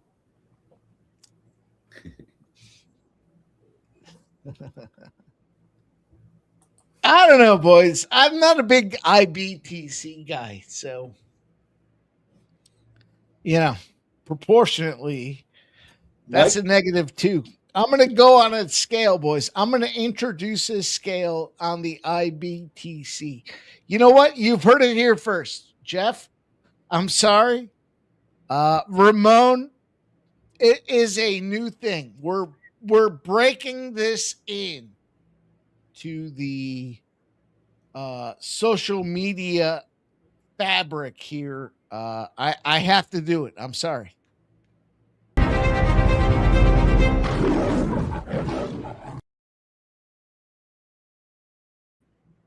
Jeff's point, Sophie Cunningham minus 2.5. First official rating minus 2.5 on the IBTC continuum. Minus 2.5, Jeff. I'll give you an opportunity to rebut the foundation here, but this is the foundation of plays going forward here. Minus 2.5. Sophie Cunningham. What do you have to say? IBTC. It's on you. But I don't have anything to say on it. Unfortunately, I have to. Do you agree or do you disagree? With what? Oh, look at this. The minus 2.5 being the rating scale for Sophie and the IBTC. I mean, what are we talking about here? Is she a fucking iron board? Do you even know who we're talking about? Ramon. Jeff might have to go Google and see who we're talking about here, but minus 2.5. Can we agree that's the starting point? Excellent contribution, boys. I'm watching the fight. I didn't really know what you're talking about. The woman's fight. I'm watching the fight as well, and I know who you're talking about. Woman's fight. I don't know her physical frame to give her a minus a 2.5. No. Well, yeah. So I mean, Meg Hardy's saying she's fucking hot. Minus 2.5 is beasting. DJ Hardy, come on. Yeah, I'm all right with that. Whatever. The bee stings it, and it swells up a little bit. Come on. Stop. Why do you think I was going like this? Prop it, and pop it. You can't even prop it. I'd have to do a deep dive into disappointed in all you guys. Her physical attributes. Disappointed in the squad. Well, it's hit 9 o'clock, so we're about to get to the adult hour. Well, we haven't. Well, right now, all of a sudden now, Jasuda Vicious minus 230 here.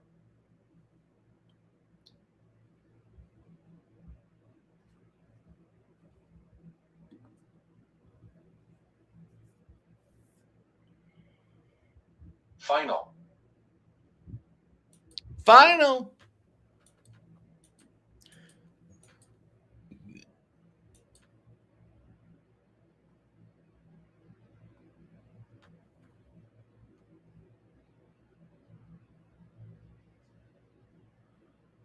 Okay, last round here.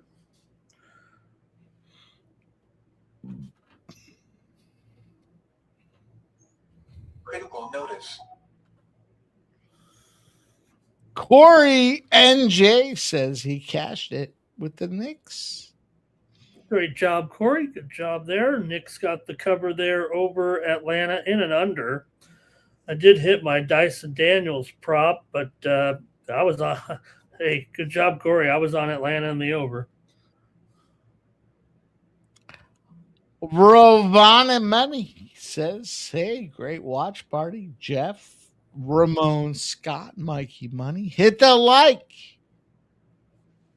Share if you love lesbians.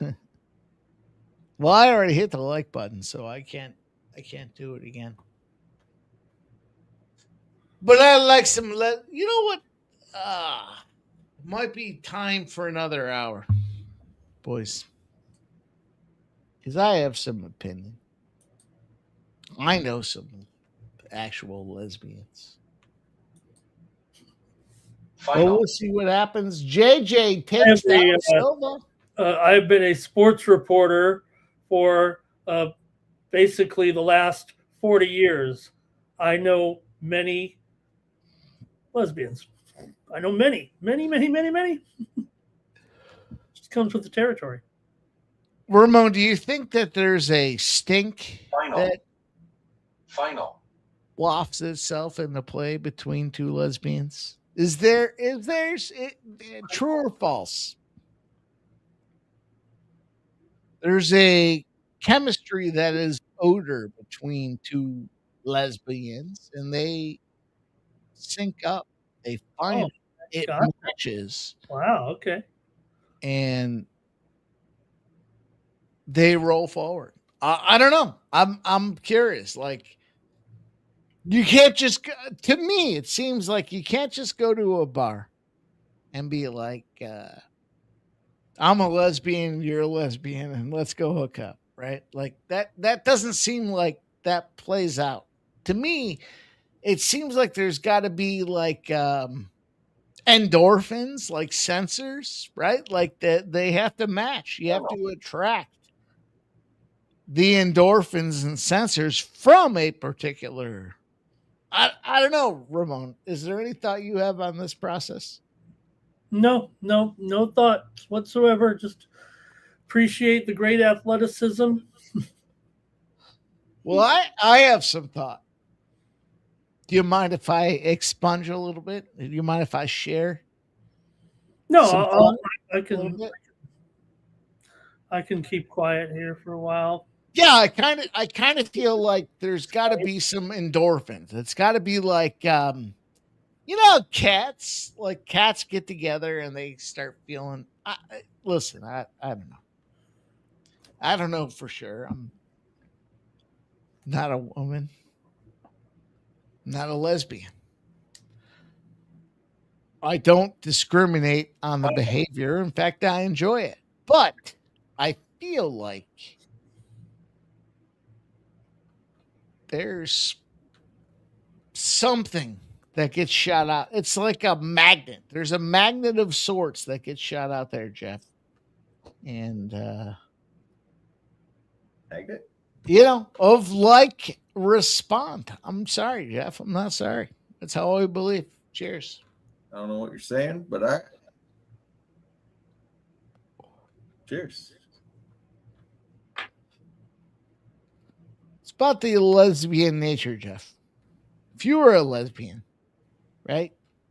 Whether you had short hair or long hair, let's pretend you have long hair. It's down to your hips. Your lesbian nature, it's down to your hips. But you have lesbian nature.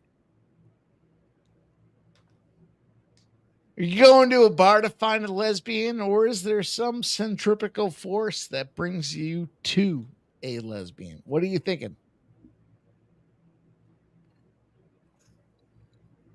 You go to a place and find one. I don't know.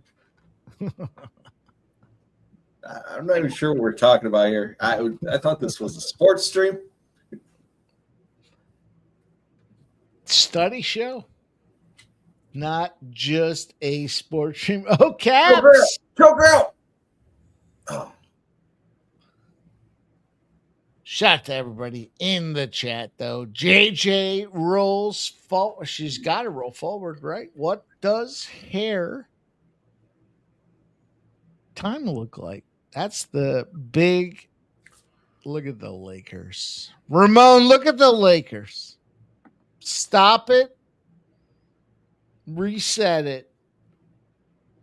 Look at the Lakers. Yeah, the line eventually moved. Remember, we said the line had moved to 4 points when we announced that Durant was out, and we said we're giving you actionable betting information here on the Sports Money Network. The line eventually continued to move to 2.5 for the most part. So, might want to stay right here with us on Sports Money.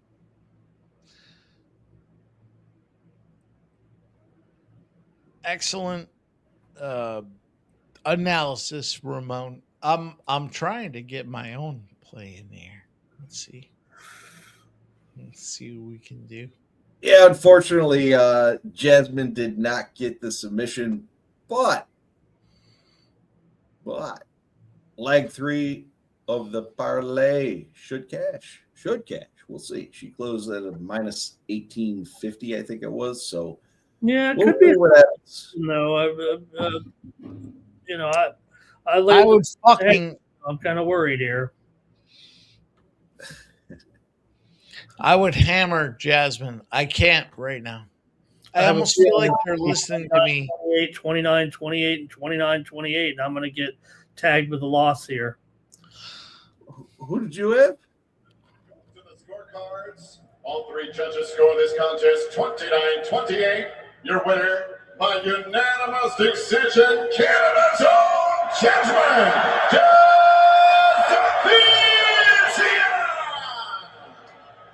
Jasmine Jasipovic.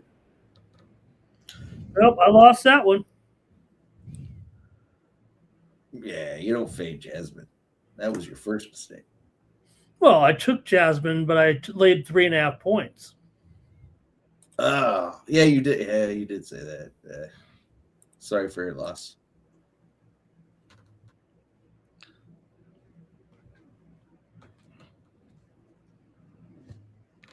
But leg 3 of 4 cashed on the parlay.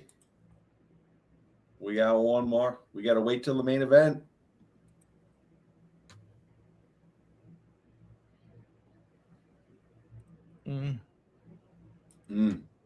Baby. I fucking of course I couldn't give it out of sheer respect, but I hammered Jasmine minus 275 essentially. Yeah. I did. I think I gave out some. The ones we didn't give out. You know that. I gave out Jasmine under 2.5. What did I give out? Gave out fucking winners, boys. Yeah. Ramon. Doing a nice job, Mike. It's win time, baby. I can't imagine I bet all these plays and I didn't give any of them out. Like, I know we can't go back, replay, but I can't imagine I have 1, 2, 3, 4, 5, 6, 7, 8. I can't imagine I have 8 plays that I didn't give out there in that spot. Doing a nice job. They all won? Yeah. Yeah, she didn't submit her. No, my submission plays did not. Did she? I thought she was going to submit her in round 3 there. When she brought her to the ground, I thought she was. I think she attempted to, but I think at that point she just knew she had the fight, and I was winning. Sorry, boys, I got high. Let me fix this background for us. Appreciate everybody that does enjoy the graphics. It takes a while, but at the same time, I enjoy these numbers. It helps me look at these fights and decide where I want to play Jeff. So, what do you think about that? Fuck yeah, Chris. Let's roll, baby. We got one more leg. One more leg, and then I'm going to drop the stanky leg. Daddy Beats says, drink some water. Daddy Beats, I believe there's enough ice in my cocktail. It'll turn to water, so we're all good. We're fine. We're having fun. Appreciate all you guys that are here. I do want to share some disappointment, gentlemen. It's not all high. It's not all winning bets. This is a somber moment. Critical notice. It is critical. I like that guy, somber. Ramon, you're right. It's critical. We gave out 5 free sports money memberships. No. This is one of my new favorite musical stars, Somber. Ramon, I do want to take the opportunity to shout out my friend, our guy, community member numero uno. It's Michael P. And the rest of you guys, you got gifted memberships. We're here giving you guys live plays, live bets, live play-by-play. Appreciate everybody here. Cheers. Make sure you smash that thumbs up. Let's go.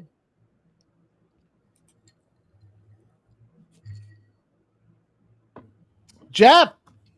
I pulled up the comment on screen. Ben Shelton, I'm on it, minus 125 for tomorrow for tennis. It starts at 7:30 a.m. Eastern. It's my tennis spot, since you asked. Right on. I don't usually give out tennis, but since you asked, that is what I'm on. Yeah, well, hey, I mean, you got he's had a great week here. He won the match last night against Molcan. Did the job. Obviously starting to look pretty good on the clay. There's some good matches tomorrow in the other finals as well.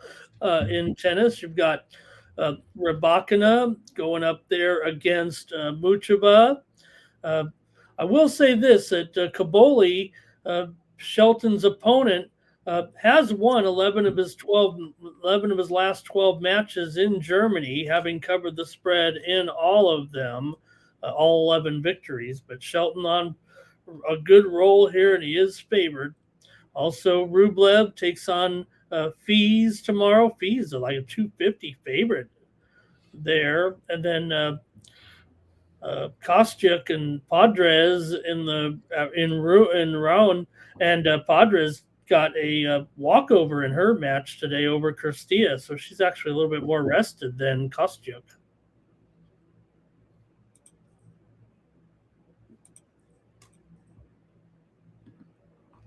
I did go 2-0 today, boys. I did go 2-0 on live tennis plays.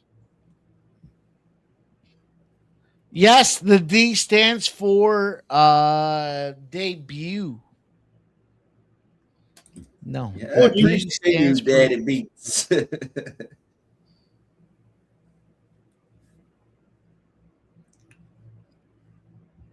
Yeah, good luck tomorrow. Brian 74. Brett Jason Brian. I like that name.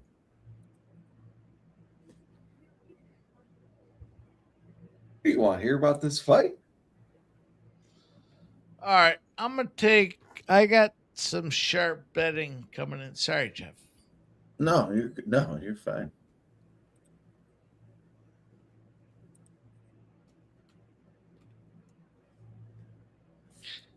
From who, AJ?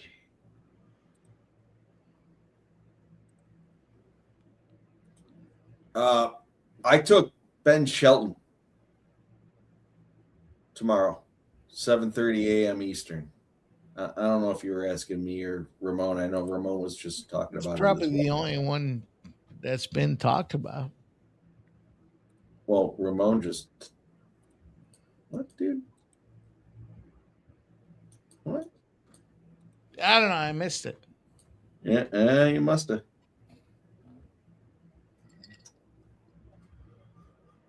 Liv Morgan won over Stephanie Becker there to win the Women's World Championship in the over at WrestleMania just a short time ago. She's a piece of work too, isn't she?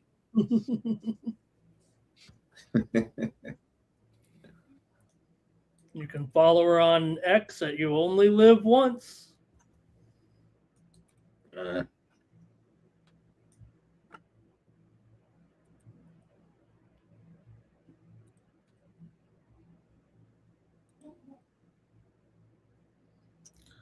They announced the Hall of Fame class for the WWE 2026, led by Stephanie McMahon to the Hall of Fame, the Fame promoter and part owner. AJ Styles also there. Demolition goes in as well to the Hall of Fame.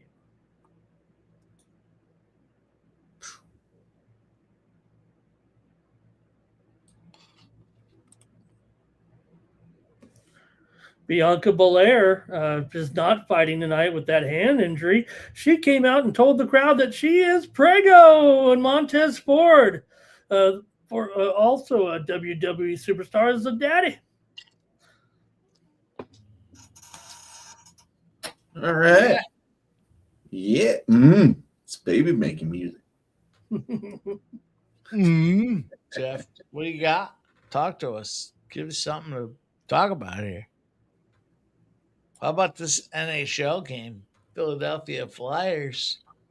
Look, Jeff, how far do you think we're at the end of the first intermission, Jeff? The golden ticket was the Flyers under 6.5. What do you think about this game here? 0-0, end of the first intermission. Yeah, I was on the under as soon as the line dropped. I guess I missed the golden ticket, but no, we're gonna get a couple of goals, I think, in the second period here. Okay. I haven't been watching the game, but I think these teams feel each other out in the first period. So I think moving forward through the rest of the playoffs, the first periods under 1.5 are probably smart plays until it gets later in the round as you see how the series develops. But yeah, to be expected. Go ahead. I thought you asked me something. It's clicking, it's ticking. We hear what you got. Nothing on nothing. But the second period, tie no bet. Second period in this Flyers game, it's 0-0 at intermission. We can get the Flyers plus 105 tie no bet in the second period. You think the Flyers can come on the road here, Jeff, and clip these bitches?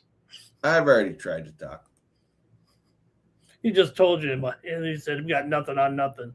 After Jeff made his projection of what would happen the remainder of the game, so I think I was just trying to talk about the game as I was asked, "Hey, what's your opinion?" And I tried to give it, and I got shut down, and then I got asked again. But nothing on nothing. Nothing on nothing. Jeff, the first period, very much like my social life, very little scoring.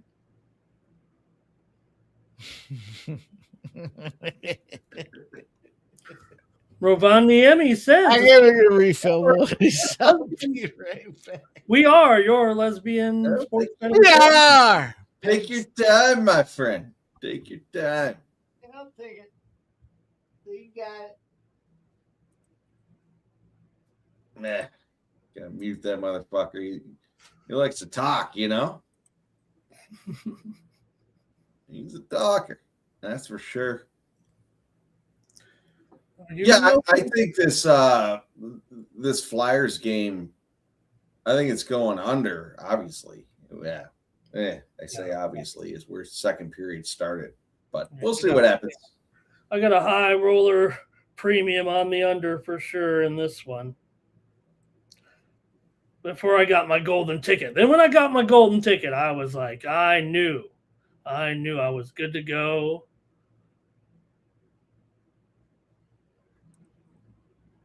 You got the golden ticket? So when I got that golden ticket and I was already on it, I'm like, man, I might as well double down. All right, so I'll drop this quick. I got Nalo by decision at plus, I think it was 450. And then I sprinkled the Nalo by KO at plus 175. I think he's either going to KO him or he's going to get the decision. What do you got, Ramon? They're in the ring. Yeah, Jeff, I couldn't get away from going with Nalo here after we saw him before. And I think, comes in here, plenty of experience. Herbert has a 1-year layoff pretty much. I mean, that has to be a little bit of a negative coming in. Nalo's got good accuracy statistics, and I think against a guy like Herbert, this plays right in for Nalo, actually, in this one. He doesn't even need to be perfect here, I would think. His grappling and takedown should give him a chance here to beat him. And Herbert, he's got some power, but, he's so weak defensively, it seems like sometimes. But, hey, Herbert can get you there a little bit with that knockout power there, so watch out. I got Nalo, though, here. I took him at -3.5 again on the Win Club, trying to lay that extra half to get a unanimous decision here. So I actually think you could knock him out, maybe even early.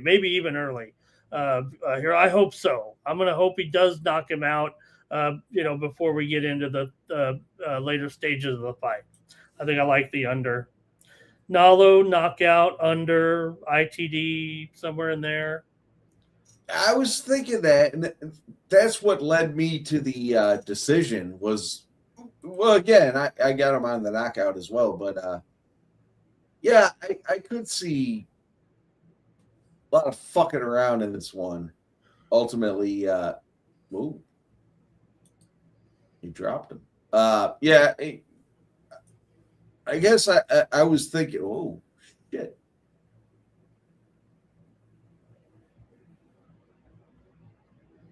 Yeah, Dalo's going to get pretty aggressive on him here right now. Looking pretty strong here at the moment. Herbert's in trouble. Yeah, this one's over. Gone in 60 seconds. No, got under 1.5 rounds. Fucking Herbert, man. He's not Justin Herbert out there. He's getting pieced up. Wow, though. Herbert just landed on him. Whoa. Now the fight is totally swung. Just seconds ago, and now Nalo's in big trouble. Herbert's punches aren't really that, he was lucky, it was never going to be stopped. The punches weren't quite hard enough, but I think the round is probably evened up on that. Yeah, I completely agree. Wow, fucking crazy. Fans are getting their money's worth finally in this one.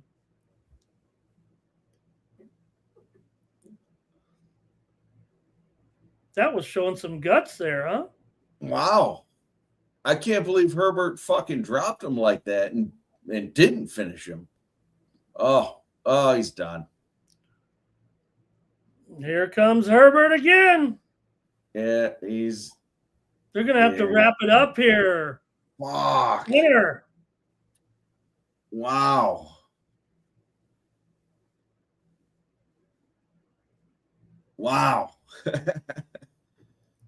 Look at Nalo try to get up, Jeff. Watch this. Yeah. It looks like me after a couple of cocktails. Man, that's crazy. Herbert walking around confident there. Critical notice. Wow. I'll tell you, that's impressive. Was that first round? Another Canadian goes down, Jeff. What's that? Another Canadian goes down. Yep. Canadians are fucking not cutting it. Nalo made that huge error. There you see, that blow is what did it. Yeah. It may have been maybe Herbert was going to be good enough to wear him down and get back at him, but he just made a big mistake there, it seemed like. Got clocked a couple of times in there for sure.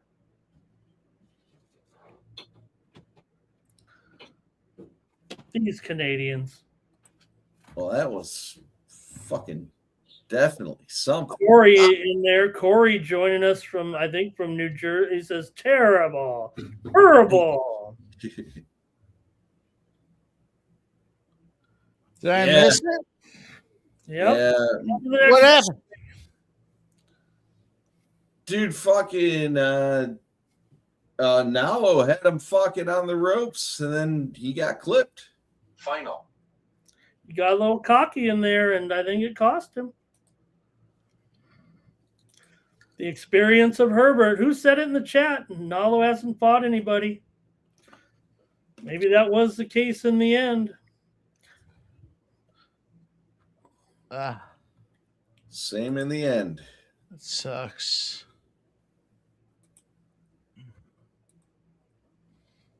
That's not favorable. Nope.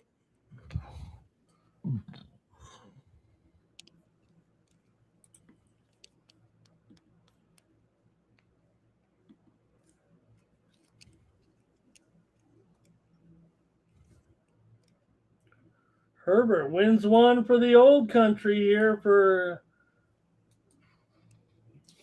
England here.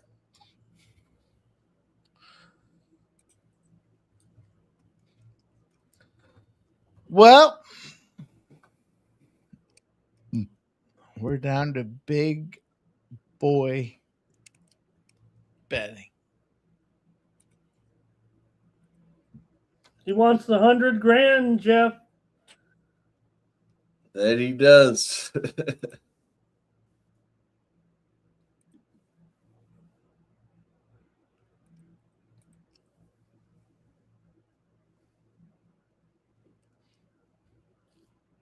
All right, co-main event will be coming up here on Sports Money.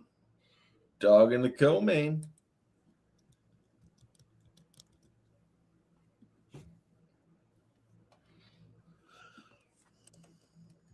Yeah, Nicholas JG. Yeah, it's fucking tough. Oh, that left. He's narrating his own highlights here as Jai Herbert, and Herbert's the one that came in with that UFC experience too. Don't forget, 10 career fights to 0 career fights. Final. Yeah, I do think there's obviously something about that. Anthony Redx hit his under. Oh, he hit the under on that one. All right. Herbert lost 4 years ago, Jeff, to a guy you might have heard of, Ilya Topuria. I'm going to get in, boys. I'm going in. I got Jordan. I'm taking Jordan. Air Jor fucking Dan. Your Canadian brethren have done you astray. Taking him. Minus 135. But knock him out. Round 3 plus 1,700. I think, all right, maybe we see a situation where the Canadian gets mercy. There you go. Let me change the graphic. And here you boys talk about how the fucking planet seems to have aligned on Kyler Phillips. There's no way Air Jordan can do anything, Jeff. What do you say about that? Oh, yeah, I'm on Jordan as well, inside the distance at plus 240. I'm on the round two, just in general, not a KO or submission, just round 2 at my plus 650. I'm also on the round 3 at plus 800. So I think Jordan's going to finish him. Again, inside the distance at plus 240. Round 2-3. All right, Ramon. It is the big battle here. What do you say about this main event? Phillips or Jordan? Yeah, in the co-main here, I like Charles Jourdain here. Probably, I like him probably inside the distance, but I think it could be a late finish, actually. It may even get into that last 2.5 minutes of the third round, I think here. I think for Jourdain, you got Phillips's likely cardio liability giving Jourdain the edge. I think late. I think Phillips will probably try to start fast here as an underdog, and Jourdain can weather the early storm, and then I think it's a late finish here, actually, for Jourdain. I'm hoping anyway. That's the way I look. Now, I just took him on the money line. That's all I did. Took Jourdain here, but I think if you wanted to go for a little extra dough, I think inside the distance, or like I said, I do think if it is a finish, it will be in the last parts of the third round there. That might be really fine-tuning it, but you're likely to get a good payout if you can hit it right in there. But to me, just strong on Jourdain. If Phillips can get about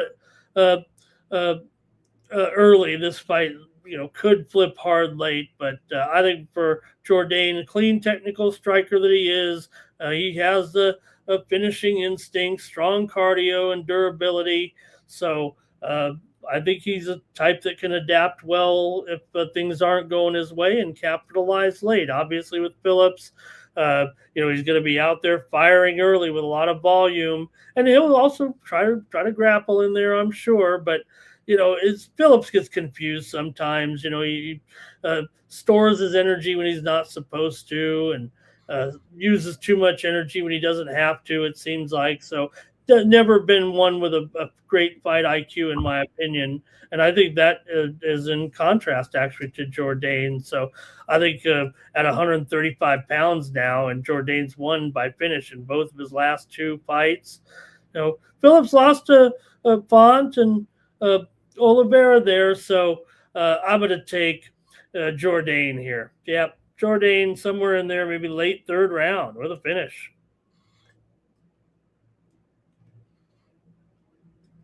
Jeez. All right. I also agree. I like me some Charles Jourdain here. Some sharp respected bettors. Not my sharps, not part of my reporting process, but some guys that I consider sharp. Like Kyler Phillips. I don't think so. Sorry, Winnipeg. I don't think so. Charles Jourdain. No, now Nicholas Handy's coming in here. He says, by guillotine plus 650, Ramon. He likes Jourdain and round 3 to start.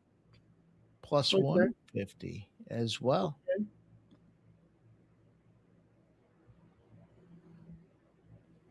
I will speak on the Red X era for a moment as we wait for these boys to enter the battleground. This might be, I say this figuratively across the enterprise, but I do suspect, listen, you're not good at sides. You moved to totals and you're trying. And he seems to be doing okay. So analyze your data. Keep it moving. If you're listening, sides and totals might be your thing.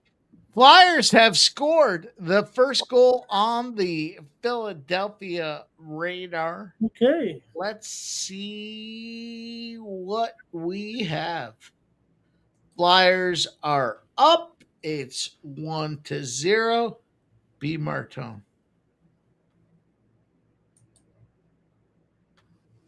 Oh, they took it back. Evil critters, Ramon. Took it back. I'm conflicted. I got two TVs. They're both rolling. I don't even know which one to look at. Hockey, Flyers, and Penguins. UFC. Final. Well, I'd go with the hockey for now, Mike. You got probably a few minutes before the fight starts, and probably watching commercials.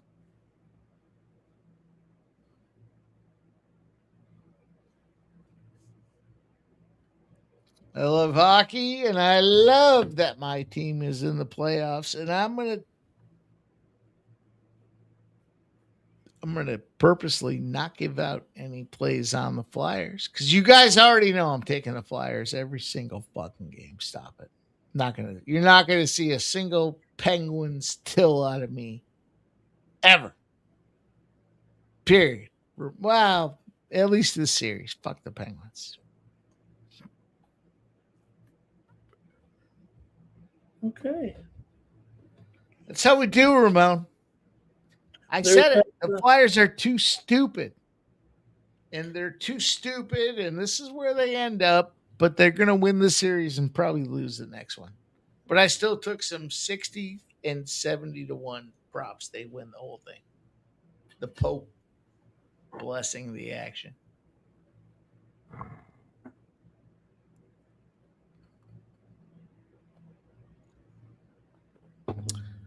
It's great talk. All right. I got a bunch of live bets underway. Let's see. Let's start. AJ says 1-0 Flyers and Penn's power play now, but 10 left in second. Oh no, power play coming up. Wow. Drysdale. We had the golden ticket. I gave it to you boys, courtesy of our brother. Our brother came out here. Michael P said, I'll give you guys the golden ticket. He gave the $9.99 super sticker. We're looking for under 6.5, boys, right now. If you missed it, Jeff, if you missed the under 6.5, you can catch under 4.5 minus 110. Would you go over or under that number, Jeff?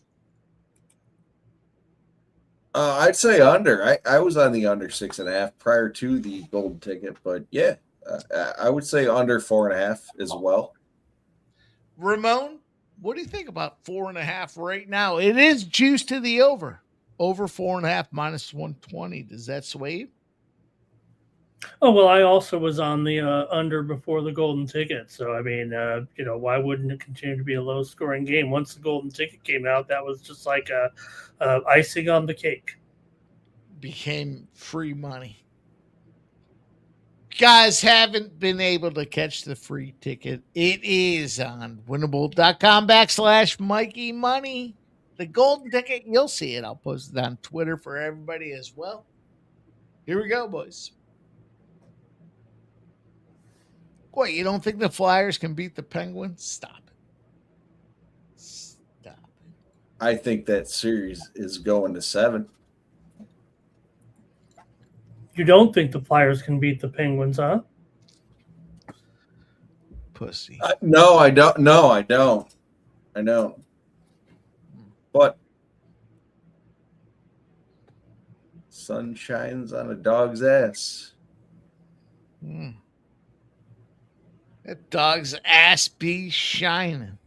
What do Daddy beats in what? The fight? What are you doing, Jeff? Jordan Phillips. I thought I gave it out, but I got Jordan inside the distance at plus 240. I took Jordan round 2 plus 650 and Jordan round 3 plus 800. Okay. Jeff, what do you say to stop Geo? Says someone said this motherfucking night is just getting started. There you go. Hey.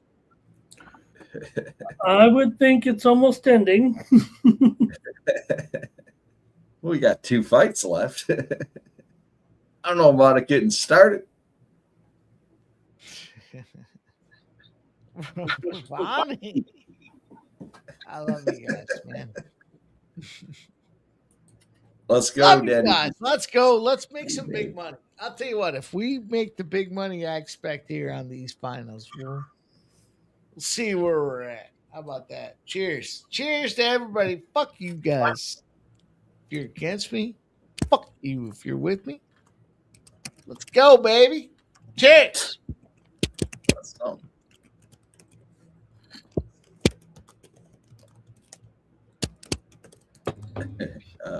I don't know what you mean by that. You heard?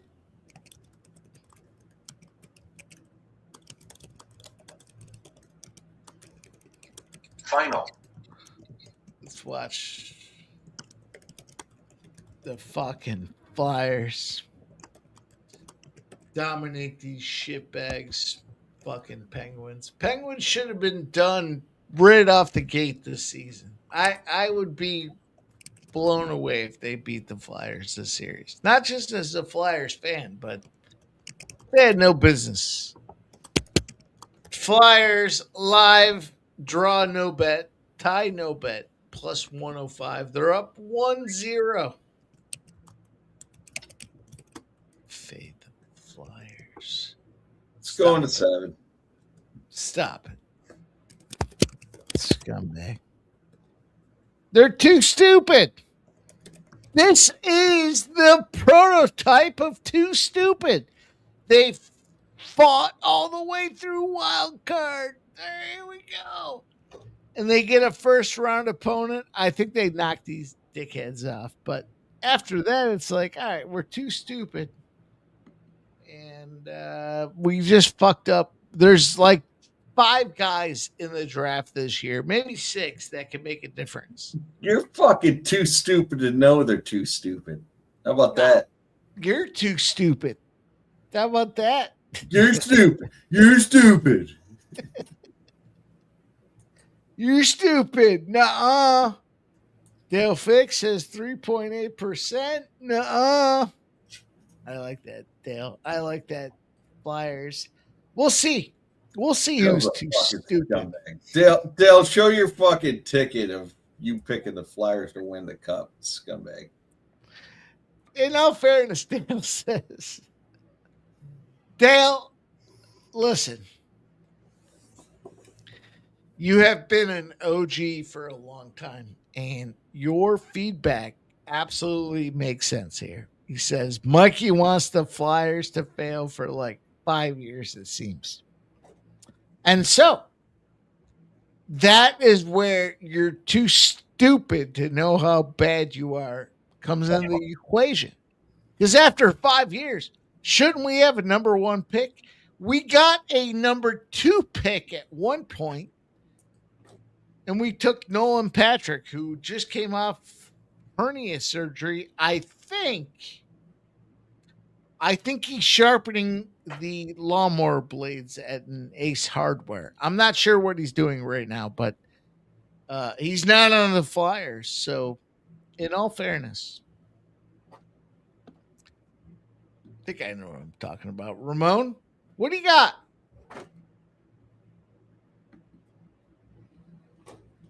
With what, Mike? I'm sorry. The Flyers winning the Stanley Cup. Oh, hey, anything. Let's get you a minute talking 60, 80 to 1, as a matter of fact, Ramon. And does it matter? The Pope got a Flyers jersey, and there they go. What do you think? Can you buy in? It doesn't, because I think the Pope, right? Are we? I think you seem to be backing the Pope. I thought we were supposed to be against the Pope here lately. I'm trying to be, part of the old team here. The Pope, shouldn't be talking theology. They told me, and is he really a baseball fan? Does he even know what hockey is? Well, he got a Flyers jersey gifted to him at the Vatican. And if you guys haven't seen it, let me break it out. All right, let's see if is there a picture. They've been on a fucking absolute run, boys. Flyers, Jeff, 80 to 1 to win the Stanley Cup. Is there a picture of him getting the jersey? I'm going to tell you this. Heartbreaking news. The Flyers are not winning the cup. Flyers are not getting out of the first round. Well, blasphemy. Blasphemy. You think the Penguins are going to beat the Flyers? The aged Penguins? 100 years old against all this youth and boys excited to play hockey? Stop it. Stop it. I do. Stop it. I do. Hey. Everyone's entitled to their opinion, and that's my opinion. Did he ever really take delivery of the Flyers jersey? Yeah, I think so, right? Yeah, well, it went from it's not going right to him, right? I mean, you guys can respect it. Guy doesn't. Was it AI? Was that a real picture or was it AI? Stop, you're better off putting your money on the Sabres to win it.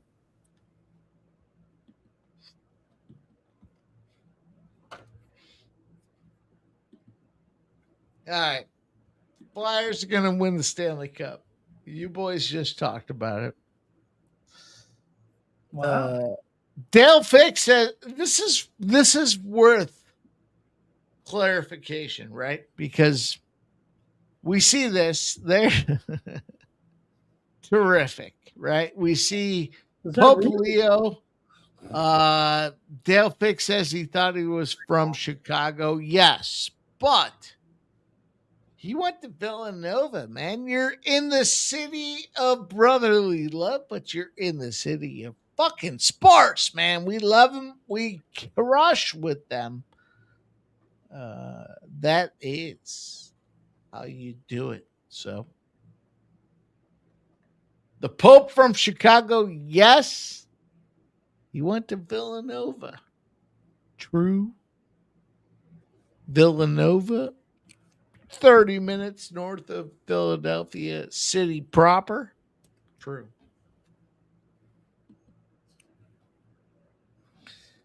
Here we go, boys. Phillips is going to gas himself out there.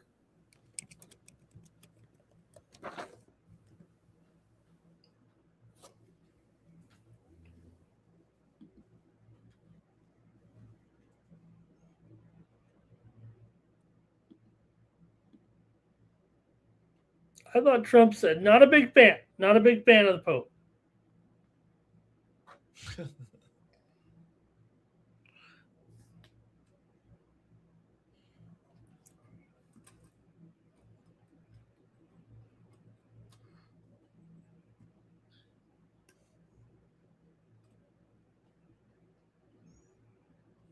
These guys are scrambling down there, but not a lot of going on. There's just some scrambling and some wrestling a little bit, punch here and there.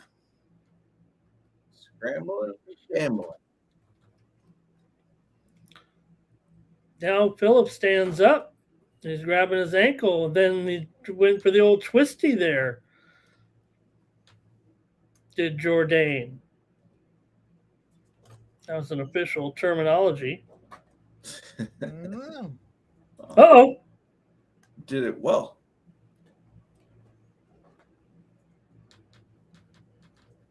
Went for the slamola there, but Jourdain was able to get his wrist down to prevent the old... Probably the one move they probably should you probably shouldn't be able to take a guy and bang him on his head. It's not a smart move. Yeah. It's going to cost you some brain cells. Pittsburgh tied it, huh? Yeah, it's a pick 'em too in the fight.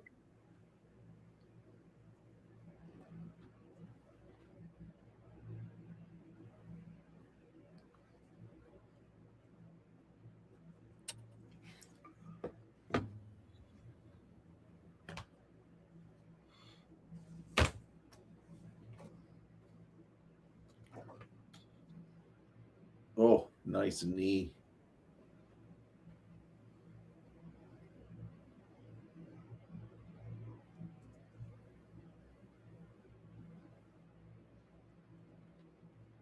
Jourdain moved to minus 130 live.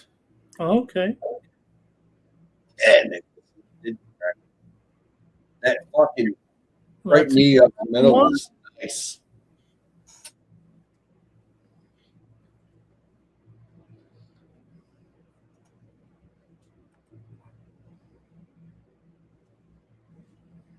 Final.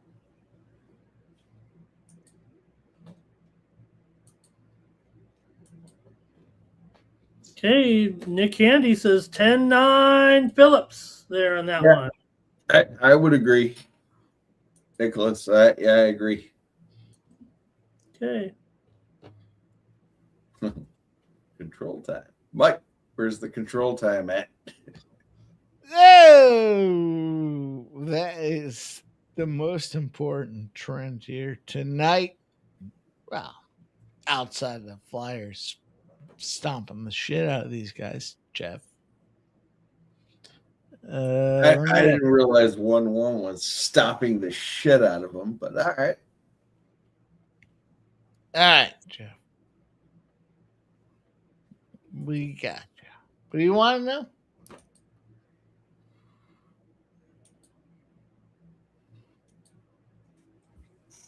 Control time. All right. 350. Oh, yeah. Oh, 3 minutes. 3 minutes. 358 to 0. Oh, 0. boy. To 0. Oh, my God. Is this a big bomb? Am I off? Let's go. Oh, I was hoping it was going to be a bigger number than it was. Yeah.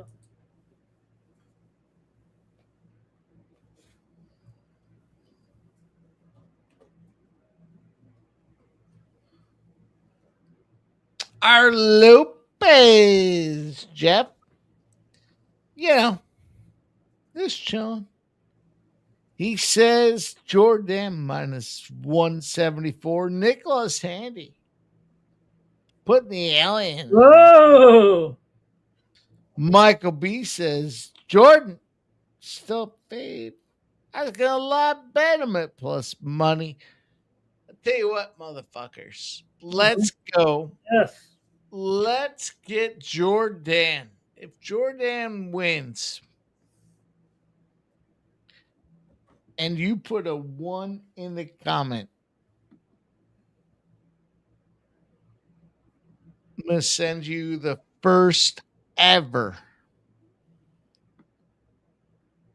t-shirt with the new Sports Money logo. You're not going to believe it. It's going to be the first ever. Put a 1 in the chat.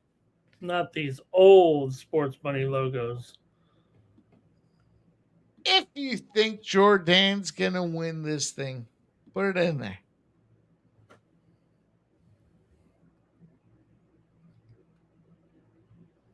Jordan's punching him in the gut. Gut punch. The testicles? Gut punch. Ramon, let me hear you say testicles. Testicles. Got him in the testicles. Gonna be a timeout here. We don't get it right.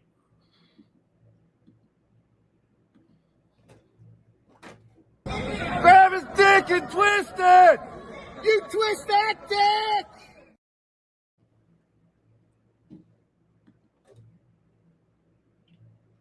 Quite a pace here, like we were calling there a little bit. Yeah.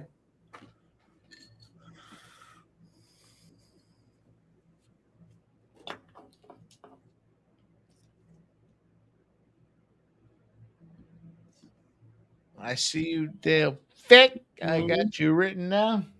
Oh, boy.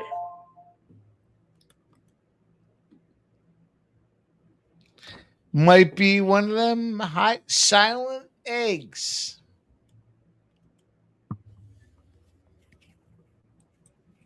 What do you mean by that, Mike? Yeah, what do you mean? I mean, some of our brethren are early adapters to our request to smash the thumbs up button. And okay. Now we might take them, brethren, in a sub head-to-head process and see who gets the new logo gear.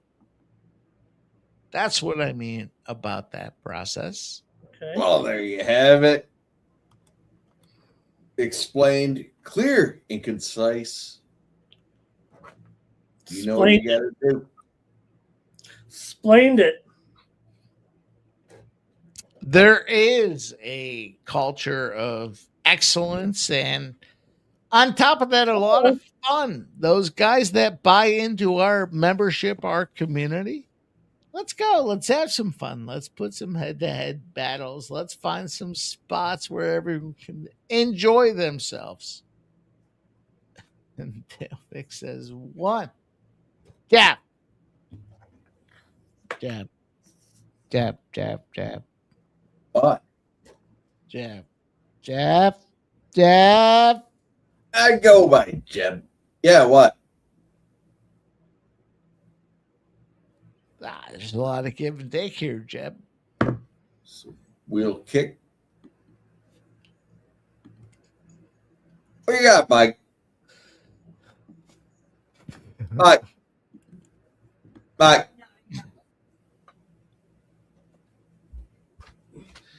But nice job. Let's give it a take. I am the main card massacre. So get out of the way. Now is Jordan on the last round, and that means the scores are tight here, and the line is 4-10 for Jordan, though.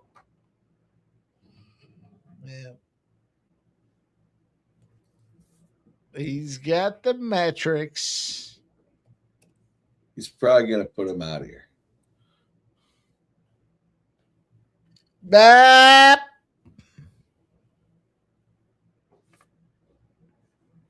Philip says 5 minutes and 27 seconds of control time. Oh, is there a chance you want to take a little dog in that spot?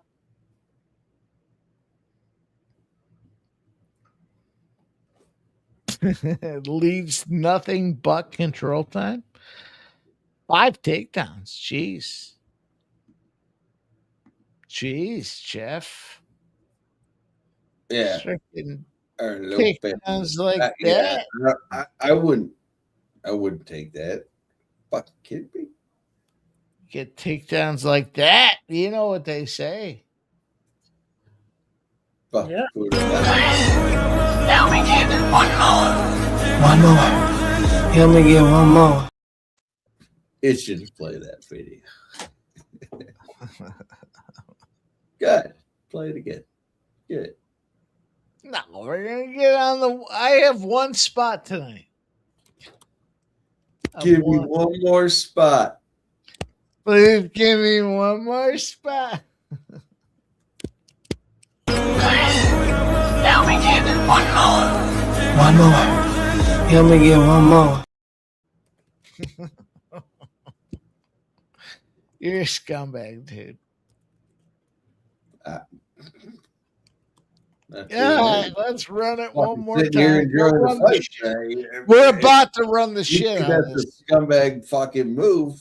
That's on you. You did. Help me get one more. Help me get one more. Help me get one more, Ramon. Me. That's the scumbag. Oh, Ramon, yes. I understand if you don't want to be around on the Saturday shows. I get it.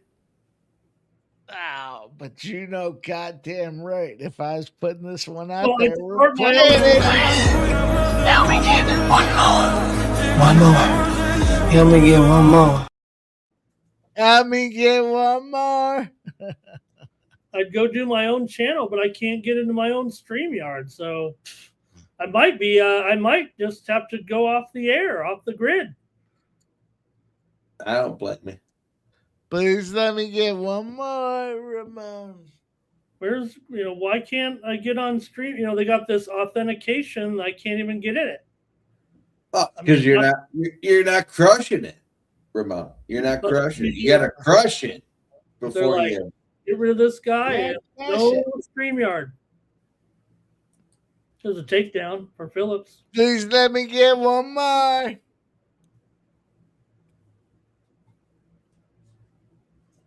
It was a good time. Let's go.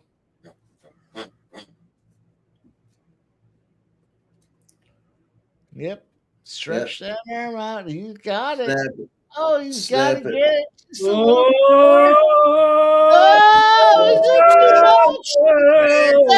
So round 3. Let's go, Phillips. Fuck you. Snap. Who's that? Ah. There goes that. Tap or snap is what I was thinking there, Jeff.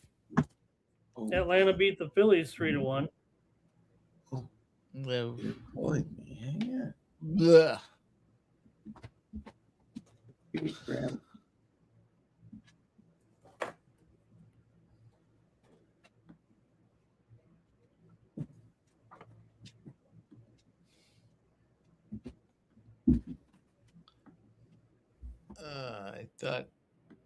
I thought air would put a little air in his bag here.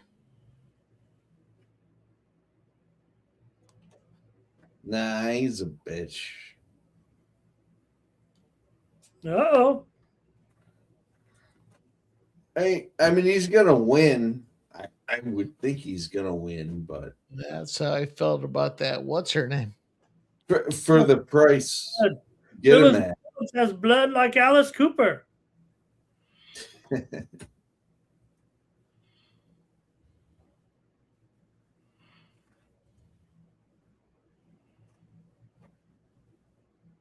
We might be heading to a split decision, guys. Nah, I think it's UNAM.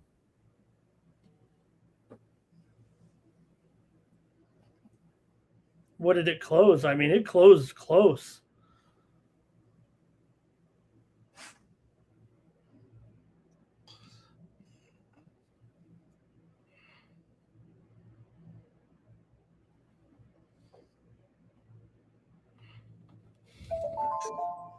We're gonna put him out.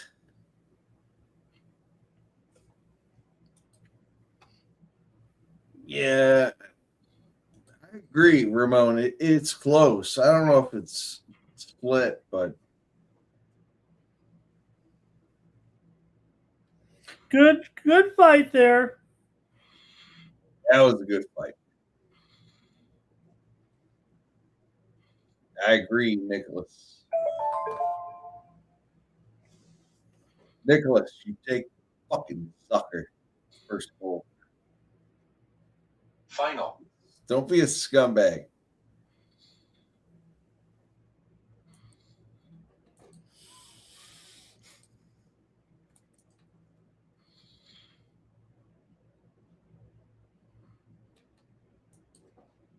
Okay, we'll get these scores. And we're off to the main. You sound excited about that, Ramos. Well, I was bummed about that. I had a big bet on KD's under in his props tonight because I knew he was going to be.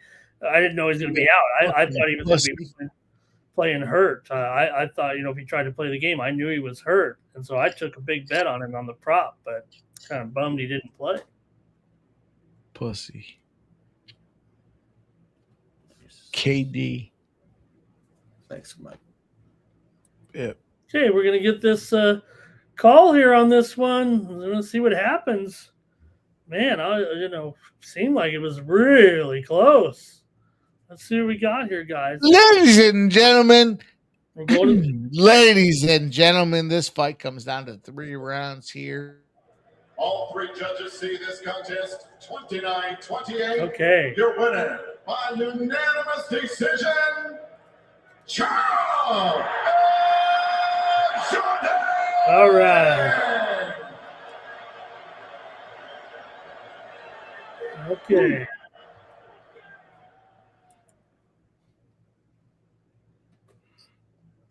We all knew that was going to happen.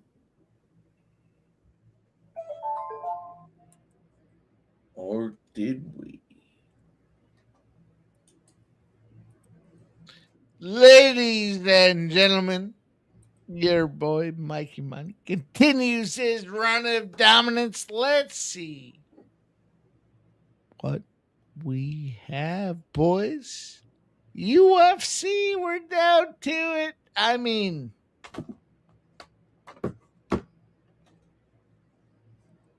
look. All right, Ramon. We got Burns and Malott. What are your thoughts? What do you got?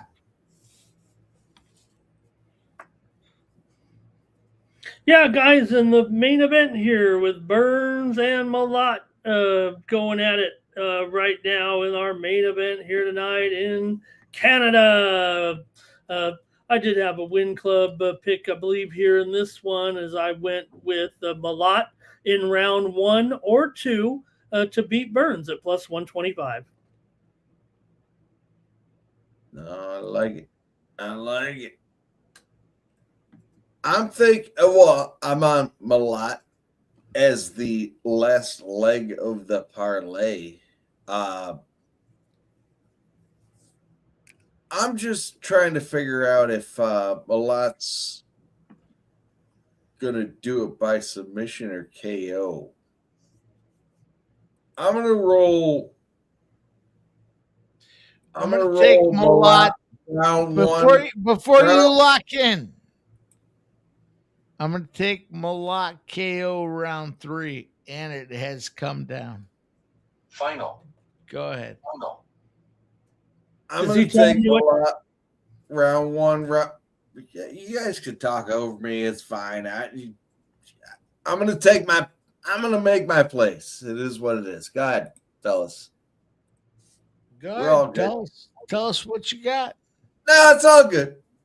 No, tell us. I made my place. I made my place. Oh, we're all here. You want to take a Malott and over 1.5 rounds at minus 105? That sounds good, doesn't it?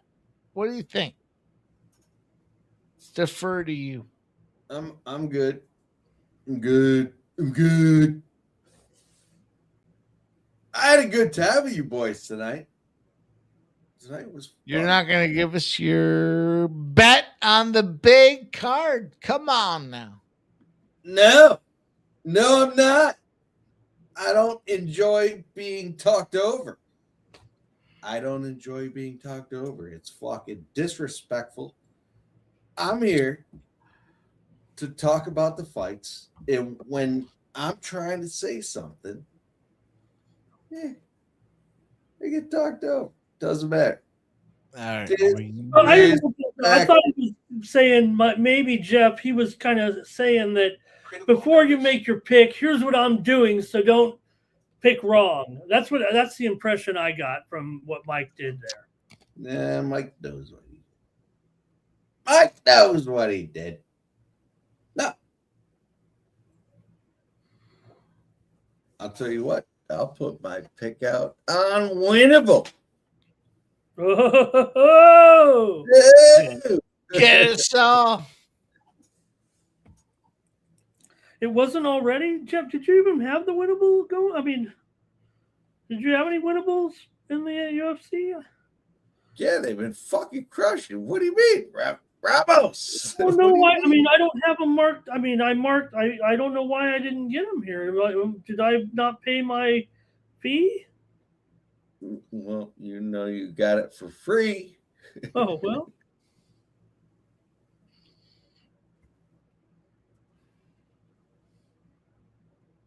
I'll put it out there. Why didn't I have them written down here?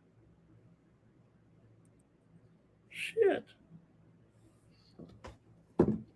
I missed out on all these winners so far from Jeff, everybody. I want to show Jeff's winnable on here right now. All the wins from Jeff. And for some reason, I don't have Jeff's plays written down on my sheet. No wonder I couldn't. No wonder I had Moises in there. See? But I had Jourdain. I had Aldrich. Grab his dick and twist it! You twist that dick! Some don't give a shit, Michael B. Some don't give a shit. I don't think you should be doing too much gambling tonight, Alan. Gambling? Who said anything about gambling? It's not gambling when you know you're going to win. Final. That's right.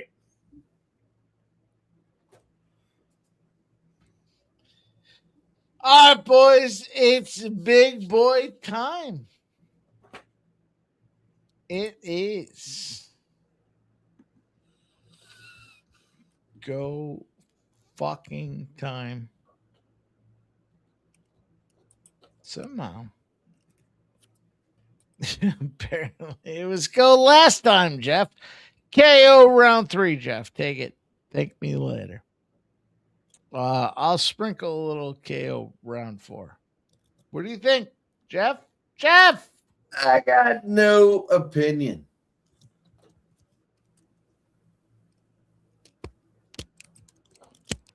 Nicholas Handy thinks Malott to win and round 3 to start. Ramon, what do you have here? Come on. Have some sense into the squad. Let's go. Yeah, sure thing, Mike. Even though you asked me 2 seconds ago and I gave you my pick, I'll do it again for you here. Why not? Ramon Scott. If everybody had to press a 1, if I was cocktailing, it would be a monstrosity it would be a form. Let's go. Appreciate you. Go ahead and put a 1 in the chat if you want a cocktail. I think that's what he said. I take a 1.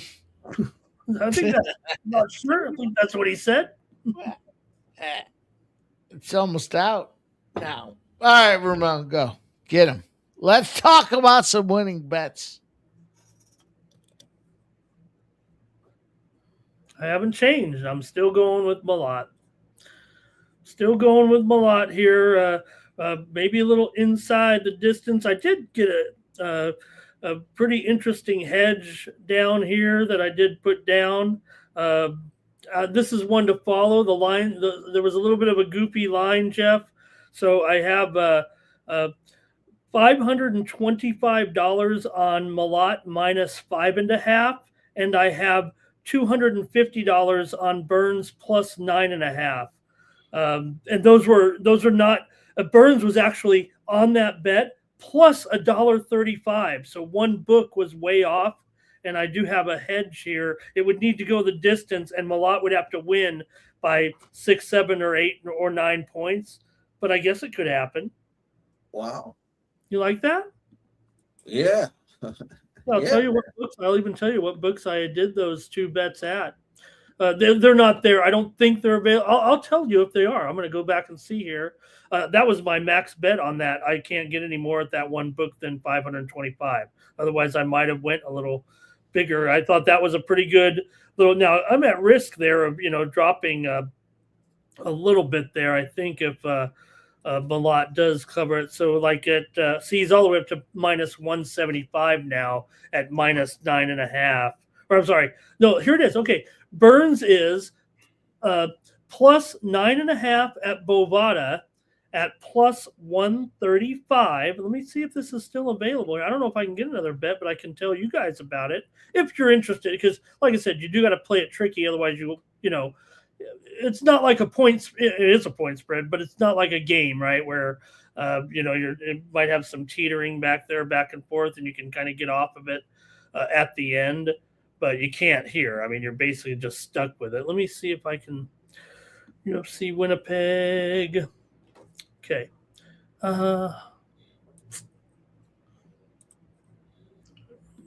Okay, so at BetOnline currently.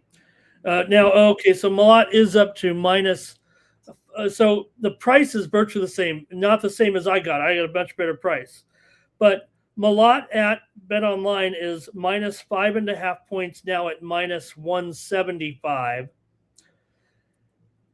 And that is currently the line at, make sure I got it right here, minus 5.5 at minus 175 at BetOnline. At Bovada, Burns is plus 9.5 at plus 135. So there is still some middle, I think.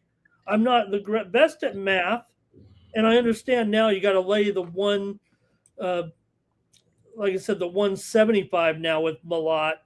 So, but I don't know. Is that kind of an equal? Is it gone, or is it gone? Is that more even now?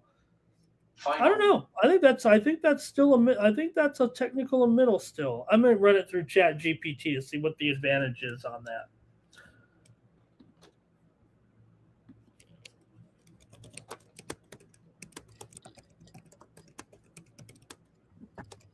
Because I'm not smart enough to do it in my head. All good, my friend. We're on the main event. You guys thinking I'm crazy? Am I crazy? Or is that something that could happen?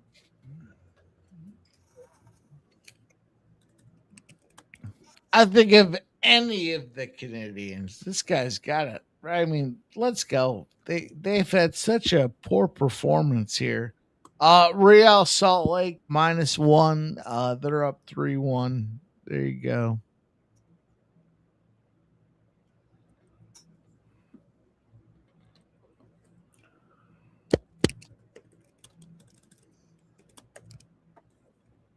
Jeff Tippett, Martone, Couturier. None of them have scored. It's already 1-1, Jeff.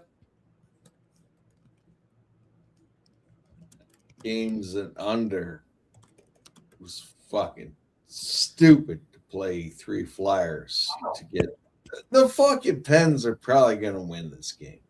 Come on. All right. We're going to fade Jeff's nonsense here. Let's take the Flyers. Easy money, Mike. You take it.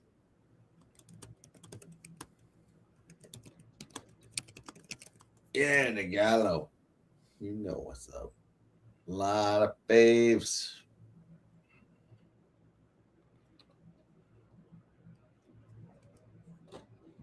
All right. Final.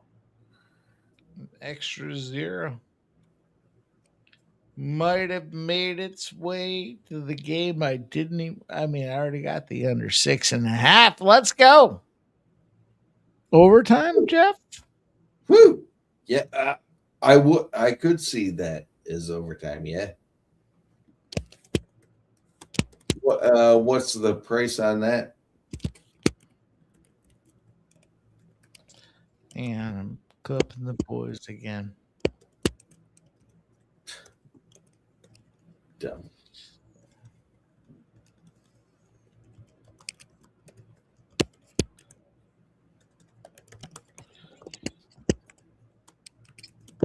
Overtime plus 130. Not a bad play. I just destroyed. I'm ready, boys. Let's go. Flyers plus 105. I can't believe I didn't move the line.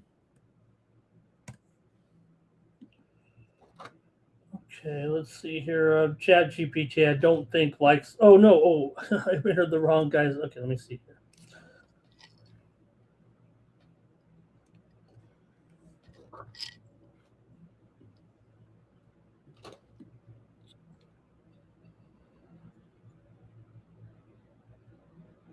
Okay, it says that my lean, the amounts that I bet on it, guys, mean, and it's on purpose. I mean, I like Malott here, is what the Chat GP analysis does say on that. The scenario will be I'll win 430. I'm going to, either win 435, 200, or lose 240. So there's 2 outcomes there. If the fight gets weird or Burns overperforms, I'll lose 240. If it lands right in that middle, obviously that'll be 705 total, I think it is. I'm just gonna wait. I'm just gonna watch it and see what happens.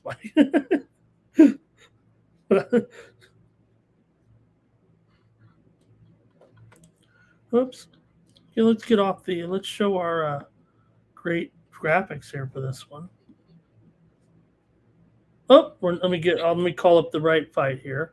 I think Mike's Mikey. Yeah, he might have lost track of the. He built these great graphics. We might as well use them. Whoops. Oh, no wonder I don't know what I'm doing. Oh, geez. There we go. There we go. Look at that. Yeah. Don't let Mike work hard on these. Do not let these. Yeah. Let's get that down there so we can appreciate it. Right. We don't want these to go to waste. Mike spends hours on these. Yeah, he does.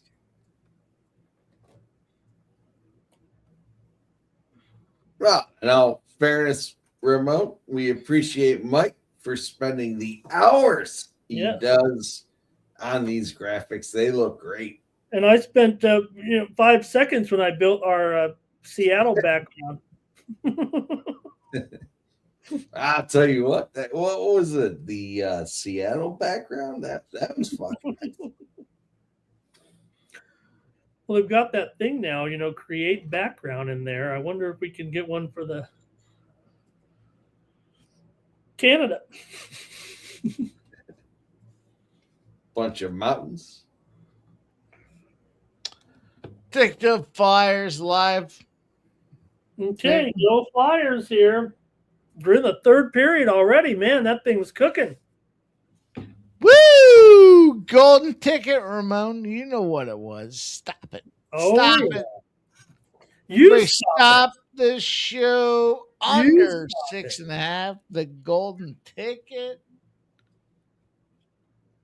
What?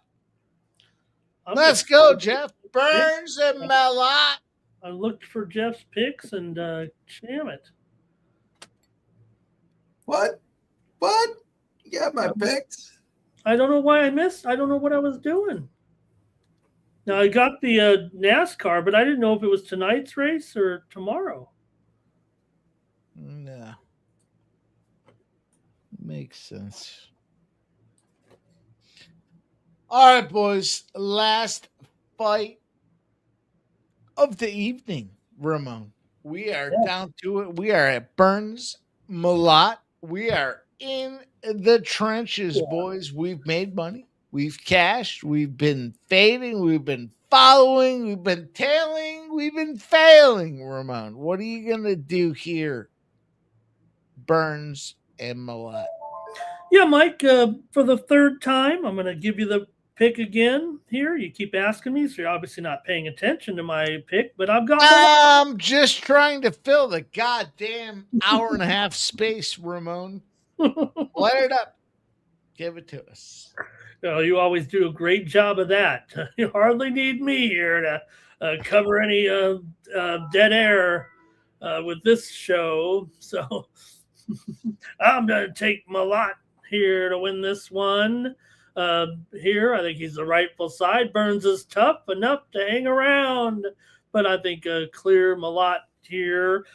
He might be able to get a little ITD going. I don't know. It could be a knockout. It could be a sub with this matchup. I don't know. I wonder if it'll even get to round, past halfway through the fight. Actually, do you think? I mean, at 2.5 over 30. I mean, it might end right around there. It might end before then here with Malott tonight. Why not? I'm taking Malott in this one, and you come in here just to be with me? No. Yeah. What? Yep. I disagree. And Jeff disagrees. Okay. All right. I thought Jeff I was disagree. No, it actually comes in and works on the computer when I'm in here intentionally. Well, why not? I mean, you get to hang around with you. Who wouldn't want to hang out with me, Ramon? Right. So she's in there, right? Hanging out intentionally. She's fucking listen. Something. I don't even know what she's doing. Not everybody can find a B tier guy. Listen, UFC, Hollywood, they take the A tier guys, but B tier, they're right under your nose. Yeah. Ramos, what was your pick? What was your pick? I'm gonna go with. Let me look at the first round first.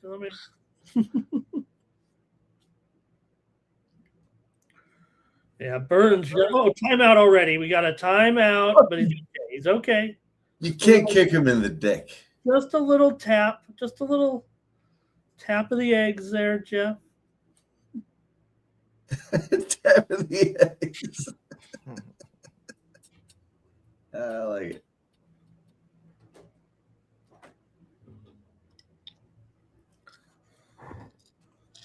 But we're standing around here so far.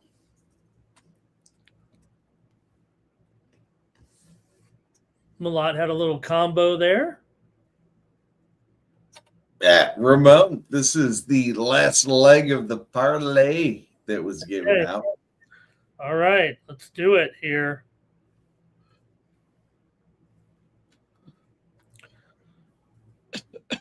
I wouldn't mind if Malott went the distance here and won by 6, 7, 8, or 9 points, though. That would make my week here, obviously. Now, let's put $1,000 on the Flyers to win at even money. Okay, go Flyers here. Stupid. What have you seen there, Mike? To that it's that you wouldn't do it before the action. What has changed for you? That is it just gambling, or is there something to the action here that has caused you to now go in on the Flyers? Well, I'm already playing with house money on the under 6.5, so felt like it was time to run it back. Nice on these boys. Fuck yeah! Good luck. Let's go. Yep, under 6.5. Imagine that. The golden ticket, gentlemen. The golden ticket. I didn't realize it was on the golden ticket before it became the golden ticket. That's awesome. When I see that golden ticket come in, Jeff, changes the game, doesn't it, boys? You see the you know what? Confidence float across the board, and you have to ask yourself 2 questions. 1, am I on it? And 2, how much am I betting on it? That's it, Jeff. What do you got? when I see it, I'm like, I was on it, and then I didn't even know about it.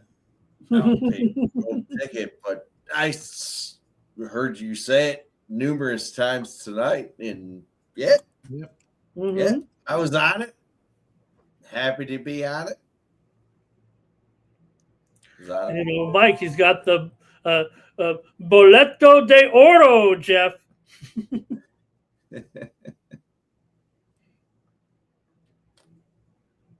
All right, boys, we are down to the big battle, the last fight of the card. Michael P says, great job, Mike. You did a and great I know, job, Mike. You did a great job, Mike. I do what I can, boys. I appreciate everybody that's here. And, you know, listen, elite talent has to deal with the surroundings. So I appreciate guys that recognize that. Hey, you know what? Shout out to a like for MMA Jeff. Shout out to a like for Ramondre Stevenson Scott. This is the big one. This is the big main event. I've had fun with you boys. What do you say, MMA Jeff? I tell you what, Paramount, because it's in and out quick. Yeah, they don't fuck around. We're not it's 10:30.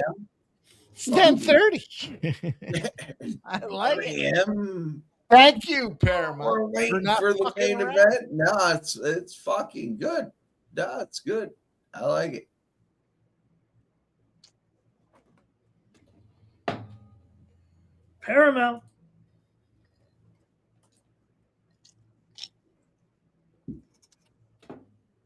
At the undisputed WWE Championship tonight, Cody Rhodes defeated Randy Orton. Rhodes was pushed to the brink of defeat, but mustered up enough energy to beat Orton to retain the title. Orton appeared to have done enough to get the win late in the match, but the decision to take out the referee with an RKO backfired as Rhodes eked out the victory tonight in the WWE Championship bout. Tough. Did you say to take out the referee? That's right. Questionable move there. Late decision to take out the referee with that RKO. Don't want to be doing that, Jeff. No. We'd like to see that here in this fight. Yeah, clip the ref.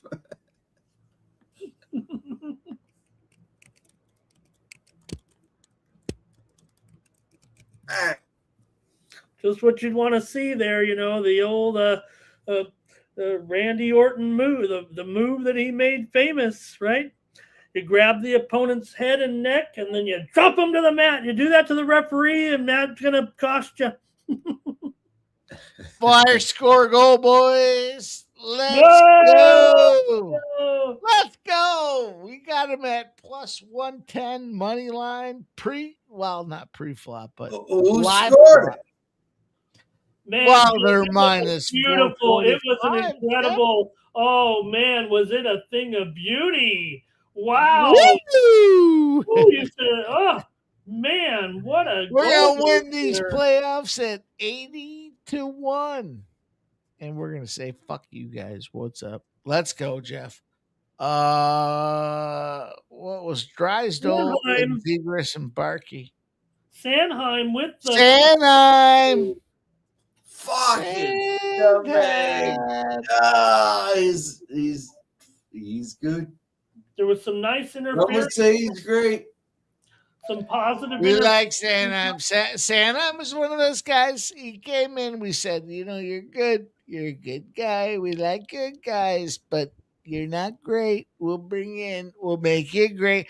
He goes in the lineup. Everybody was like, whoa, what are you doing? I said, listen, we make it a good lineup. This lineup is ready. These guys like to go smack the ball.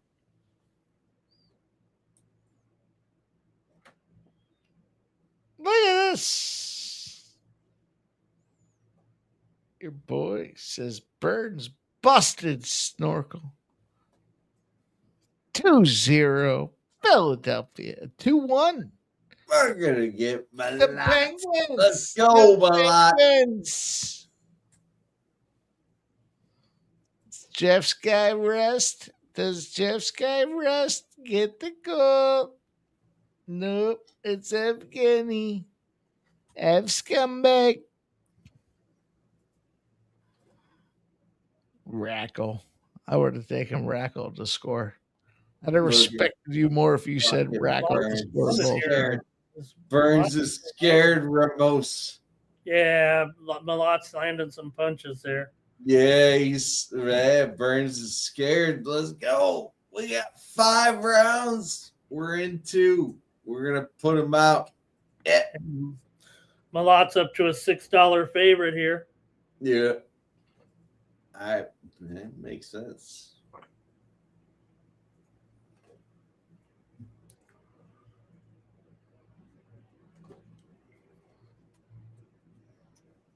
Malott and over 1.5 rounds. Well, the over cash on that boy shirt. Minus 105 on top of that. How about that, boys? You did a nice job, Mike. Did a nice job, Jeff. Crushed it, too. Never heard that in my life. Also, boys, Real Salt Lake -1. Turns out they're up 4-1. There you go. There's another fucking free play. I got it. I can't believe it looks like it's going to cash. 4-1. Cheers to everybody that tailed.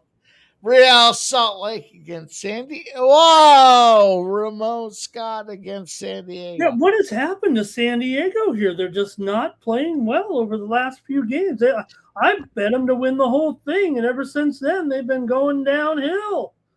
What is going on here with my San Diego team?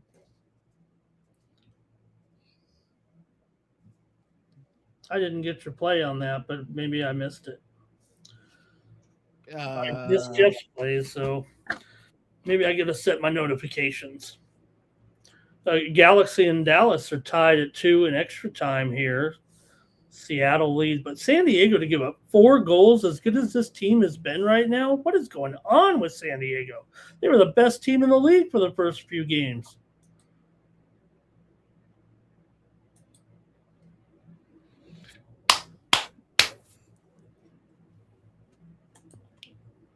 San Diego. I feel like we've been firing.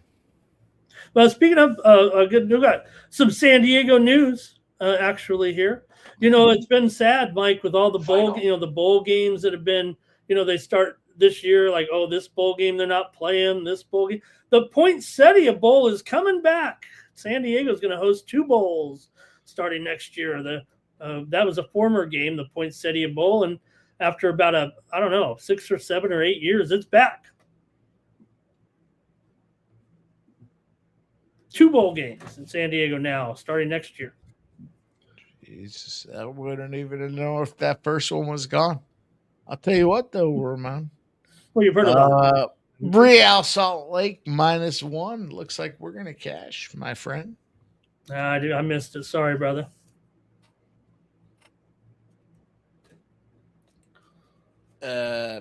Sidney Crosby hat trick and LeBron James triple-double.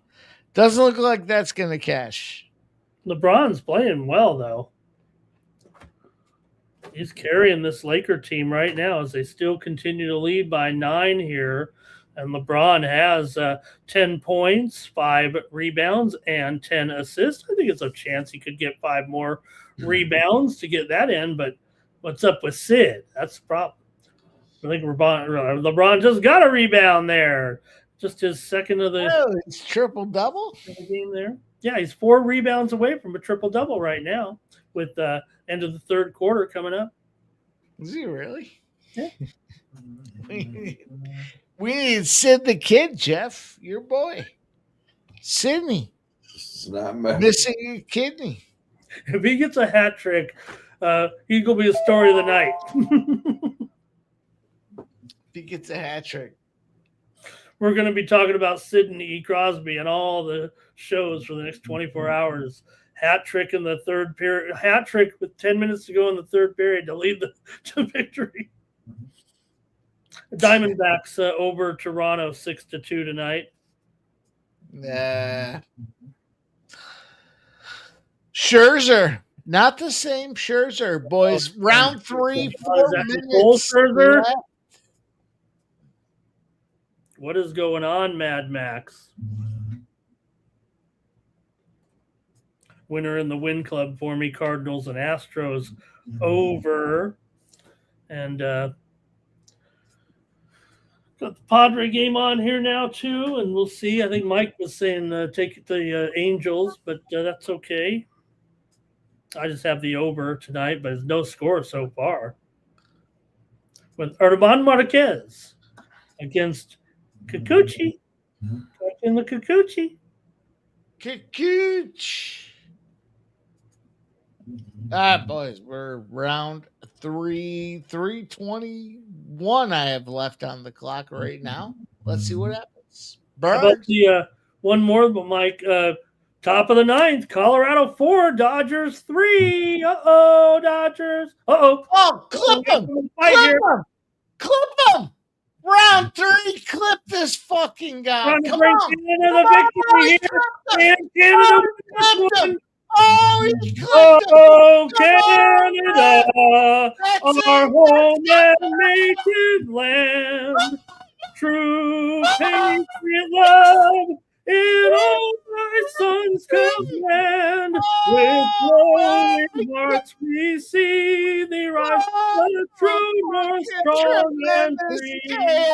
Oh, far and wide. There's a reason they say it's the best damn UFC stream out there. For land, glorious and free.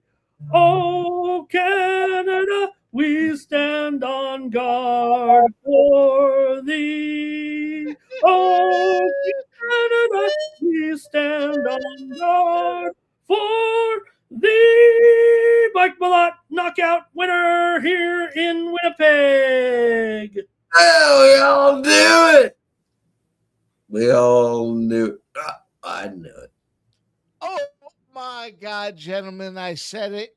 I tweeted it out before the show even started. I said, it's the best goddamn UFC stream on the planet.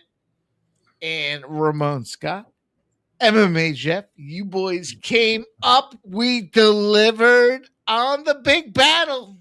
Burns and Malott. We've unfortunately, gentlemen, come to that point of the show where there's no more spots to go for dough. So let's put the bow on the show. You boys have done a fine job. 5 hours, 40 minutes. But we'll be back to do it again. Ramon Scott, tell him I'm going to put you on the big screen. Tell him what's up. We know the morning steam. Let's hear it. I'm going to have the morning steam tomorrow. We'll talk Mike Malott winning it for Canada. We'll talk NBA, NHL, Major League Baseball as well. Maybe we'll talk a little NASCAR. Maybe we'll recap this card. There's going to be some great sports action tomorrow. There's some great tennis out there. You already heard. We're on Ben Shelton, says Jeff, over Caboli tomorrow in tennis. Final. We've got, what else we've got? We've got some soccer action tomorrow. Man, we're going to have a great day on the morning steam. Gilbert Burns just threw his glove. Now, I don't know if he's tossing his gloves down, but he just put them on the. MMA Jeff, are you going to make a guest appearance with Ramon Scott? I don't know. You never know what happens after a big Saturday night, Jeff. MMA. Jeff, we like big Saturdays. We like MMA, Jeff. We like MMA, Jeff. That big Saturdays, Jeff. Where can we find you? I'm gonna clip myself. I'll tell you what. Me clipping myself. I think that's it. What's money? No, it's probably minus money. Bop. You just cash. I'll tell you what. You fucking follow me. MMA Jeff 19. There's a fucking special window for everybody to follow. Unwinnable. MMA Jeff 19. I had a great time tonight. Whoa. Yeah. Here I am. I had a great time tonight. We all had a great time, man. It was a lot of fun, Jeff. I had fun hanging out with you. Thanks, Mike. You did a nice job tonight, Mike. Did a nice job, Ramon.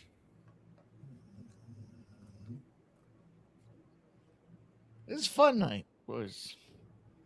I fucking hammered, and I mean hammered, the Flyers. Turns out, they scored again. It looks like I'm gonna sit around and watch this Flyers game, boys. Great job as always. How about Paramount, man? We're down to under 6 hours. Jesus, remember 7.5 hour ESPN Plus? Here we go, boys. Great job, great flow. I appreciate you, my friend.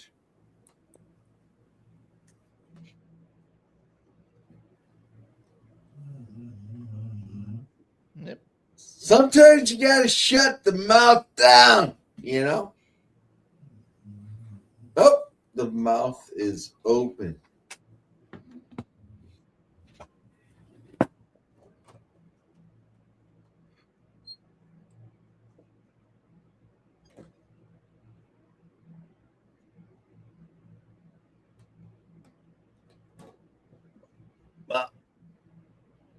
Wow. Appreciate you all being here.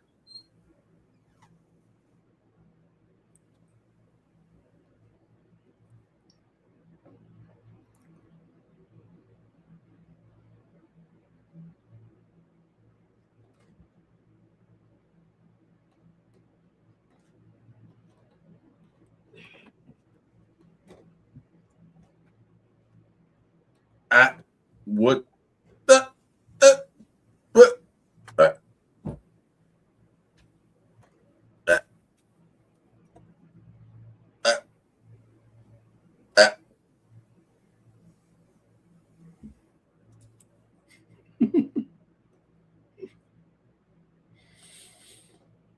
Thanks a lot, everybody, for joining us here for Mike and Jeff. Appreciate you guys for joining me here on the show. We had a great time here tonight, guys. See you next week here. We're gonna have another great card next week on the Sports Buddy Network. For Mike and Jeff, I'm Ramon Scott. Thank you for joining us.